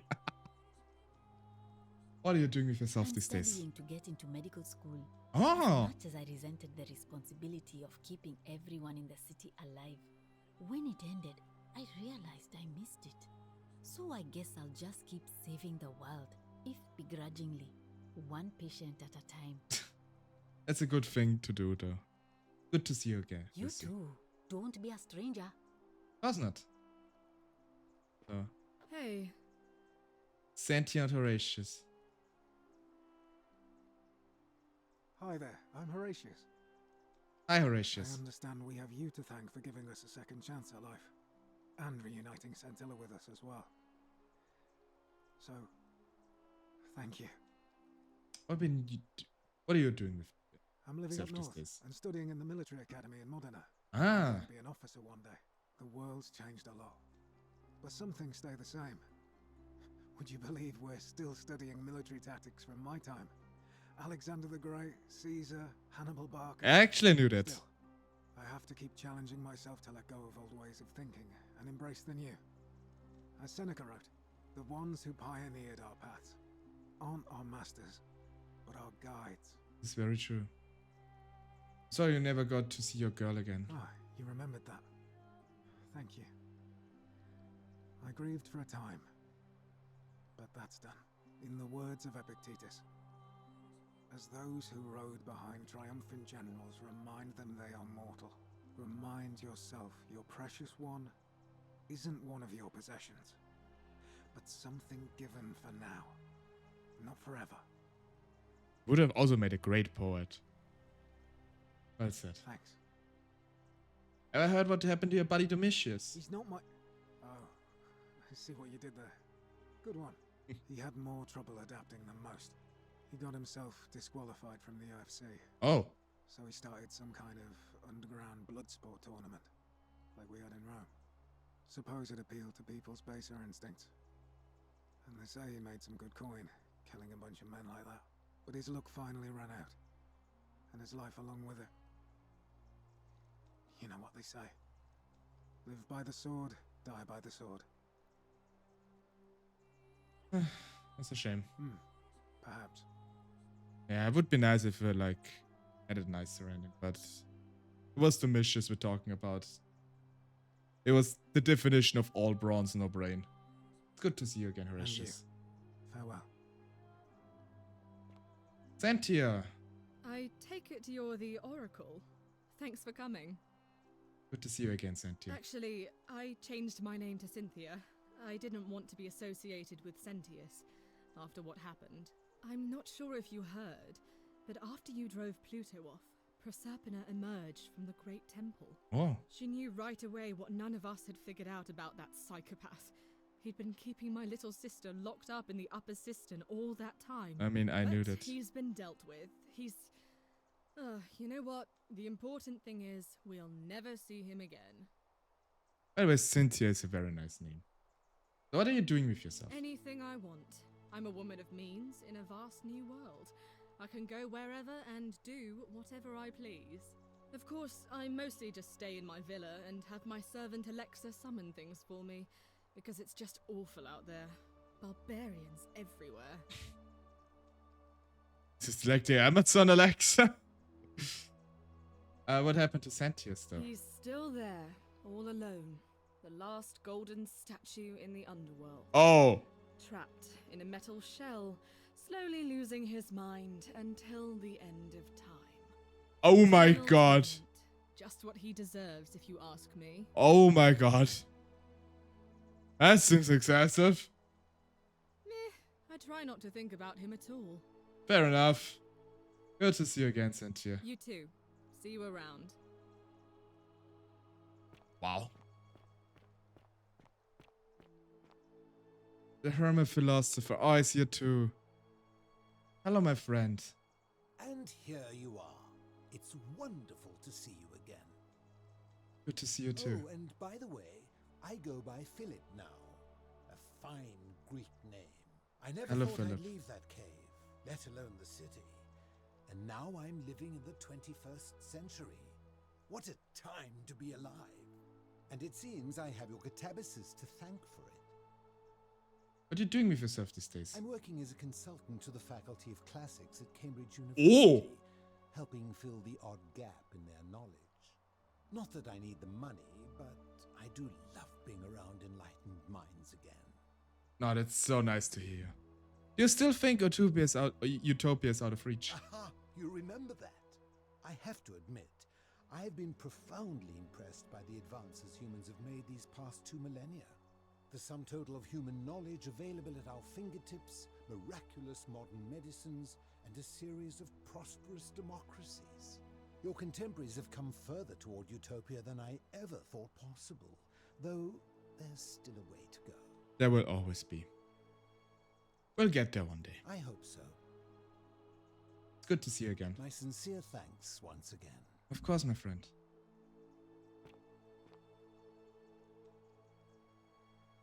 Yeah, this is Decius. Oh, I can see it. El Georgius, my friend! Greetings.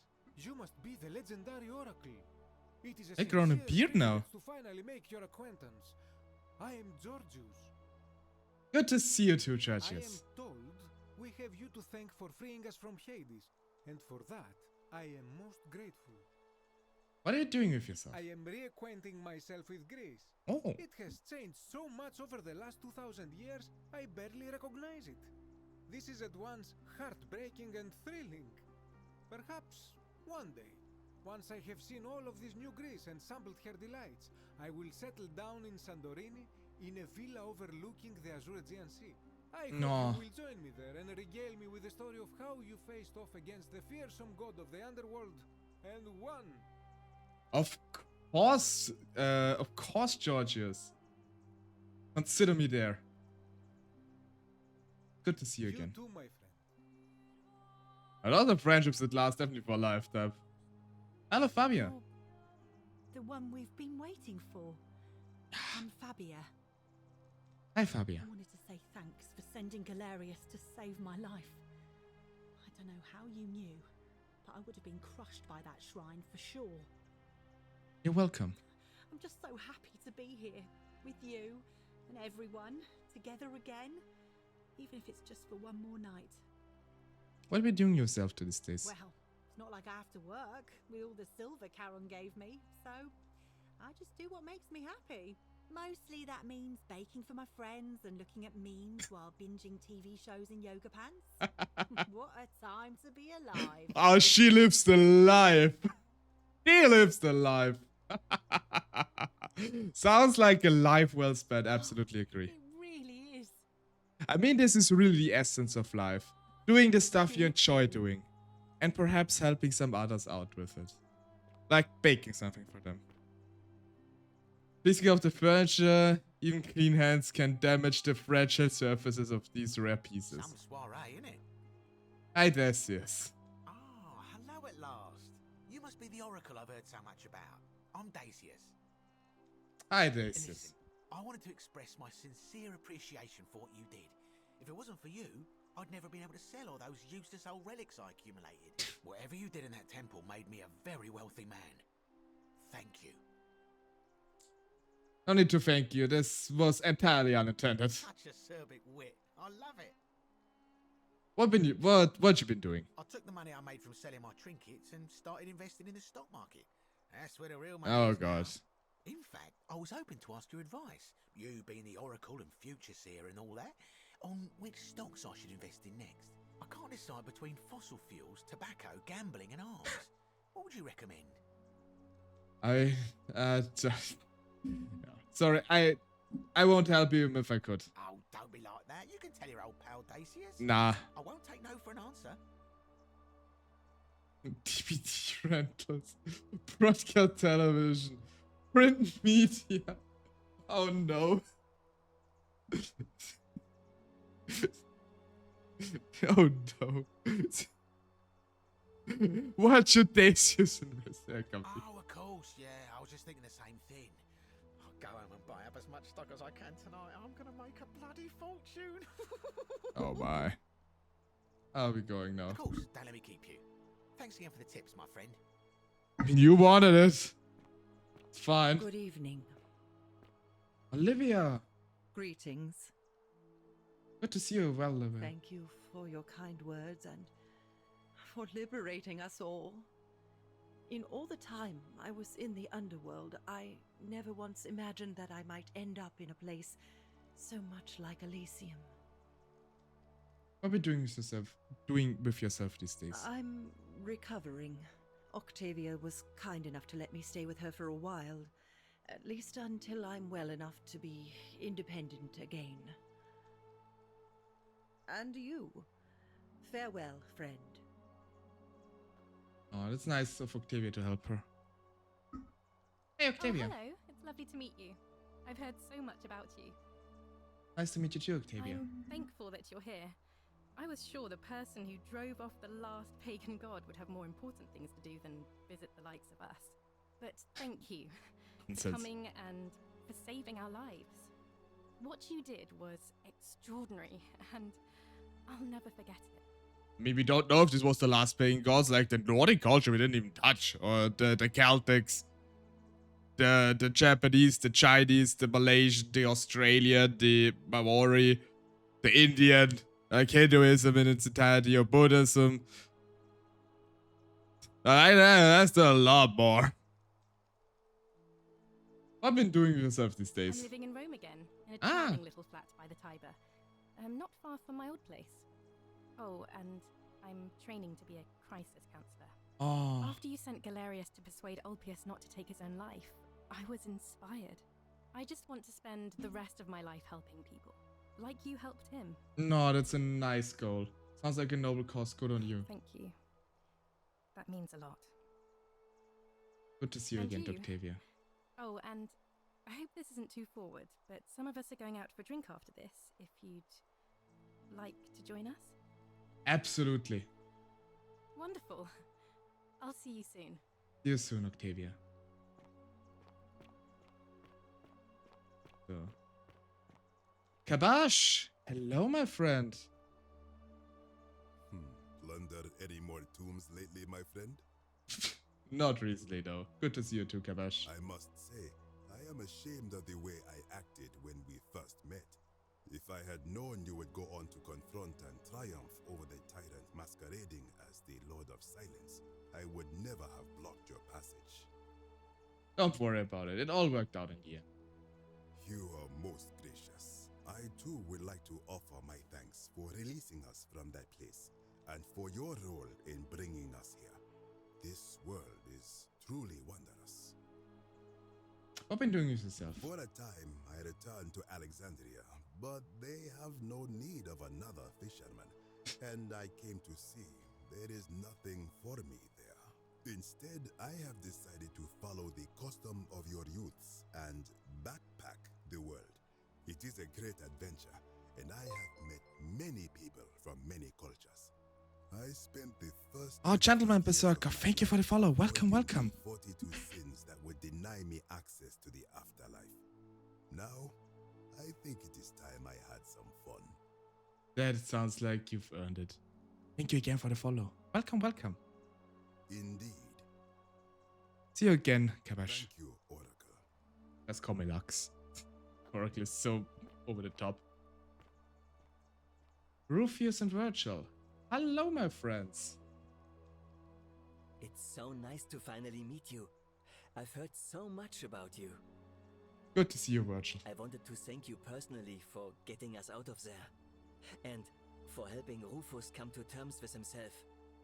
He may come off a little gruff, but once you get past that, he's a lovely fellow.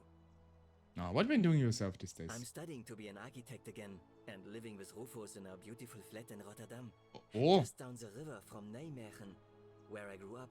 Of course, it's improved immensely since I was there. Ah, Skies from Gleaming not Germany, but the futuristic Netherlands. buildings and clean streets, full of educated, accepting people. You natives of the 21st century have no idea how fortunate you are. Good to see you again, Virgil. You too. If you're ever in the Netherlands, we'd love to show you around. It's the least we could do. Oh, absolutely. I must take you up on that. Hello, Rufius. Nice to meet you. Hi. Good to see you too, Rufius. I go by Rufus now. New start, new name. Oh, and thanks, by the way, for what you did. Sorry, I'm no good with the mushy stuff. Yeah, that's fine. I'm better with it, I know. What are you doing with yourself? I live with Virgil in Rotterdam, not far from where he grew up. It's very modern. Destroyed in the war, and it rebuilt itself. It's true. Good place for a fresh start. Haven't decided what I'm going to do with my life yet. One adjustment at a time. One step at a time, my friend. That's absolutely true.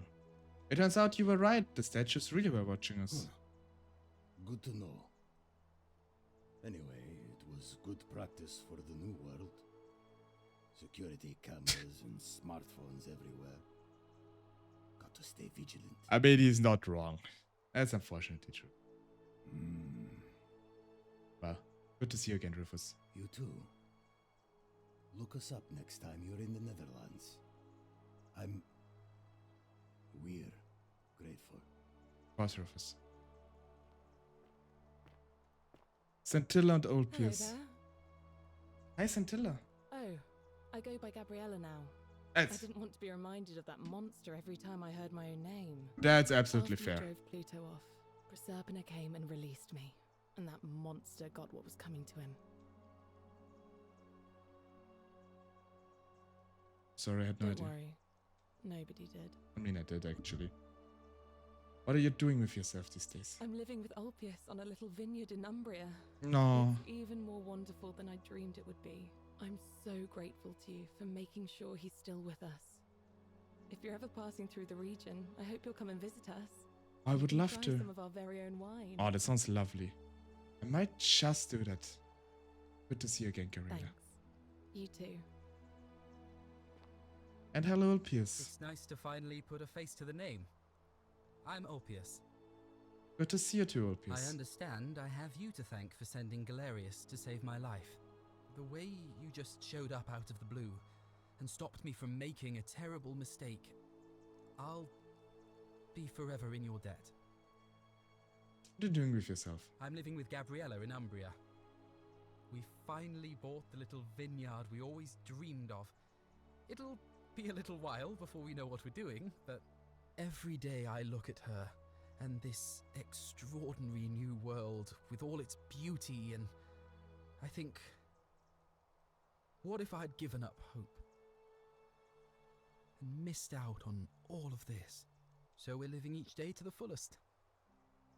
And we end them all the same way, sitting together on our terrace with a glass of our wine, which the locals say is almost drinkable now, and watching the sunset over the rolling hillside. It sounds And I absolutely lovely. couldn't be happier. Glad you're happy. Thank you. I wouldn't be here without you. Good to see you. You too. So, I talked, I think, to everyone. I love. If we would have talked to them in the last time loop, we would have, like with Kabash, we would have additional dialogue with them, but I didn't think of it, honestly.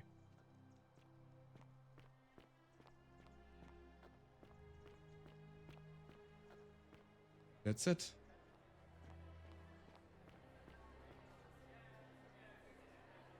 Hello, Al. There you are. I hope you enjoyed that. Now, there's one more person I wanted to introduce you to. I think you know her. What? Sorry if I frightened you. Just a little joke I've been saving for a long, long time. That was cruel one. Recognize Allow the me to twist. introduce myself properly. I am Proserpina, former goddess of the cycle of life and renewal, and now a regular mortal. I wanted to meet you in person, and thank you for freeing all these people, and me. I hate to think what would have happened to us without your intervention. You were whispering to me all along. Indeed. Suffice it to say that while Pluto was controlling the eyes and ears of each golden statue, I was able to control their tongues and whisper to you when he was distracted.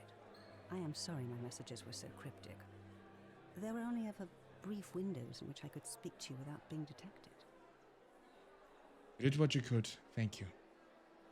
You created a time loop? I did. I may have given up my immortality, but I still retain my gifts as the goddess of a cycle of life and renewal. After witnessing Pluto punish countless poor souls over thousands of years, I knew this generation, the final wave, would not survive.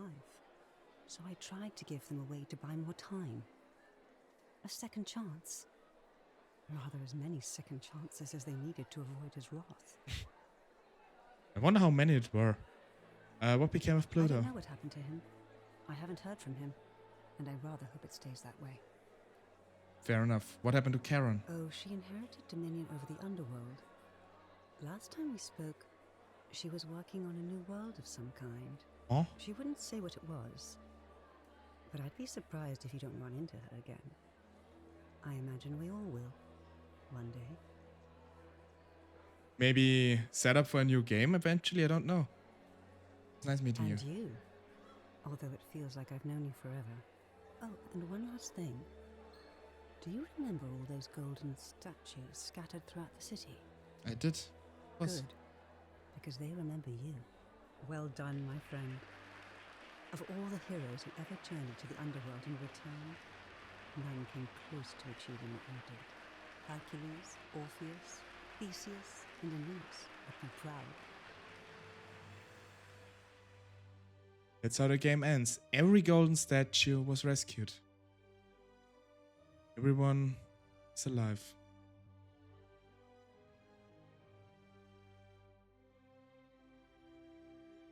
And that was The Forgotten City. An absolute gem of a game that, in my opinion, got way too little recognition. Already a few years old, as can probably deduced from the graphics. But it's an absolute gem of a game. And especially as like a storyteller myself, it's absolutely fitting. It's absolutely fitting. And here you see, like, they even had historical consultant and everything. It's really, really cool. Absolute gem of a game. I hope you enjoyed it. In case some of you haven't seen the entire thing, all the videos, all the streams, including this one, will also eventually be on my YouTube channel, which is linked down below. So if you want to watch them in its entirety, maybe at some point in the future I will make like a compilation of it. But right now I'm not really in the mood of cutting all this stuff together. Do apologize for that. I wish I would have someone who does this stuff, but maybe at some point. Anywho, it is a gem of a game. I already have a few more games lined up. I mean, of course, we still have Octopath Traveler and Okami running currently on the channel, as well as the Valheim server with like as lovely people as the good Dane, if he's still here, and a few others. So definitely will be streaming this. A few other games lined up. There's still the Skyrim playthrough with the 3,500 mods I want to eventually do. But I'm still waiting for the mod pack I want to use to come out of beta. So we'll probably need to wait a couple more months for that. I don't know. So I constantly get updates. But I don't want to do it until it's out of beta. But I do know when it's time for it, the mod, the Forgotten City mod from Skyrim, on which this game here is based, will be part of it. So we will be revisiting it actually. So this will be a fun little thing.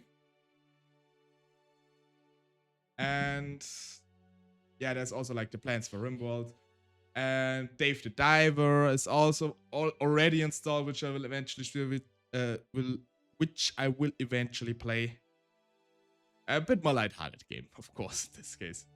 It doesn't always need to be a story-heavy game like this one, or when we played it, the Slay the Princess game. But be sure there are many more coming all your ways. And of course, if anyone has any recommendation for any game you want me to play, always open for it. You know, either right here in chat or on my socials. I'm really up for anything. As long as it's not like FIFA. Like, this is not a game you will ever see me play. At least not on my own free accord.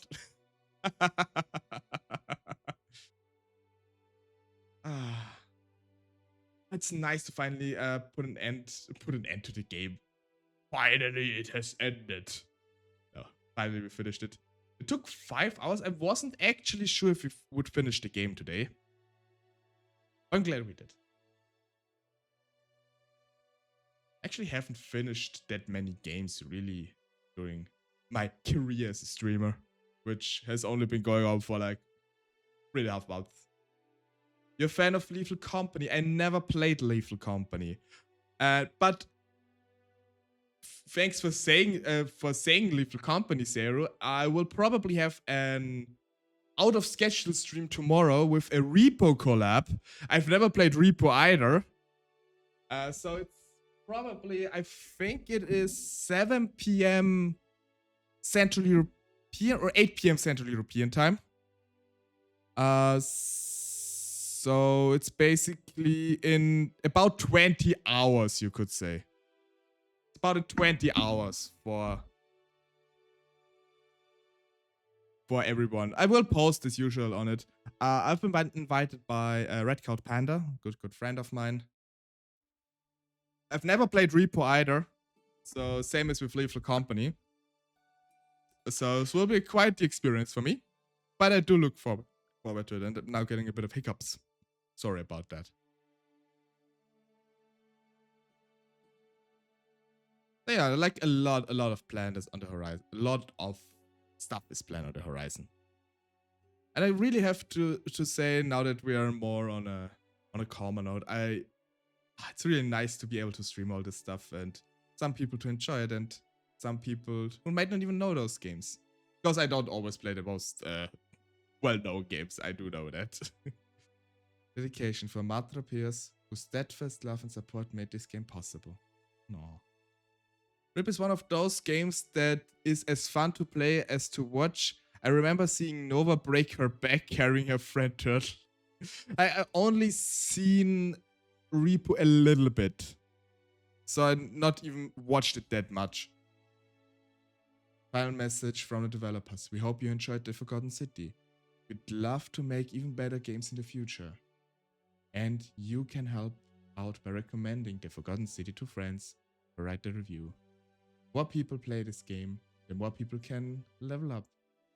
And if you'd like to be the first, announce your just a little dedication. Not dedication, little info from developer. It's a lot of fun and I know way too much about it. Let me hop over my talk screen. Would be fun to play with you too. Oh, I mean, I would be on board. I mean, I always have to look a bit for like, if I do remember correctly, you're in the Americas too, across the pond. So it's always a bit like with the time zone. Because if you consider streaming this in the evening at your place, I would probably not be able to do that because I guess it probably past midnight for me, and even on my days off, I normally like I say normally go to bed at like 1 a.m. at the latest, but I've been playing Valheim with you too until like 3 a.m. in my place, so it's not really counting. Time zones. I'm up to the generate hours. Yeah, I mean, if I wouldn't have a day job with regular hours, I would absolutely be that too. I'd absolutely do that too. Do morning streams occasionally for my other friends, so that is not too bad. Yeah, I mean, just, if you have something planned, just write me on Discord or something. And if I have the time, I'll gladly join you. I gladly join you. I mean, I'm always up for fun collabs. This is one of the things I really enjoy about becoming a VTuber specifically. The fact that I managed to get to know so many people's friendship. Yeah, friendship. So let me start the tavern music again. Connections. Nerds combined. Nerds together strong. No, it's really something I probably enjoy the most of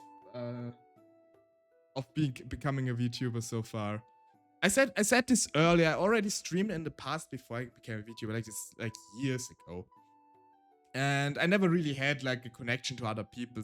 I also didn't really use any social media back then. Because I didn't really think about it that much, let's face it. But I've been enjoying doing this whole VTubing thing and meeting all those lovely people. It's such a joy. And additionally, the fact that people actually come by and watch this, it actually still amazes me.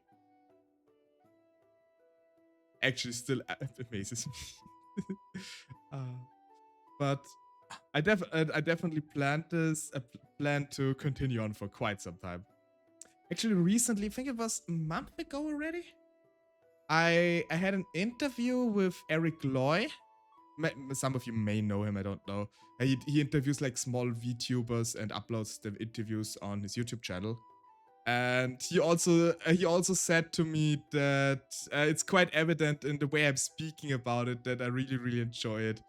And it actually made me quite kind of happy to hear this from someone else too. I really only collabed with a couple friends until we made Scarf of Legends. Now I got to meet and play with so many people. Y'all are so lovely, and I'm happy to meet and game with you. I can just say this back, like 1-to-1. And if I have someone to thank for it, it's actually probably Panda. Because if Panda never made the post, it was like right at the beginning actually when I started VTubing. He made a post where he asked just randomly on Blue Sky VTubers if they want to join in a one-shot D&D campaign. And I saw this and I hopped into it, and basically this spiraled into like getting to know more and more and more people. I wouldn't be in a Scarf of Legends Discord either, or in the Valheim project if I didn't know Panda.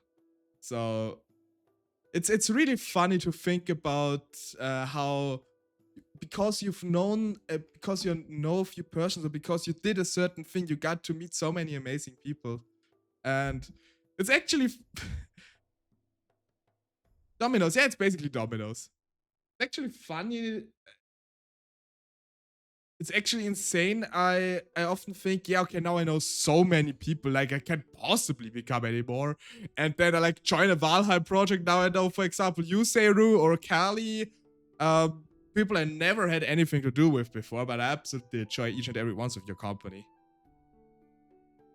And of course, there are people like Dane that also hopped into the VTube or PNGTube community, and each and every one, it's actually still kind of, I'm smiling like an idiot, you could say, just thinking about all of this.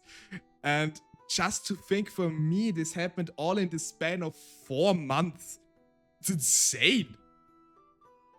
If you would have told me that like half a year ago, Lux, you start streaming, and then within like 4 months, you meet a lot of people that have over 100 followers on Twitch and have affiliated everything. Like, I would have said to the person, "Are you completely out of your mind? This would never happen. Like, what kind of drugs did you use?" But apparently it did. 4 months. It's actually insane. Especially now that I think back on it. My old channel, which I had, it took me, I think over a year to get affiliate, and I think over 2 years to get over 100 followers. And honestly, my old stream, I often had like only 1 or 2 viewers, and now what are we at right now? We're at 11 viewers. You guys, where do you all come from? How? Why are you here? No, I do appreciate. I'm extremely glad about it. I just don't know how to cope with it, honestly. That's why I always have like the viewer count and everything, so that I don't see it, because I cannot comprehend it, honestly, and I probably never will. It's when I started on considering becoming a VTuber, I thought about it. Yeah, if I just could get probably should just chatting, by the way. If I just could get like an average of 3 to 4 viewers over all streams combined, I would be over the moon. Like this was like my goal for this year. And maybe like optional goal was, yeah, maybe I hit affiliate within this year. I hit affiliate at the beginning of February. Or at the middle, like in February already. I did this in under 2 months. And what the heck? And incredibly. I cannot even come up with the correct words. Thankful and everything. It's, oh god, I'm sorry. I for those who are new here, I do have the tendency to get sappy. That's like in the nature of Lux. Just enjoy the ride, mate. We all support and lift each other up and have fun doing so. If we keep having fun, then others will have fun. Join our adventures. That's a very nice. It's a very nice thought. But yeah, I said it earlier. I'm doing this all for fun, and I think I think it was Dainty who said this. Because I'm quite the same here. I do tend to talk with myself anyway while playing games and everything. So at one point I thought streaming would be fun, and if I can entertain a few people along the way, that's just an additional bonus for me, really. Me and Dane had a really sappy heart-to-heart not long ago, so I'm cool with it. Yeah, I mean, I always get sappy with Dane too. I actually enjoy it. I also used to be, because I remember when I started here with VTubing, I was very self-conscious about my accent and not being able to speak fluently English here or in an understandable way. Because the streaming I'd done before was in German. But apparently, at least I heard it a couple of times, apparently my accent is nice to listen to, my voice is nice to listen to, and I'm understandable, which I mean, I don't hear it. And I still cannot really comprehend it. As with so many things, apparently. But even native speakers speak this language fluently. You're completely fine. Yeah, I mean, to be fine, I don't speak German fluently either.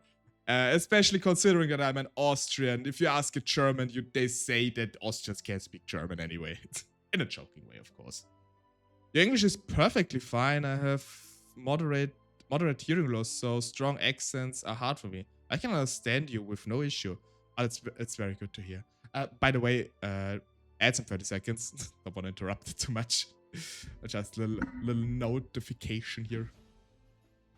Yeah, I mean, you always... But with my voice, and I think this goes for everybody who hears his or hers or theirs own voice.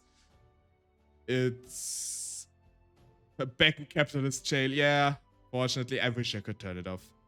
I wish I could turn it off.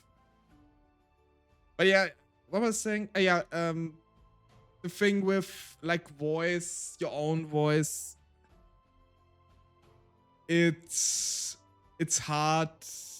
I think most people don't like their own voice, me included. I think that's just a part of life. You yourself hear yourself differently. And yeah. No one really likes their own voice. I sure don't. Yeah, I don't either. I don't either. But I do remember even before streaming that someone once said that I had a nice reading voice. Which, I mean, I don't hear it. But it's also part, not the main part, but like a little also part where I became a tale-teller VTuber. The main part was that I do enjoy stories in general very much. And that I like historical as well as fictional stories. For example, this is why I like this game so much, like The Forgotten City. Because it has this mythological and historical note to it. I'm only recently adjusting to how I sound. I definitely prefer my bass-boosted in-head voice of how I sound, lol. Yeah, it's like the same. Like, I also have definitely way more bass when I'm talking to myself. I mean, I'm still a bit anxious. I agreed to do eventually like karaoke stream and like upload like singing videos and everything on my YouTube. I currently have an illustration in the works for it, which I will put in place of my model because it's the same issue when I'm like reading stories on stream. If I do this with this model and I hold like hold a book up or something, or like I look weirdly with my eyes, it just looks weird, and it's probably better if I have like a set or like a PNG tuber style model here. As in the making right. And yeah. It's going to be horrendous. I definitely have to give out a warning before it. Chinese food ad making me hungry. Oh, I mostly whenever I get ads on other people's stream, I often get like Red Bull ads because Red Bull is from Austria. I think that's why, which is kind of ironic considering that I can't handle caffeine. Like my body can't physically handle caffeine. I got insurance limo. I mostly get Red Bull as I mean, recently I got like sweets, I think Oreos and the Minecraft movie, of course, and a few other things. Caffeine is rough, dude. I get headaches. I get extreme heart palpitations, actually. If I drink like a strong espresso, I would need to go to the hospital. That's no joke, because the exact thing actually happened to me before. My heart beats so fast at heart that it literally hurts my chest. It's not fun. It's not a good thing. It was only Panda Express. Load your Chinese food, but now I want to order real Chinese. Oh, we have a few good Chinese. Like here in Austria we don't have Panda Express. I do know it from like Rick and Morty and generally from like American shows and everything. But basically, if you order Chinese, it's like just the next Chinese person, whatever he is. We have a few very, very small chains here, but you're not missing anything by not having Panda Express. That's true. I mean, we have only very few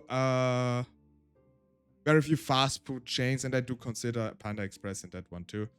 Like, I mean, of course, like there's McDonald's here, there's Burger King here. There are very few KFCs around. Subway was around. I think there are still some around, and I think that's it. When I think of other American fast food chains like Pizza Hut, you don't find a Pizza Hut here. I've never seen a Pizza Hut in my entire life, and except in pictures. Or Wendy's does not exist here. Five Guys does not exist here. I do enjoy fast food places. I can't really say I enjoy Chick-fil-A. Does also not exist here. Doesn't exist here.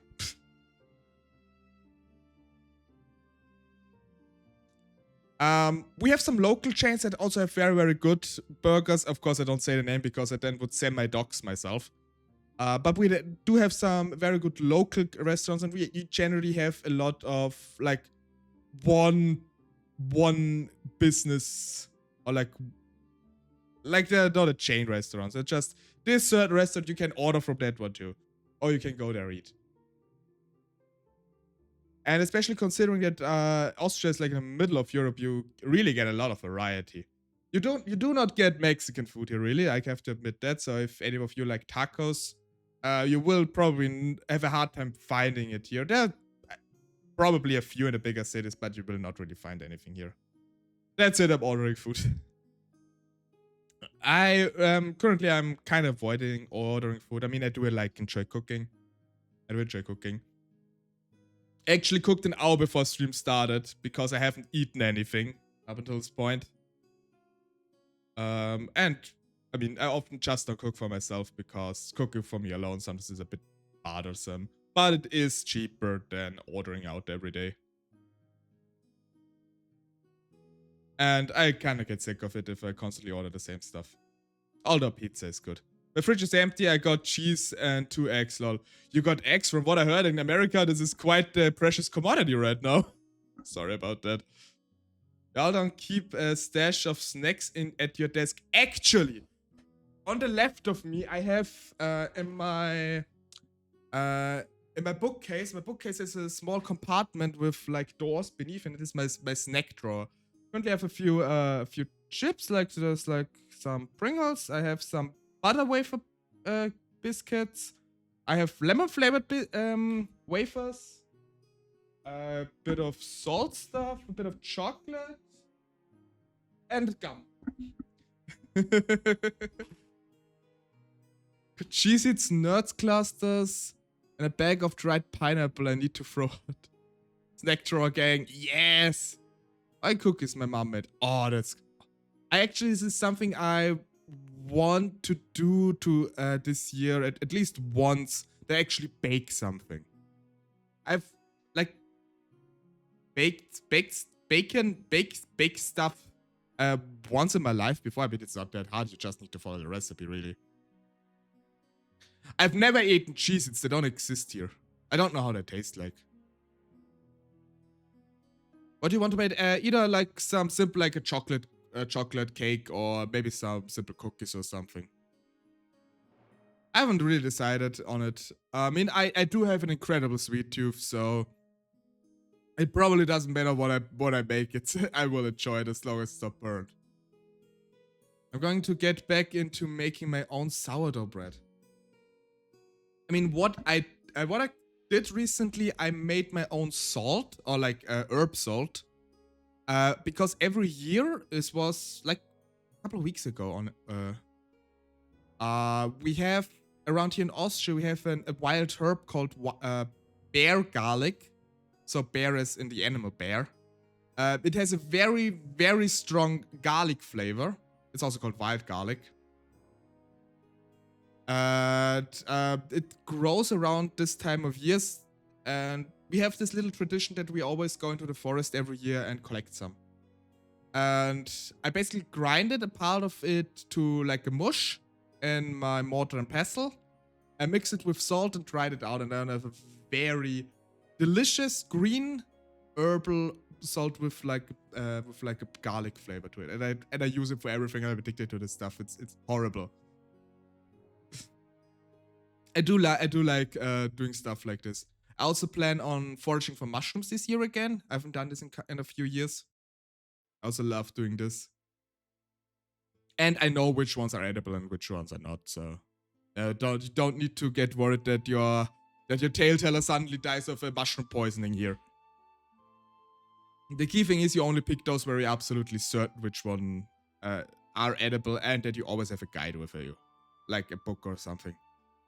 And maybe to focus like on one or two specific kinds of mushrooms, and better leave the rest. And I also, it's not really foraging, but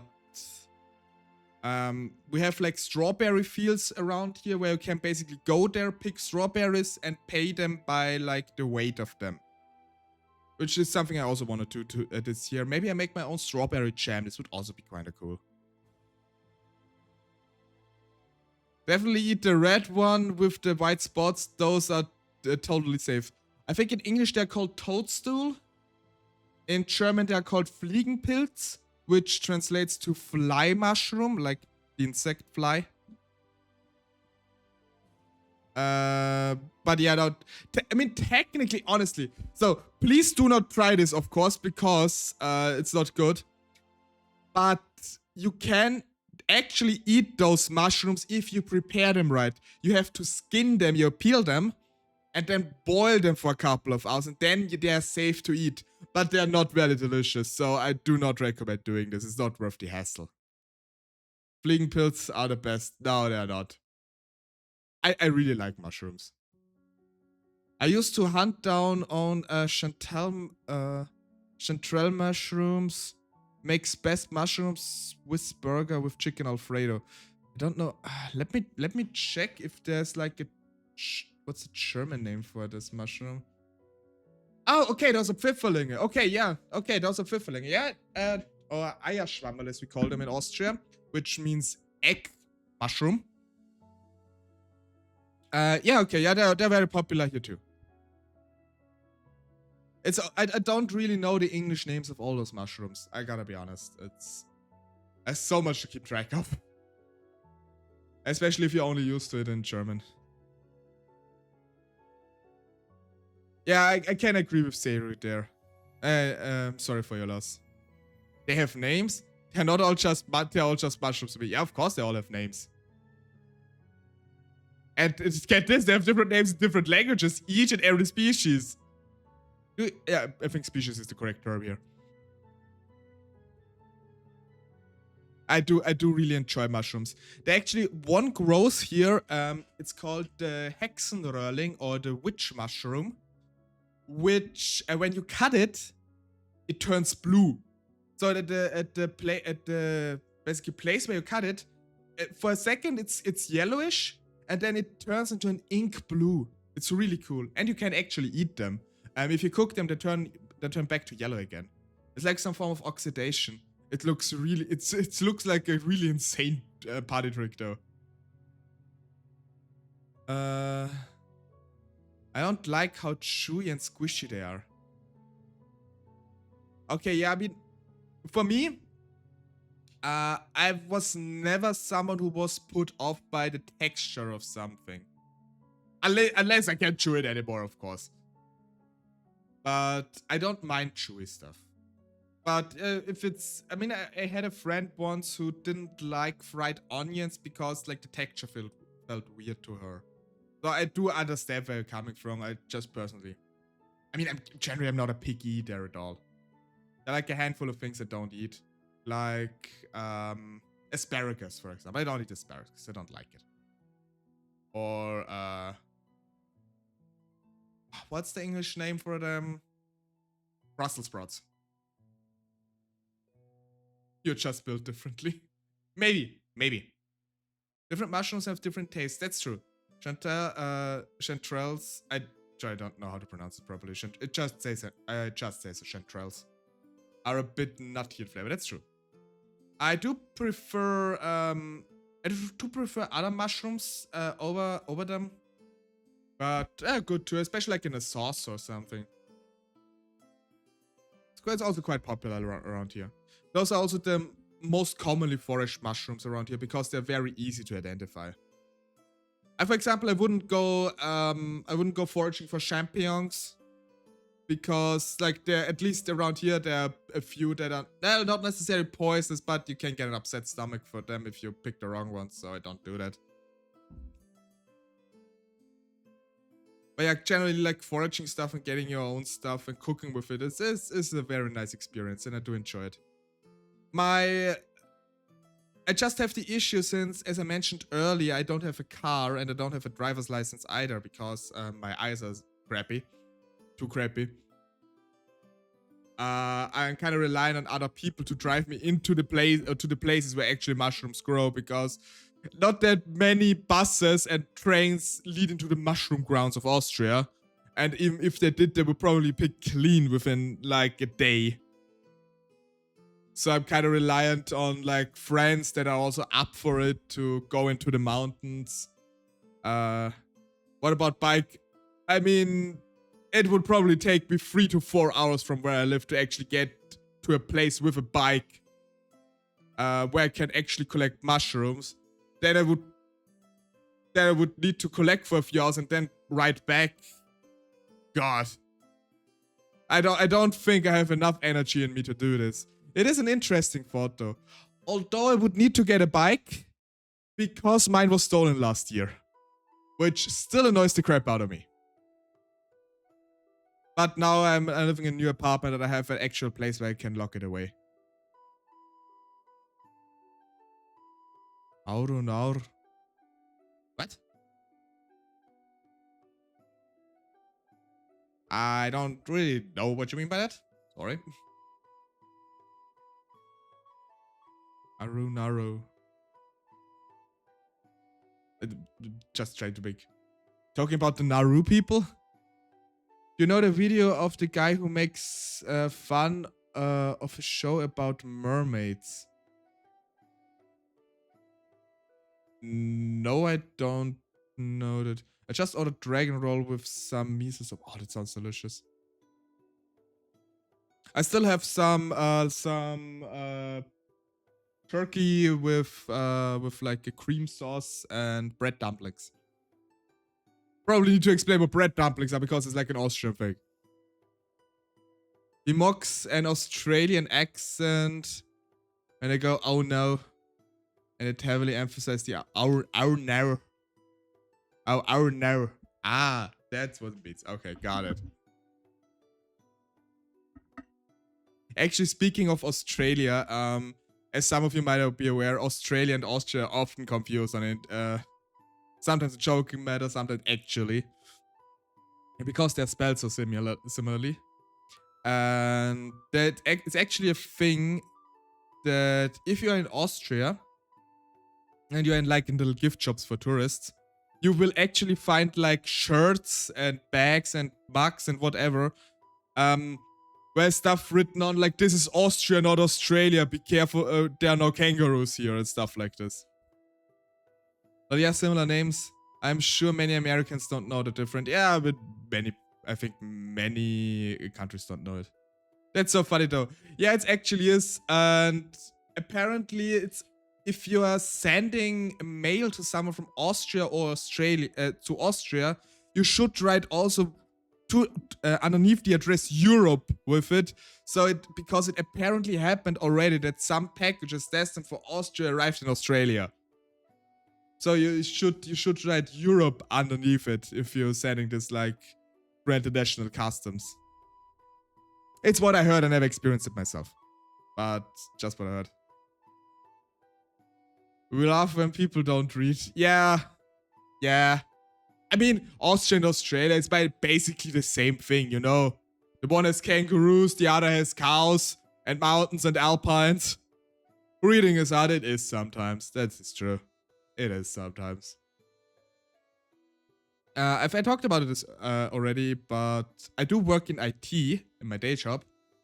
And this is also like a big thing that a lot of people do not read when you tell them to do certain things to fix their issues, and they just don't do it because, I don't know, they just blank out for a millisecond, or I don't know. I am very familiar with this issue. And I also sometimes also kind of space out. So I'm not completely, I'm a bit guilty of that myself. How many times has an issue been fixed by turning the device off and on again? You mean in a week? Probably at least 10 times. At least 10 times that I know of. It's not really an over. Yeah, it's insane. IT should be advertised as psychological horror. It absolutely is. So I've actually been doing IT work for, I think, almost or around 10 years already. Like basically, I didn't go to uni or anything. Basically, as soon as I ended like my education, my mandatory education, I went into an apprenticeship. And basically started quite young with an apprenticeship in IT. And so I've already racked up about 10 years of it. Got friends who are lead software engineers. Software engineers are something else again. So I'm more of an IT technician guy. So I don't program really. Because honestly, I find programming is quite dry and I cannot concentrate on it. I constantly get distracted by it. And I'm more the guy who's called up with stuff like, oh, I deleted the internet. Or what's a funny story I can tell? One time, someone called and said their computers don't work anymore because they have a power outage. Okay, so I mean, first of all, what shall I do as IT support when you have a power outage? I mean, I do have like a basic understanding of electric work, but I cannot fix a power outage. Except like maybe checking the box where all the flicks are. Yeah, turn it back on. Where I can check if like the safety mechanism has clicked or something. The fuse burned out. But yeah. But the weird thing is, so this was like an office building and only their office room, like the room of their office specifically had a power outage, which does not make any goddamn sense. And the next thing is they called from the landline inset office, which was connected to the power outlet. So, weird, the power was gone, but the phone still worked. Odd. Okay. But, hello Mimitsuku, how are you doing? Just yapping a bit about my IT experiences. Imagine Java-chan turned off the lights. No, it's even stupider than this. So then we went through the complete spiel of, yeah, check your cables. Check if the computer is actually turned on, if you actually press the goddamn button. And we went through all this and still not working. And then I asked them, can you check if the monitor is turned on? A second of silence. And I just heard, okay, it's fixed, bye. So yeah, it's just the monitor was turned off. That's all. The entire office did not manage it to check if their monitors were turned on. And the logical conclusion was it was a power outage. That's life in IT support. And hello, Lucy. I'm doing well. We just finished Forgotten City, and just now I'm a bit yapping. Actually, longer than I expected, but I really enjoy it. How are you, Lucy? How are you doing? But yes, life in IT requires a lot of mental fortitude, you could say. We're all a bunch of yappers. Of course, I mean, we are streamers. I mean, I could also just sit here and say nothing for half an hour. Let's see how many of you stay here. Just stay here and...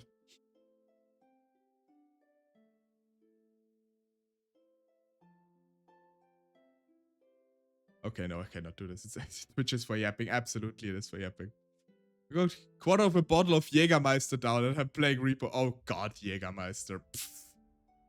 You wanted to feel connected to me? I think because Jägermeister is actually from around Austria. Or Switzerland. Switzerland or Austria. I once... Funny story, I once met a Mongolian who was like doing like healing practices, like acupuncture and so on. And he said to he explained to me that whenever he's in Austria and then going to Mongolia to visit his family there, he always takes as much Jägermeister with him as he can because they use it as a sort of remedy there. And the Jägermeister they can buy in Mongolia is not the same you can buy in Austria because we have the original recipe and the original herbs, which you cannot get anywhere else. So, yeah, so apparently in Mongolia, some people use Jägermeister as a healing remedy. But I do think it was even originally the original idea of it was to be a medicine. If I do remember correctly. I wanted to feel kinship. That's very nice of you. Although, I have to say, I do not drink any alcohol at all. Like, zero. So, but, you know, do enjoy it. Do not go aboard, of course, as with everything, but I'm sure you have this under control.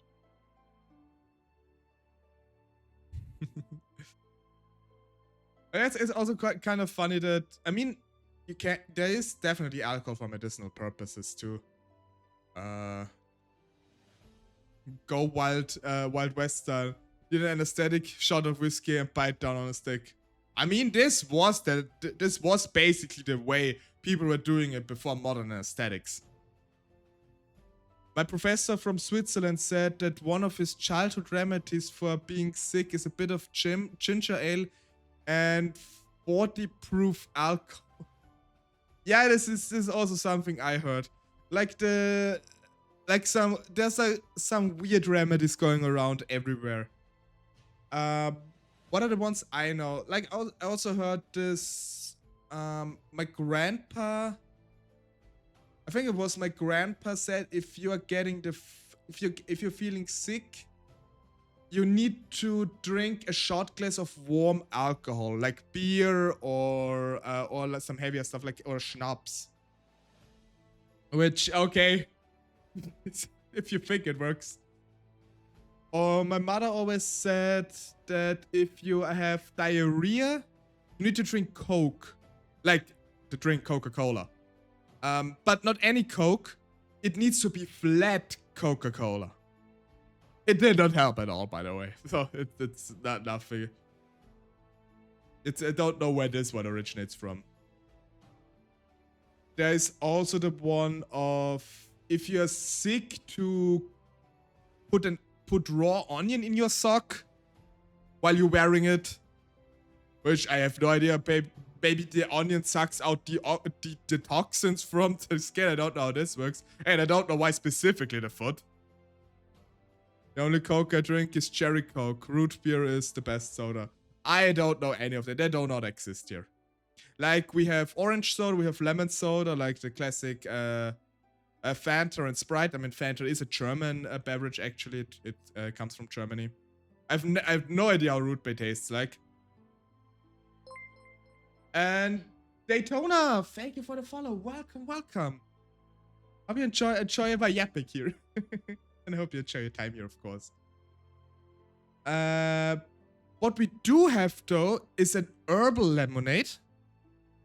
It's made from alpine herbs.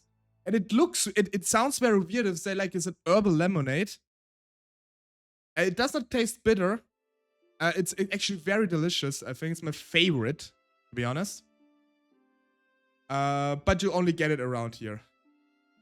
No problem. Thanks for streaming. Aw. I do enjoy streaming after all. Thanks for enjoying it. I hope so enjoyed it. Never drank Dr. Pepper either. Like, I mean, I'm not a big fan of cola in general.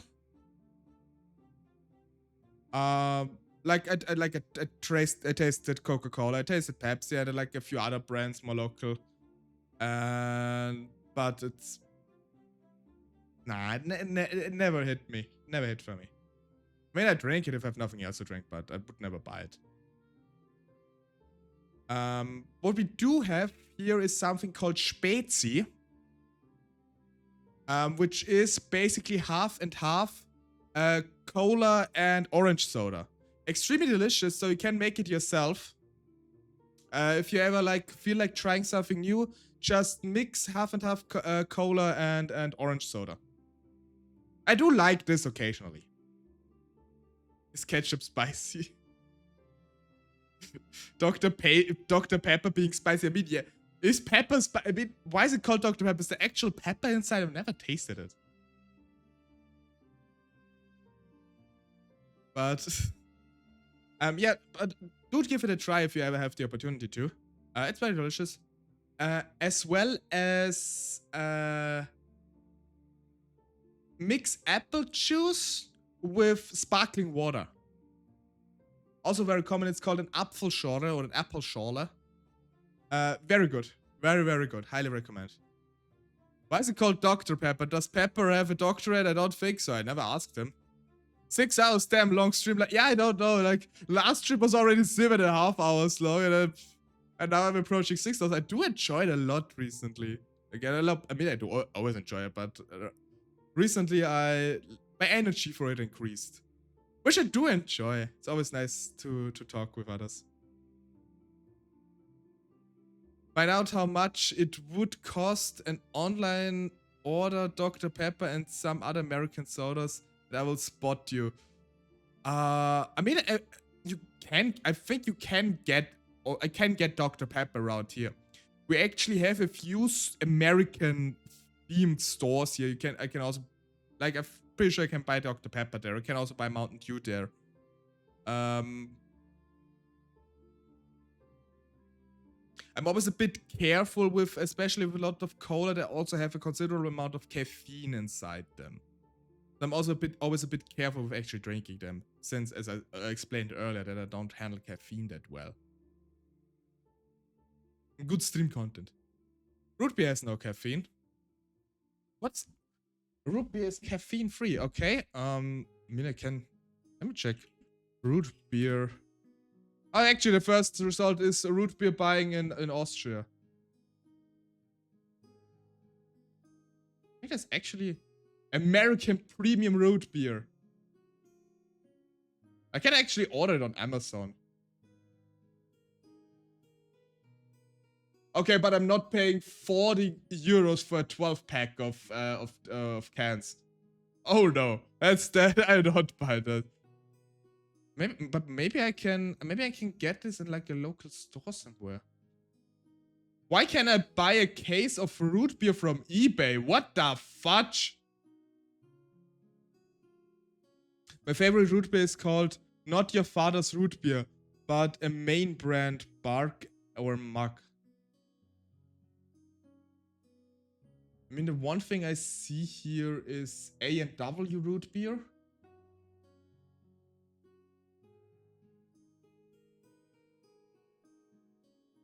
God, there's a lot of sugar inside. Jesus Christ! And 100 grams of this stuff are 12 grams of sugar. Jesus. A&W is good too. Did you actually know?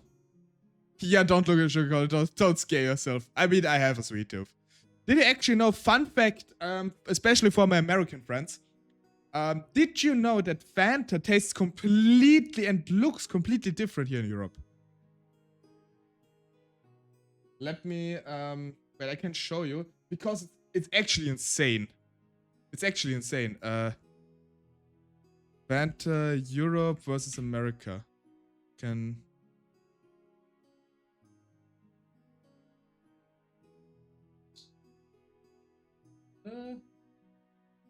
Real quick here. So I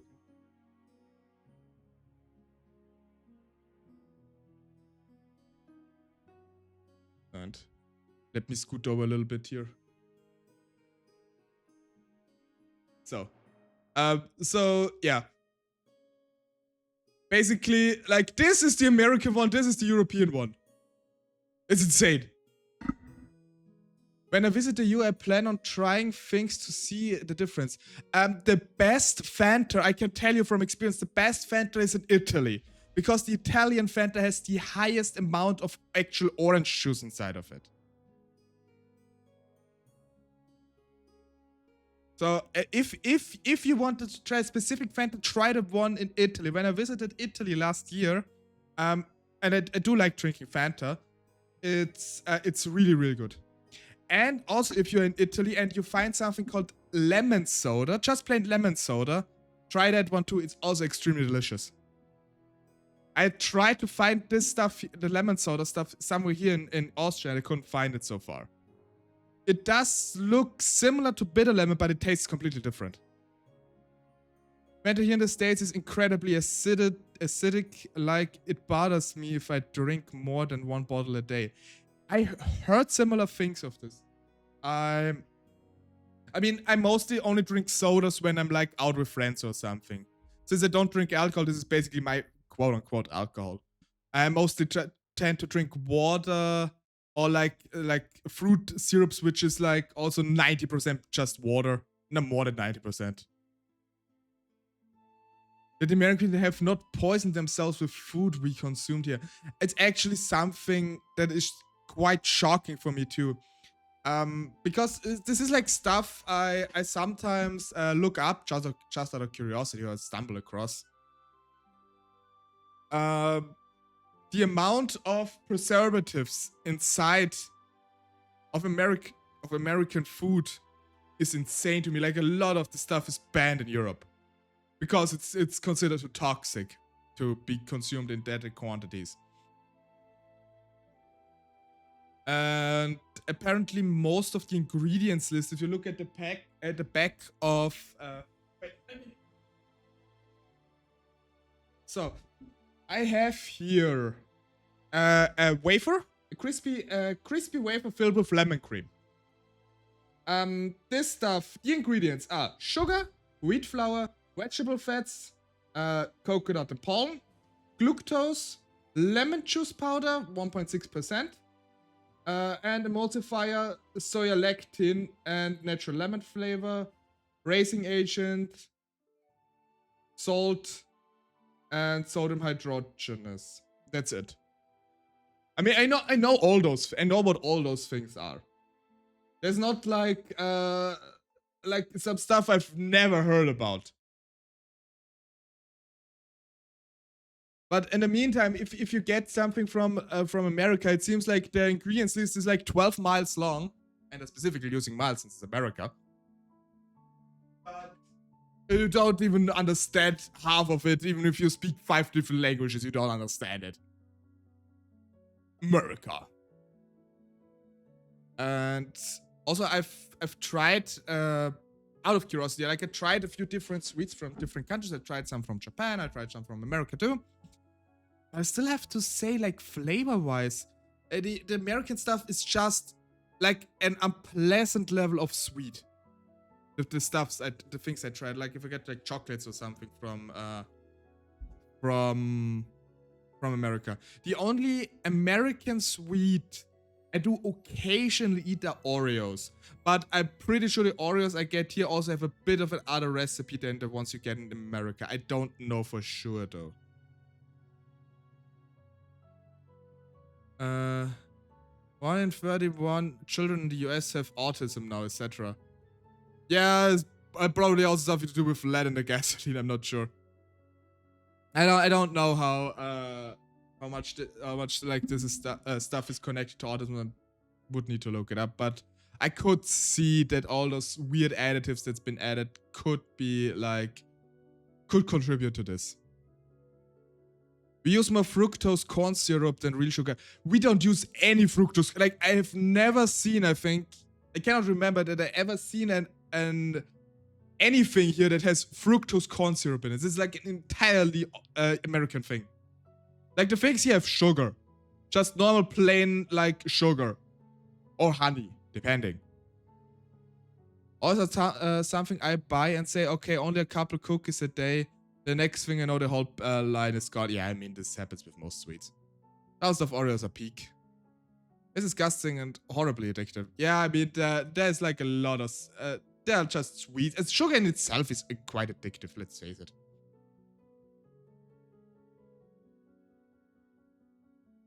But, generally, sweets around here... Austria does have a very big, like, coffee house culture, and since that we also have a lot of different cakes and cookies. It's just very, very delicious.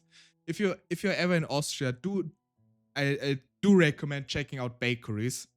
Just the ones in the countryside. It's absolutely fine. And you might be a bit trouble, especially if you're further out in the countryside. Not most people can speak English, but especially like the older people and the far out the countryside, they might trouble a bit. But if you just say, this one, and they'll probably tell you what it is. And they'll just give it to you. But there's so many delicious stuff. There's, for example, something called Topfengulatsche, which I can show you. Topfengulatsche. It's basically this. This is filled... I think the closest thing is probably cream cheese. I don't know if this is actually cream cheese. Or if this like... It's similar to cream cheese. It's like a milk called Quark. I think it's cream cheese. And actually, let me... Quark English. What's the English name for it? Is it actually cream cheese? Curd cheese, cottage cheese, farmer's cheese, stuff like this. Often has a bit of apricot jam in it and baked in like a very fluffy filo. I think it's phyllo dough and with powdered sugar or with glazed with sugar on top. It's extremely delicious. It's not. It's definitely not cream cheese. I think it's curd cheese. If I hit it into the translate. It's curd cheese, specifically.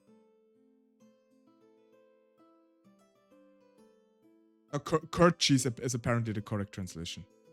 Cottage then, okay. Extremely tasty. Then, I mean, of course, we have, like, the different cakes. Torte, like the Sachertorte, which is basically a very rich chocolate pie with a bit of jam inside of it. I think it's... is it strawberry jam, apricot jam? Like the different kind of jams that can be used. One of my favorite cakes.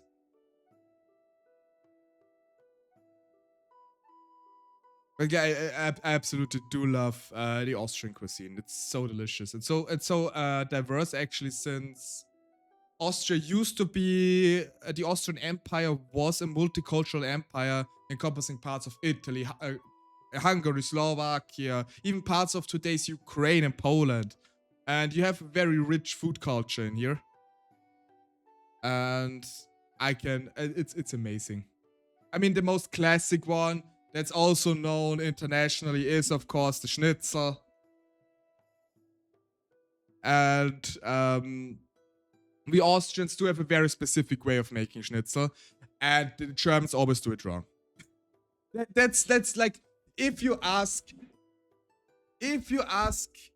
an Austrian to make a schnitzel like a German, they will probably kick you out.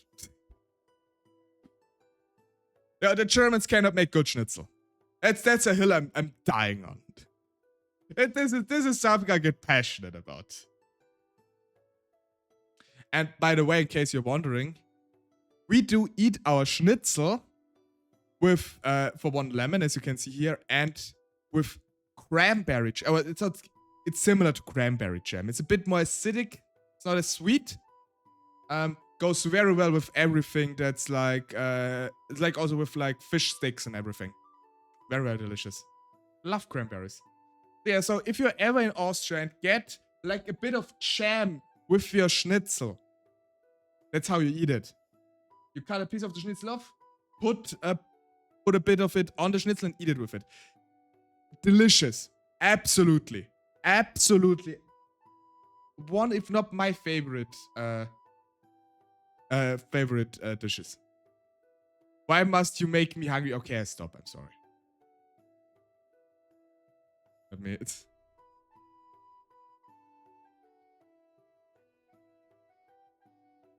I've actually been thinking sometimes it would kind of be fun doing also like a cooking stream, but I simply do not have the setup for it.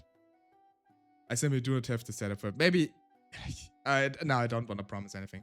If I ever get the chance to make a setup for it, I will probably do it, but I don't see this like in any time near future. Because I really, really do enjoy cooking. It's a nice stream, yes. Maybe eventually. But especially with the whole VTuber thing, it's kind of hard. I mean, I technically I wouldn't mind showing myself, but I'd like to avoid it if possible. Yeah, no. The anonymity is something nice after all. I mean, I can't spoil as much. The person behind the cam is rather plain looking. Nothing exciting. You could always wear a mask while on camera. That's true. Or I cosplay myself. That would actually can be kind of hilarious. Or do a cosplay. Yeah, exactly. It would actually be kind of hilarious. I mean, this is actually something I already thought about doing eventually. Say bracelet. Yeah, basically. That's actually something that I thought about that could be fun, but I would need to find someone making this, and especially with the backpack. A little fun fact, by the way. I'll be soon releasing a ref sheet for my character that's more detailed than this model, and I look forward to that. It's soon to be getting done. I think actually my artist wrote me during the stream, if I saw this correctly, or maybe this was the message from before. No, he actually wrote me. Oh yeah, sending me the file soon. Nice, so we will very soon get a proper ref sheet for my character, finally. Keep looking at your model and see the straps by your head and keep thinking they're goat horns. The straps by my head? Oh, you mean the ones in the backpack? You mean those that are securing the sleeping roll? Funny you should say goat horns, because when creating my model, I was actually considering also implementing animal features in my model, like most VTubers have. And I was considering like being part sheep, like having sheep horns and a more fluffy hair and stuff like this. It'd be so cute. I actually think that I do this like as like a shoot of like an adaptation of my model, like with a specific toggle that you can hit with the redeems to like change my model to it eventually. But first, before I do that, I want to get a new model, or a reworked model of this one. It's not going to look completely different. And as soon as that is done, hopefully by the end of the year. That's also why I have the ref sheet, by the way. I've made. And as soon as that is done, I will make a proper debut, and then my next plan will probably be like additional outfits and a sheep form. Because I still very, very much like the idea, and sheeps are one of my favorite animals. But you know, you have to keep around, because this will this will definitely take a bit more time. So it's not gonna happen in like the next 1 or 2 months. It's probably more something maybe for next year. Maybe the end of the year, depending on how fast like my actual model is then getting made. Now that I will have my ref sheet soon, I will need to look for model artist, and I definitely first of all need to get more money again, because I moved recently and it cost me a lot. I still have enough on the side, but I don't want to dip in my savings for this, if I can avoid it. But oh, that reminds me. Wanna hear a cool thing about working in Austria?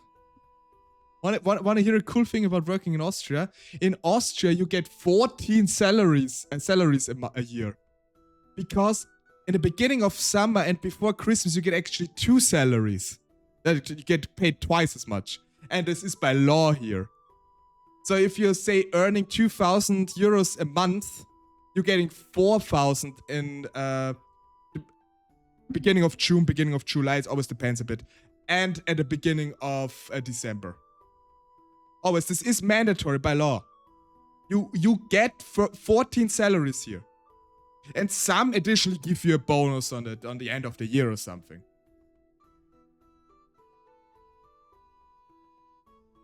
Once the ref sheet comes out, you'll get a fan artist. Oh, that's actually, once the ref sheet is out, I actually will also release like an actual hashtag for like fan art and everything, and I really hope like.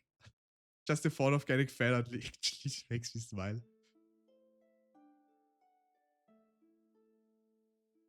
But yeah, I'm looking forward to this. But yeah, as I said, working in Austria, like the working laws we have here are like an absolute blessing. We have like time to find you on socials. My socials are linked down below in the panels. I'm using Blue Sky mainly, and I also have Twitter. I'll look into both, but my preferred one is Blue Sky. But I look at Twitter too. I mean, of course, you know, no obligation, but if you want to, always very, very happy. Blue Sky is so much better, yes. I only have Twitter because there's like just a huger audience to like share my content with. But like Blue Sky is so much more pleasant to use.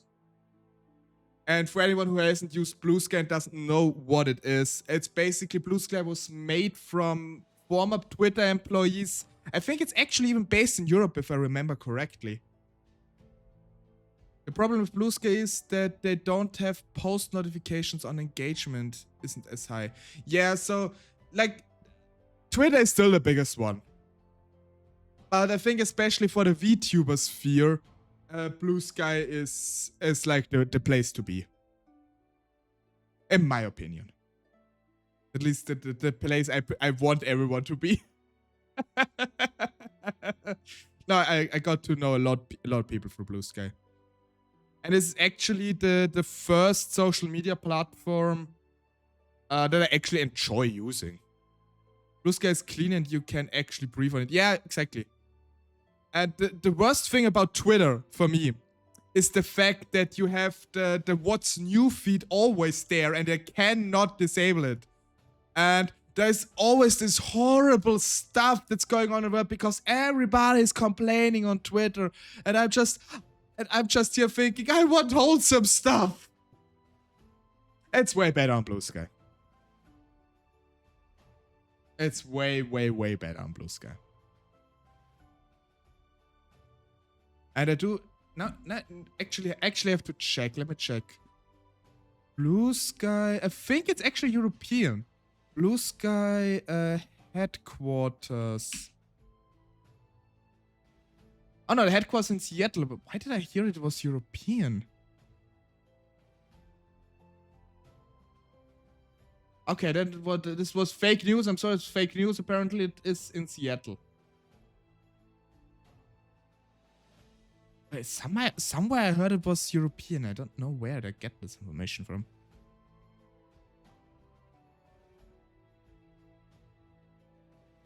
But yeah, Blue Sky, much more preferable. Way, way, way more preferable.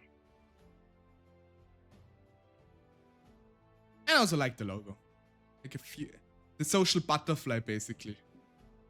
It's at least what I interpreted as. So much for speaking English fluently, isn't it? You can also start speaking Dutch. I can speak a bit Dutch. Ik spreek een beetje Nederlands. But not that good. I can speak a little bit.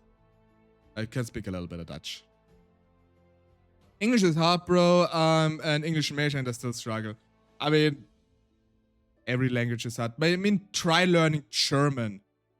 It's like, I'm very blessed that I grew up with it. Because knowing the difference, because the English is easy because you only have one article. It's die. Like, die apple. Die house. Die car crash. I don't know. But in Austria, you have, in German, you have multiples. And there's no rule for what to use when. You just have to know it. Like, if we go with the word tree. In English, it's just the tree. In German, a German word for tree is Baum. In German, it's der Baum. But if you have multiple trees, it's die Bäume. It's a completely different word suddenly. German is also hard. I took classes in high school and I'm glad I'm not be taking it anymore. I mean, that's generally the issue for me too. I had English classes too. English is a mandatory subject here. Basically on a similar level to English and to German and mathematics. And I really, really, really struggled with English in school. Until I got a proper teacher. Like, I switched classes at one point. And I got an actually cool teacher there. And I'm still very grateful for him. And he always was like, you don't need to be able to spell it correctly or pronounce it perfectly. You just need to understand it and communicate with it. And even if your accent doesn't matter, just try your best to talk as much as you can. And it actually helped me. The only thing I care to know in German is genau. Genau. Genau, genau. Genau means exactly, by the way, for those who don't know it. I mean, German is a fun language in itself. It's kind of sad it has such a bad rap always. I mean, it used to be the language of the poets and philosophers, but by now most people, especially like men in America, just think of the angry mustache man. Which, I mean, I guess fair enough, I understand why, but, you know, German is more than that.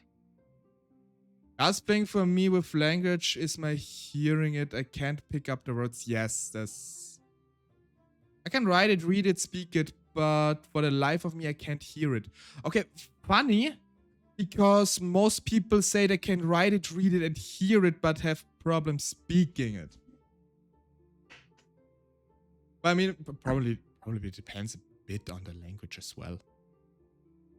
Maybe German is easier to speak than it's to hear. Maybe because of the long words we have. Maybe because of the long words. I do get that. Although German is kind of fun when you think about all the compound words. It's just basically describing just stuff.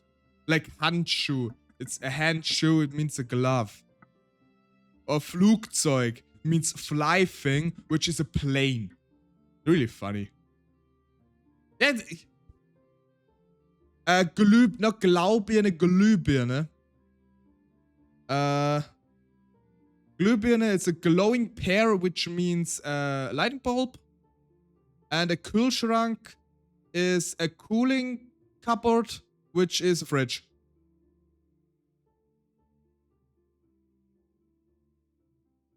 Yeah, German is quite fun. I also very much enjoy tongue twisters in German. I don't know if you guys know the Rhabarber Barbara song, which went viral, I think, last year. Es war einmal in einem kleinen Städtchen. Da lebte ein Mädchen namens Barbara. Und diese Barbara war im ganzen Land für einen abartig guten Rhabarberkuchen bekannt. Actually, I almost can sing the entire song by my head.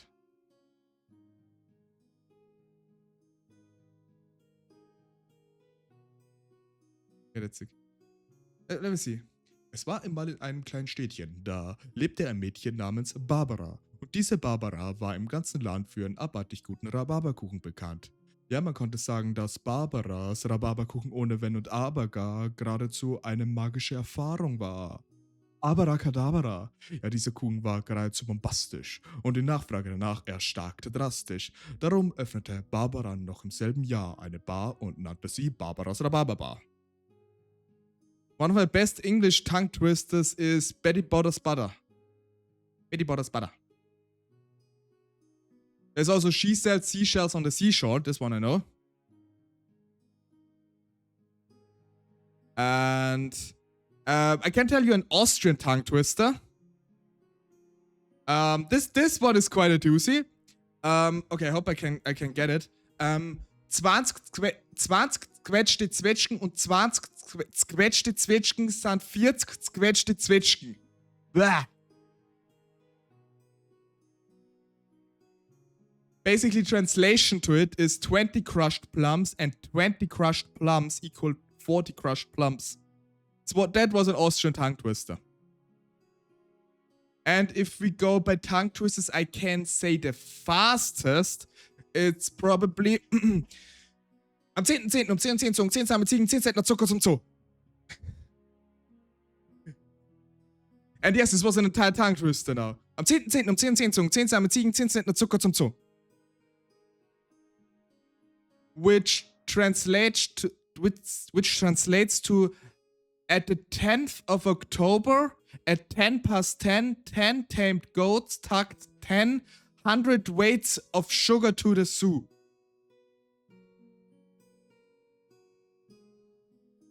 Oh, maybe a bit. Oh, ad starting in 25 seconds. I mean, I can say it a bit slower in German. Am 10.10. um 10.10 Uhr zogen 10 zahme Ziegen 10 Zentner Zucker zum Zoo. Oh, am 10.10. um 10.10 zogen 10 zahme Ziegen 10 Zentner Zucker zum Zoo. You guys probably just hear.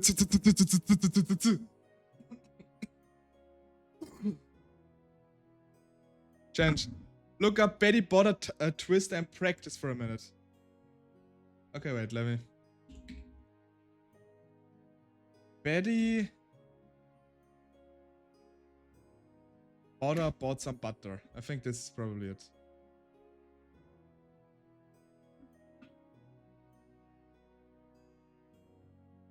Is this it? I think this is it. Okay, let me wait until I review a performance after capitalism.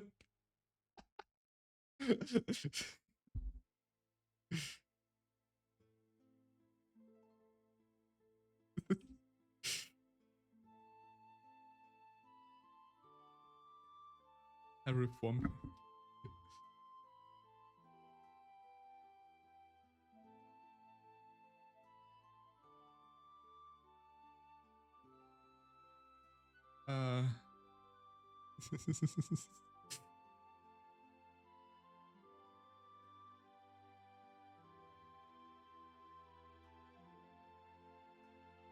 So let me just get ready for so I can impress Nova.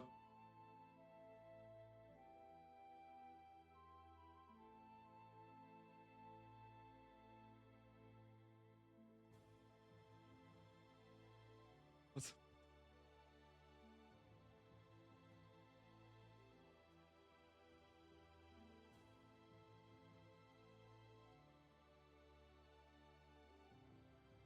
Okay, just write it through a bit. I guess I could make it. We'll see if I actually how I actually pronounce it. Let's wait until the ads are ending in about 10 seconds, and then I'll go over it.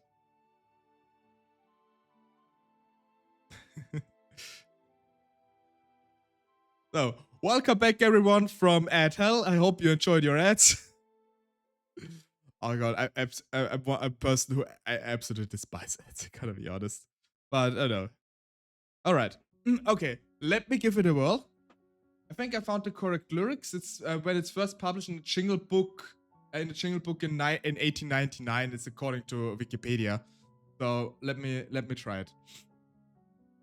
Betty Butter bought some butter, but she said this butter's bitter. If I put it in my batter, it will make my batter bitter. But a better butter will make my batter better. Then she bought a bit of butter, but better. Then the bitter butter made her bitter better. So that was better. Betty Butter bought a bit of better butter. Panda rates with 6,000. Oh my god, Panda. So many viewers. Hello, everybody. Hello, Panda. How are you doing? Currently, we are devolved into doing tongue twisters, apparently. Now you must stream for another 6 hours. No! I'm already at 6 hours, Panda. Why are you doing this to me? You evil Panda. How are you doing, by the way? Because I'm bored. Yeah, well, okay, that checks out. Sounds about right. But it's taking his time. What you doing? Why? What's going on with the chicken again? Was he in my chat today? Saying briefly. Me and Spin are gonna collab. Oh, what you gonna collab on? What you gonna collab on, Panda? Please share it with the class. Oh, and it's late for you too, isn't it? It's 11 PM for me. So yeah. But sleep is only a figment of my imagination. Oh, you finished the detective game. You're streaming it again, I assume? Maybe I'll raid over to you later. Oh, 11. So you can go for another 4 hours, easy. We got to save the English countryside village from the cold. And understandable. You gotta do that, you know? Don't want another incident of like ritual suicide or something. Let them perish. But who killed the teenagers? Let the cult win for once. Yeah, let the bad guys win. Funny thing about the word teenager. When I was younger, I played Pokemon Emerald.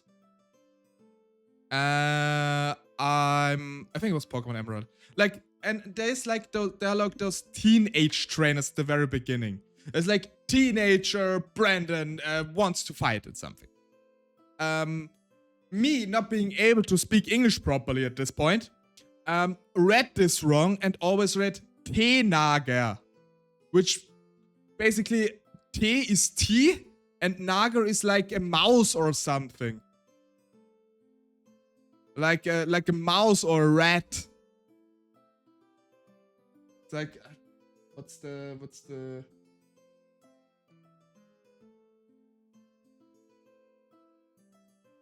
I don't want to translate from. Okay, apparently Naga means swim in French. Thank you, Google Translate. It's not what I wanted. It's a rodent. Yeah, so basically I read it as T-rodent instead of teenager. T-rodents. Those tea-drinking rodents. Teenagers are red at times. Yeah, absolutely. That reminds me, one teenager, they were even younger actually, were young children. I was like hanging my clothes up to dry, and then suddenly I heard screams from the sidewalk in front of my house.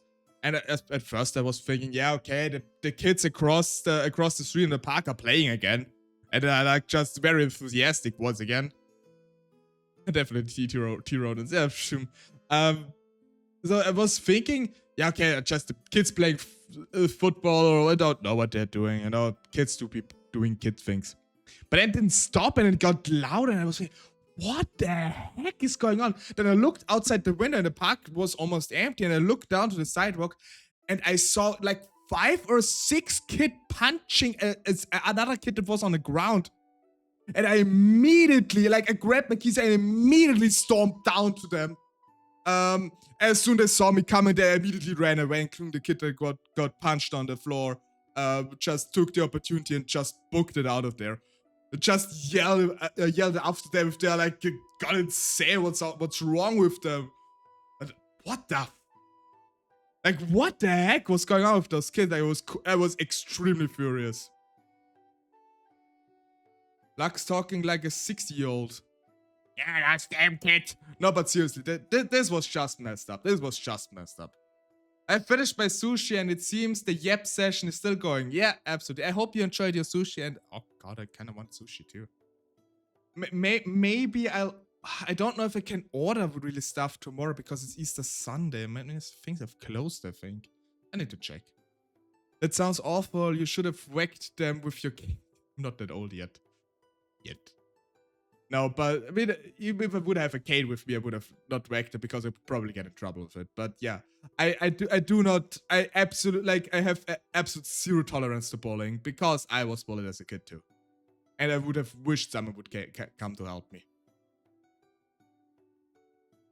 It was so good. Been a couple years since I had sushi. Oh, I have a few good sushi places here too.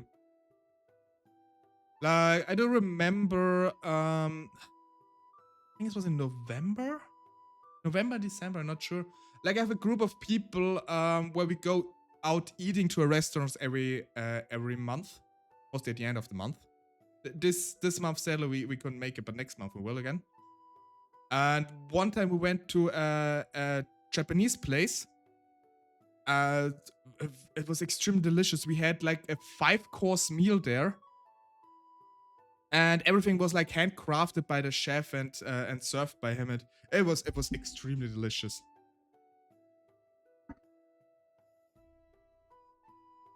But you bully me. It's not bullying, it's friendly chaps. No. Of course I don't really bully you. No, like I have absolutely zero tolerance to bullying. I was bullied for 8 years.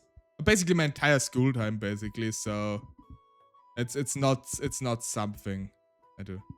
It's okay, we can counter it with some dainty simping over British accent. And we can counter the dainty simping over the British accent with me pointing out how bad his German accent is. Nice, a counter, just give Lux American soda without him knowing. I mean, I probably drank it, but I don't think it would taste that well.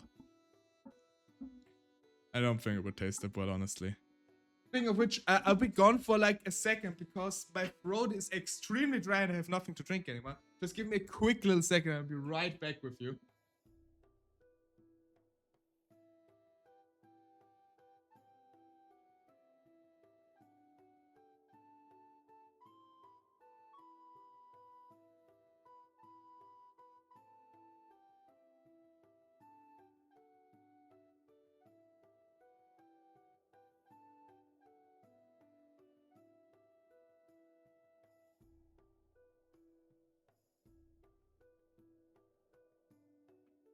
So, excuse me.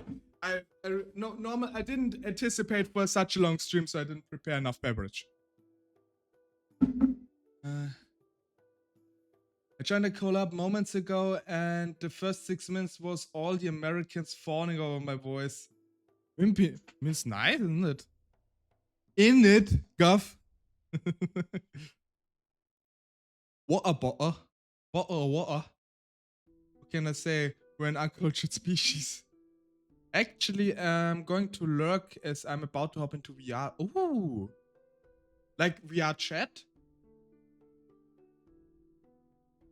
Water.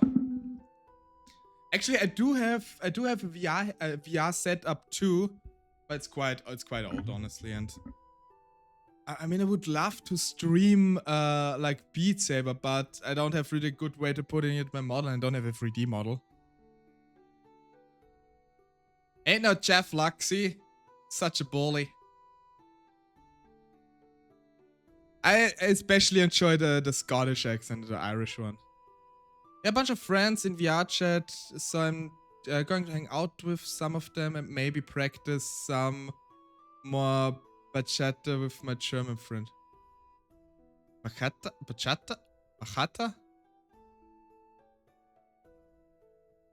I'm not familiar with this word.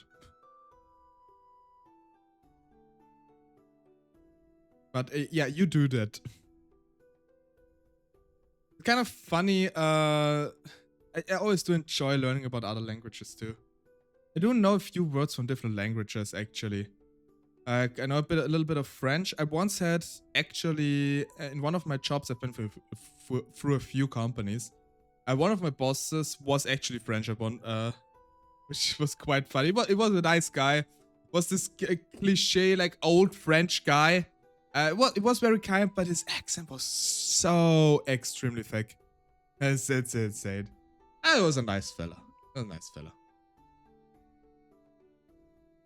Came by every now and then to like the Austrian Austrian headquarters of the company, and always said how much he liked the Austrian food.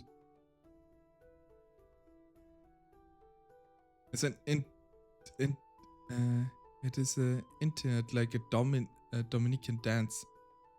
Okay, never heard of it, but do have fun. It actually sounds intimate. Do have fun with it though. Yeah, but as for dancing, I don't. Dancing is also something I do. I do like it's something I exclusively do at home when I'm like listening to music. I'm dancing along, like with the Gangnam Style metal cover that recently released. For those who follow me on Blue Sky Twitter, it's still so amazing. This song from Feuerschwanz lives in my head rent free right now. Get my groove on. Have a good one. You too. I like to move it. I like to move it. Actually, I set myself a timer or a reminder that I need to set the commands for streaming. That I finally have a lurk command and a clip command, and the timer already went off because it didn't anticipate to stream for so long. I will set it for tomorrow morning. I will not stream for another 12 hours. I'm sure. I say now, but I think I'm actually gonna wrap it up very, very soon because by now I do get a bit tired. We do have another stream coming up tomorrow anyway. Just actually kind of waiting for Panda to start streaming so I can hand you over to him. I still fail to set up commands. Yeah, I mean I already set up commands once. And Nightbot, but then I switched to Stream Elements and I haven't set them up on Stream Elements yet. It's not that hard, at least not the basic ones, but like you can find the code for it around. I just never got to do it really. I can stream, but Splin is still not here. I will make hop on Valheim till he wakes. I mean, he was already in my stream a couple hours ago. So I'm pretty sure he's awake. He wrote something into chat. I mean, maybe he has fallen asleep again. I don't know what the sleep cycle of a chicken.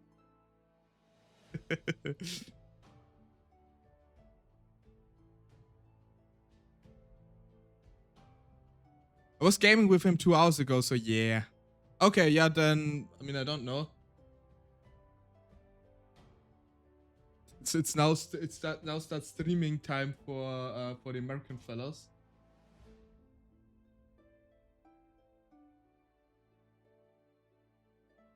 If not, then you're just gonna raid someone else.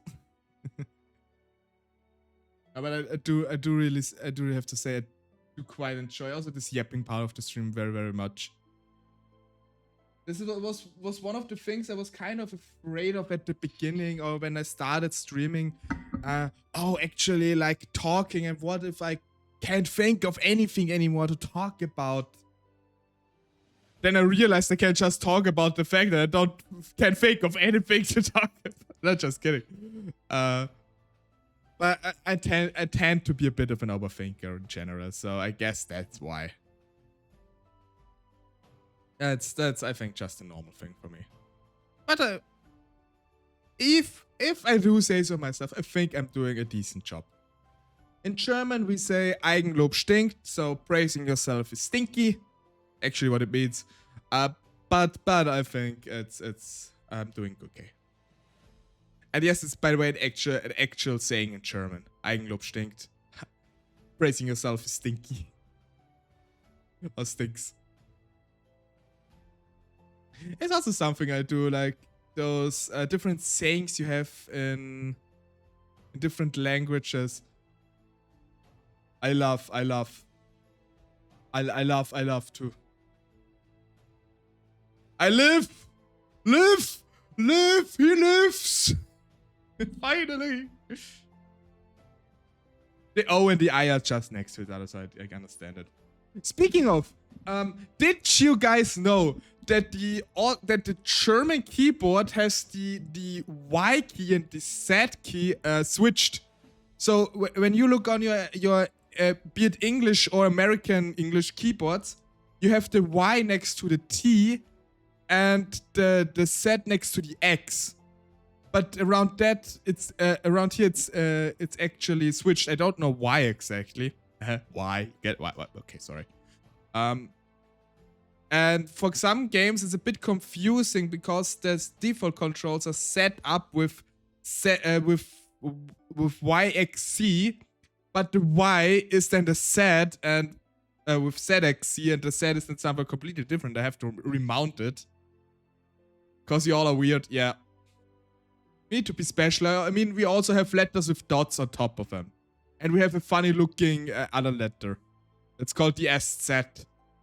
Which is, I mean, I can write it into the chat real quick. So, this is the SZ letter. It looks like a B, it sounds like an S. You and your umlaut, yeah, absolutely. Absolutely. There was like this one time, I think this, you notice, so there was this one time on Reddit, where the German subreddit r/ERL,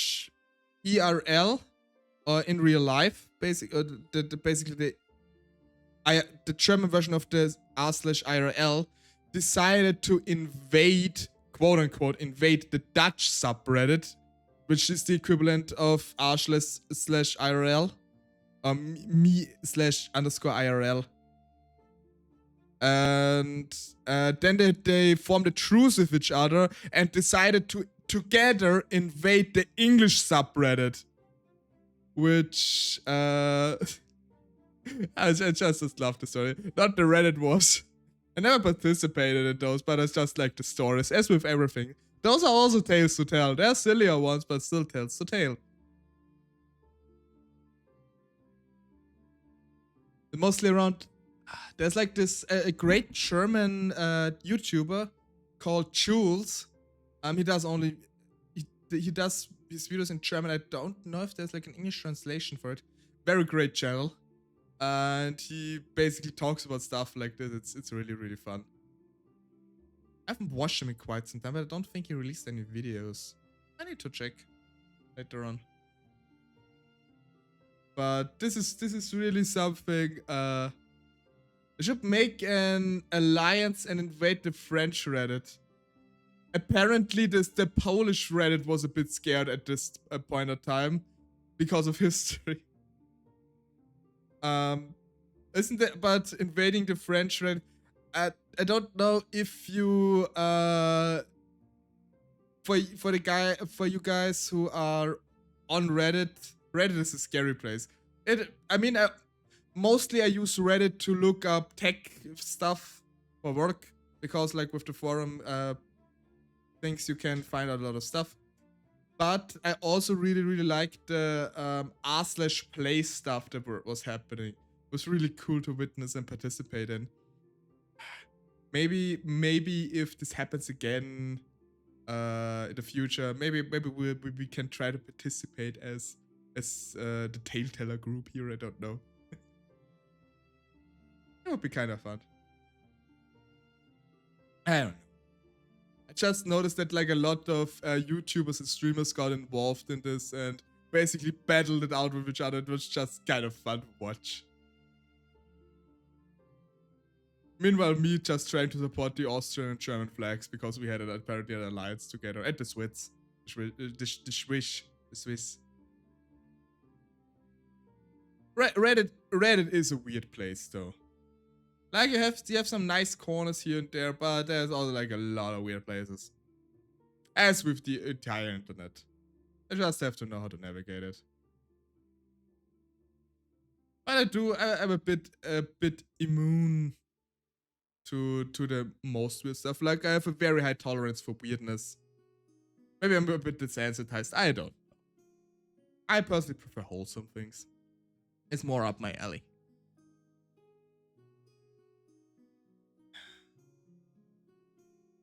But I am getting a bit tired, I have to say. Excuse me.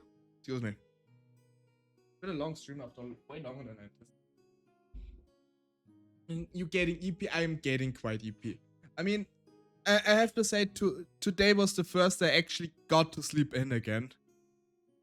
Because on Thursday I streamed for 7.5 hours.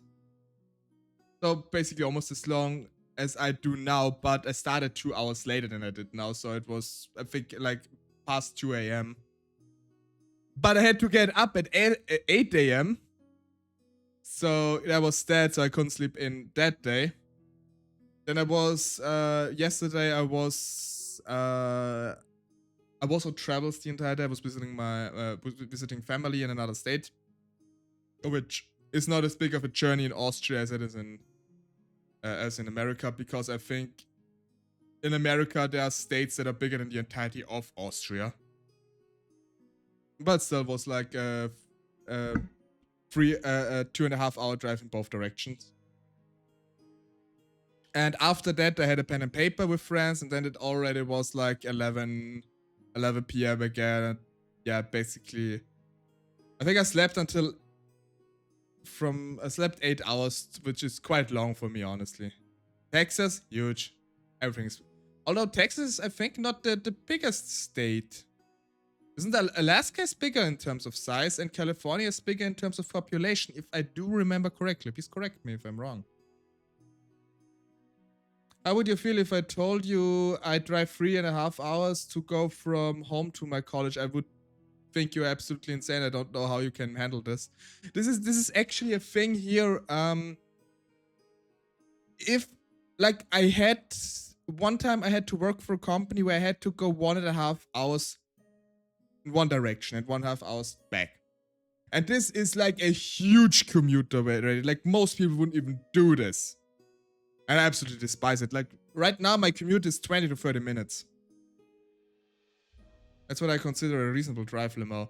No, this is something, this is a drive I would do when I plan on staying somewhere for a few days. Then, like, if just for one day, like, maybe for work. But other than that, no way in hell.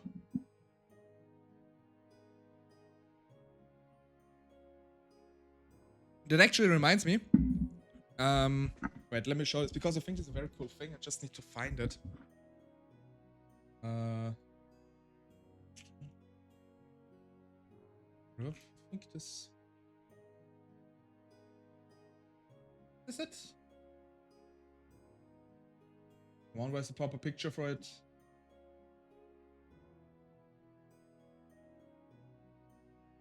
A proper picture.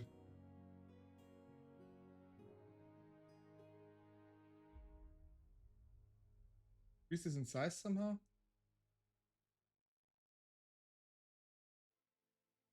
Should be a somewhat decent size to know to see it. Copy image address. Can it this? Yeah, okay, this is good. Wait, let me scoot over real quick again. Zip. Show my screen.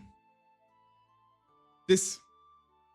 There are currently apparently plans. I just found this out recently. There are plans to connecting all the European capitals and large cities with a sort of underground rail network, which should go up to 400, 500 kilometers at some parts in terms of speed, kilometers per hour. And apparently it would be possible to go from up here from Helsinki down to Berlin, the whole line in 4 hours. So you can basically go from Finland underneath the ocean over Estonia, Latvia, Lithuania, Poland, and Germany to Berlin. I mean, you can then like switch trains, go down to Prague, down to Napoli or Naples, or can go from Lisbon to Athens and Istanbul, Kiev, and even over to Glasgow. I think here they would need to rely on ferry, so it's not entirely sure if they use those lines too. And also from Liverpool to Dublin. Absolutely amazing. I do hope this is actually something that will happen.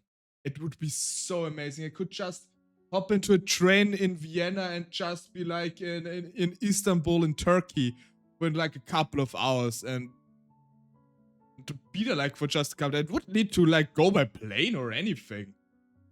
That would be amazing if this would actually happen. But there are actually plans floating around for this.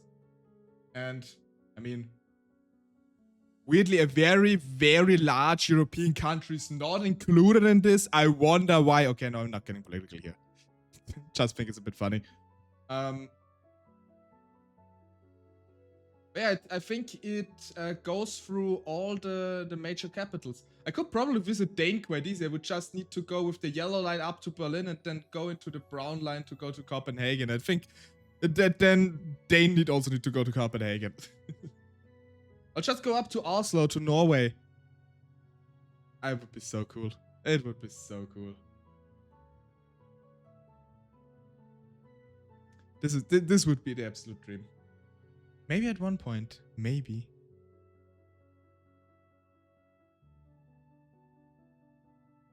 I have to say, might be a bit weird hearing from me as a traveling tale teller, but actually in my entire life I never left the European continent. So physically, that is. I've never been somewhere around Europe. I mean, I've been to Italy, been to Slovenia, to Czechia, Germany, obviously. I've briefly been in France.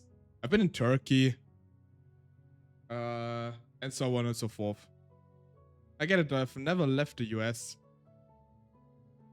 The funny thing is, I mean, the US it has a lot of things. You know, you have from mountain ranges, deep forests, snowier things like up north in Maine, to more deserty things in Arizona or California and Texas. Like in terms of climate zones, you do have most things. So you can go to Hawaii if you want something more tropical, or to Alaska if you want something frosty. But I mean, I don't know, but the culture is still very similar everywhere in the US, and I think there's a big difference. If I go like from Vienna to Budapest, to the capital of Hungary, it's like by now this is like a 2-hour drive with train, as it is now. And like Hungary has a completely different culture. I was in Italy last year in Venice, completely different. The French, even between the Germans and the Austrians, there's like considerable differences. Not as much as with other countries, obviously, but still, you know, it's still noticeable. Or the British, the Spanish. I mean, put a British, a Spanish, a Ukrainian, a Sweden, and a Turk together and try to find much common ground with them. There will be some, but you know, the cultures are like inherently different. You have different religions, completely different language systems. Everything. Even in some cases, you even have different alphabets. Because the Ukrainian used the Cyrillic alphabet. The Greeks have their own alphabet. I mean, if you want to count it, Georgia has its own alphabet. It's really insane.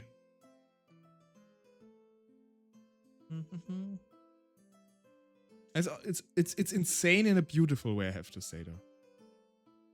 And I wouldn't want to trade it for anything. Never thought about that before. I mean, If you're not familiar with it, don't blame you. There's like a joke going around. If you drive 5 hours straight in the US, you probably don't even leave your own state. But if you drive 5 hours straight into in Europe, the language has switched to at least 2 different times. The cheese tastes completely different, and everybody speaks in a funny language. Something along those lines. And it is absolutely true. Right. I was thinking about it that earlier. Like, I was visiting my father yesterday, and we talked a bit, and he mentioned to me since he is like retired, he was thinking of like going with a couple of friends to France, to like there's apparently like some hot steam baths, whatever. It's apparently quite good for your joints or something.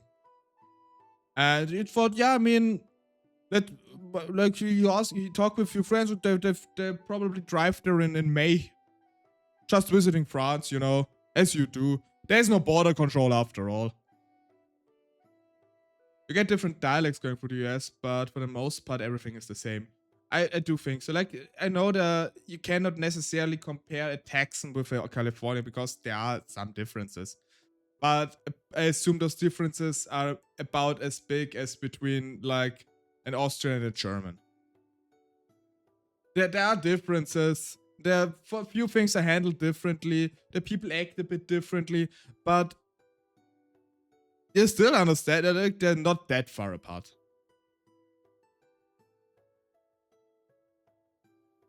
But if you hop over, like it's not uncommon for Austria, since we are a rather small country, to like hop over to other countries just on a whim, really. Like a couple of friends of mine that live near-ish the Czech border, like 1 or 2.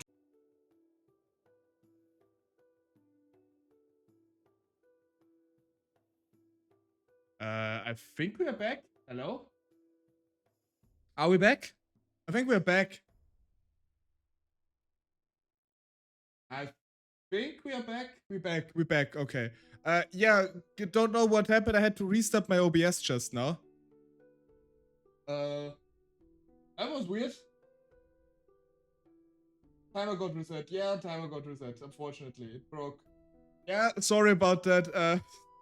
Stream, I think I was rambling too much. I'm not sure. Stream kind of broke for a sec there. I do apologize. Oh god, it broke my entire OBS. I don't see the chat here anymore. Give me a quick second so I can fix this again. Hopefully. What's on top stats? Scene collections. Okay, I don't see chat anymore here. Hour now.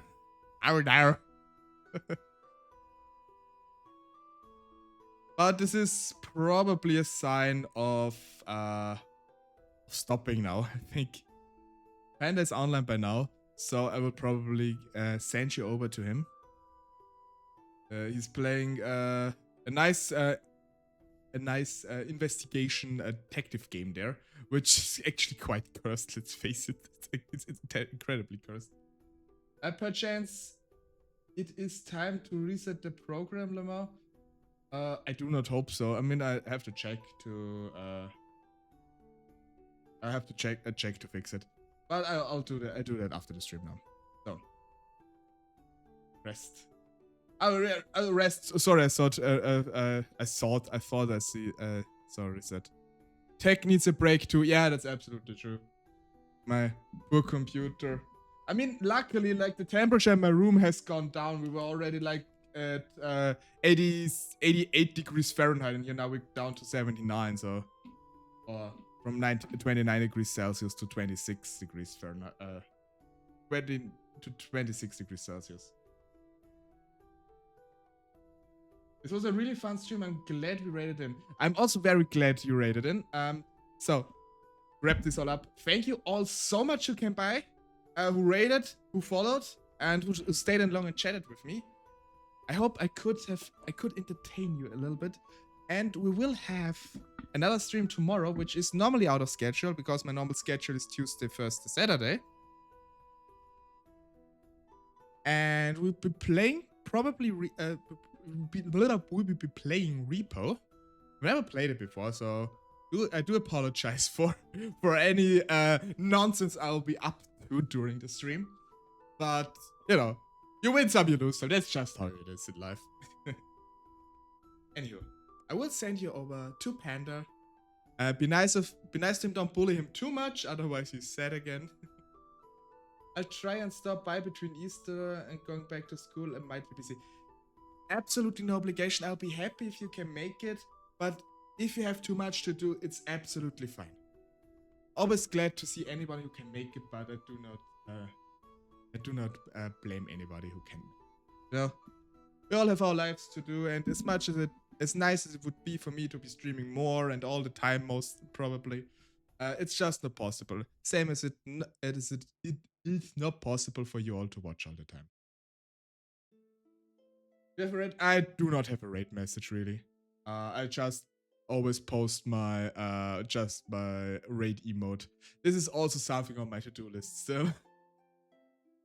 I have so much to do and so much to forget to get scared of raid about. That is something I will also eventually set up. But not for now. But now let's raid Panda and Splin to see how they're doing in their detective work. Maybe we can support them a little and bullet them a tiny bit.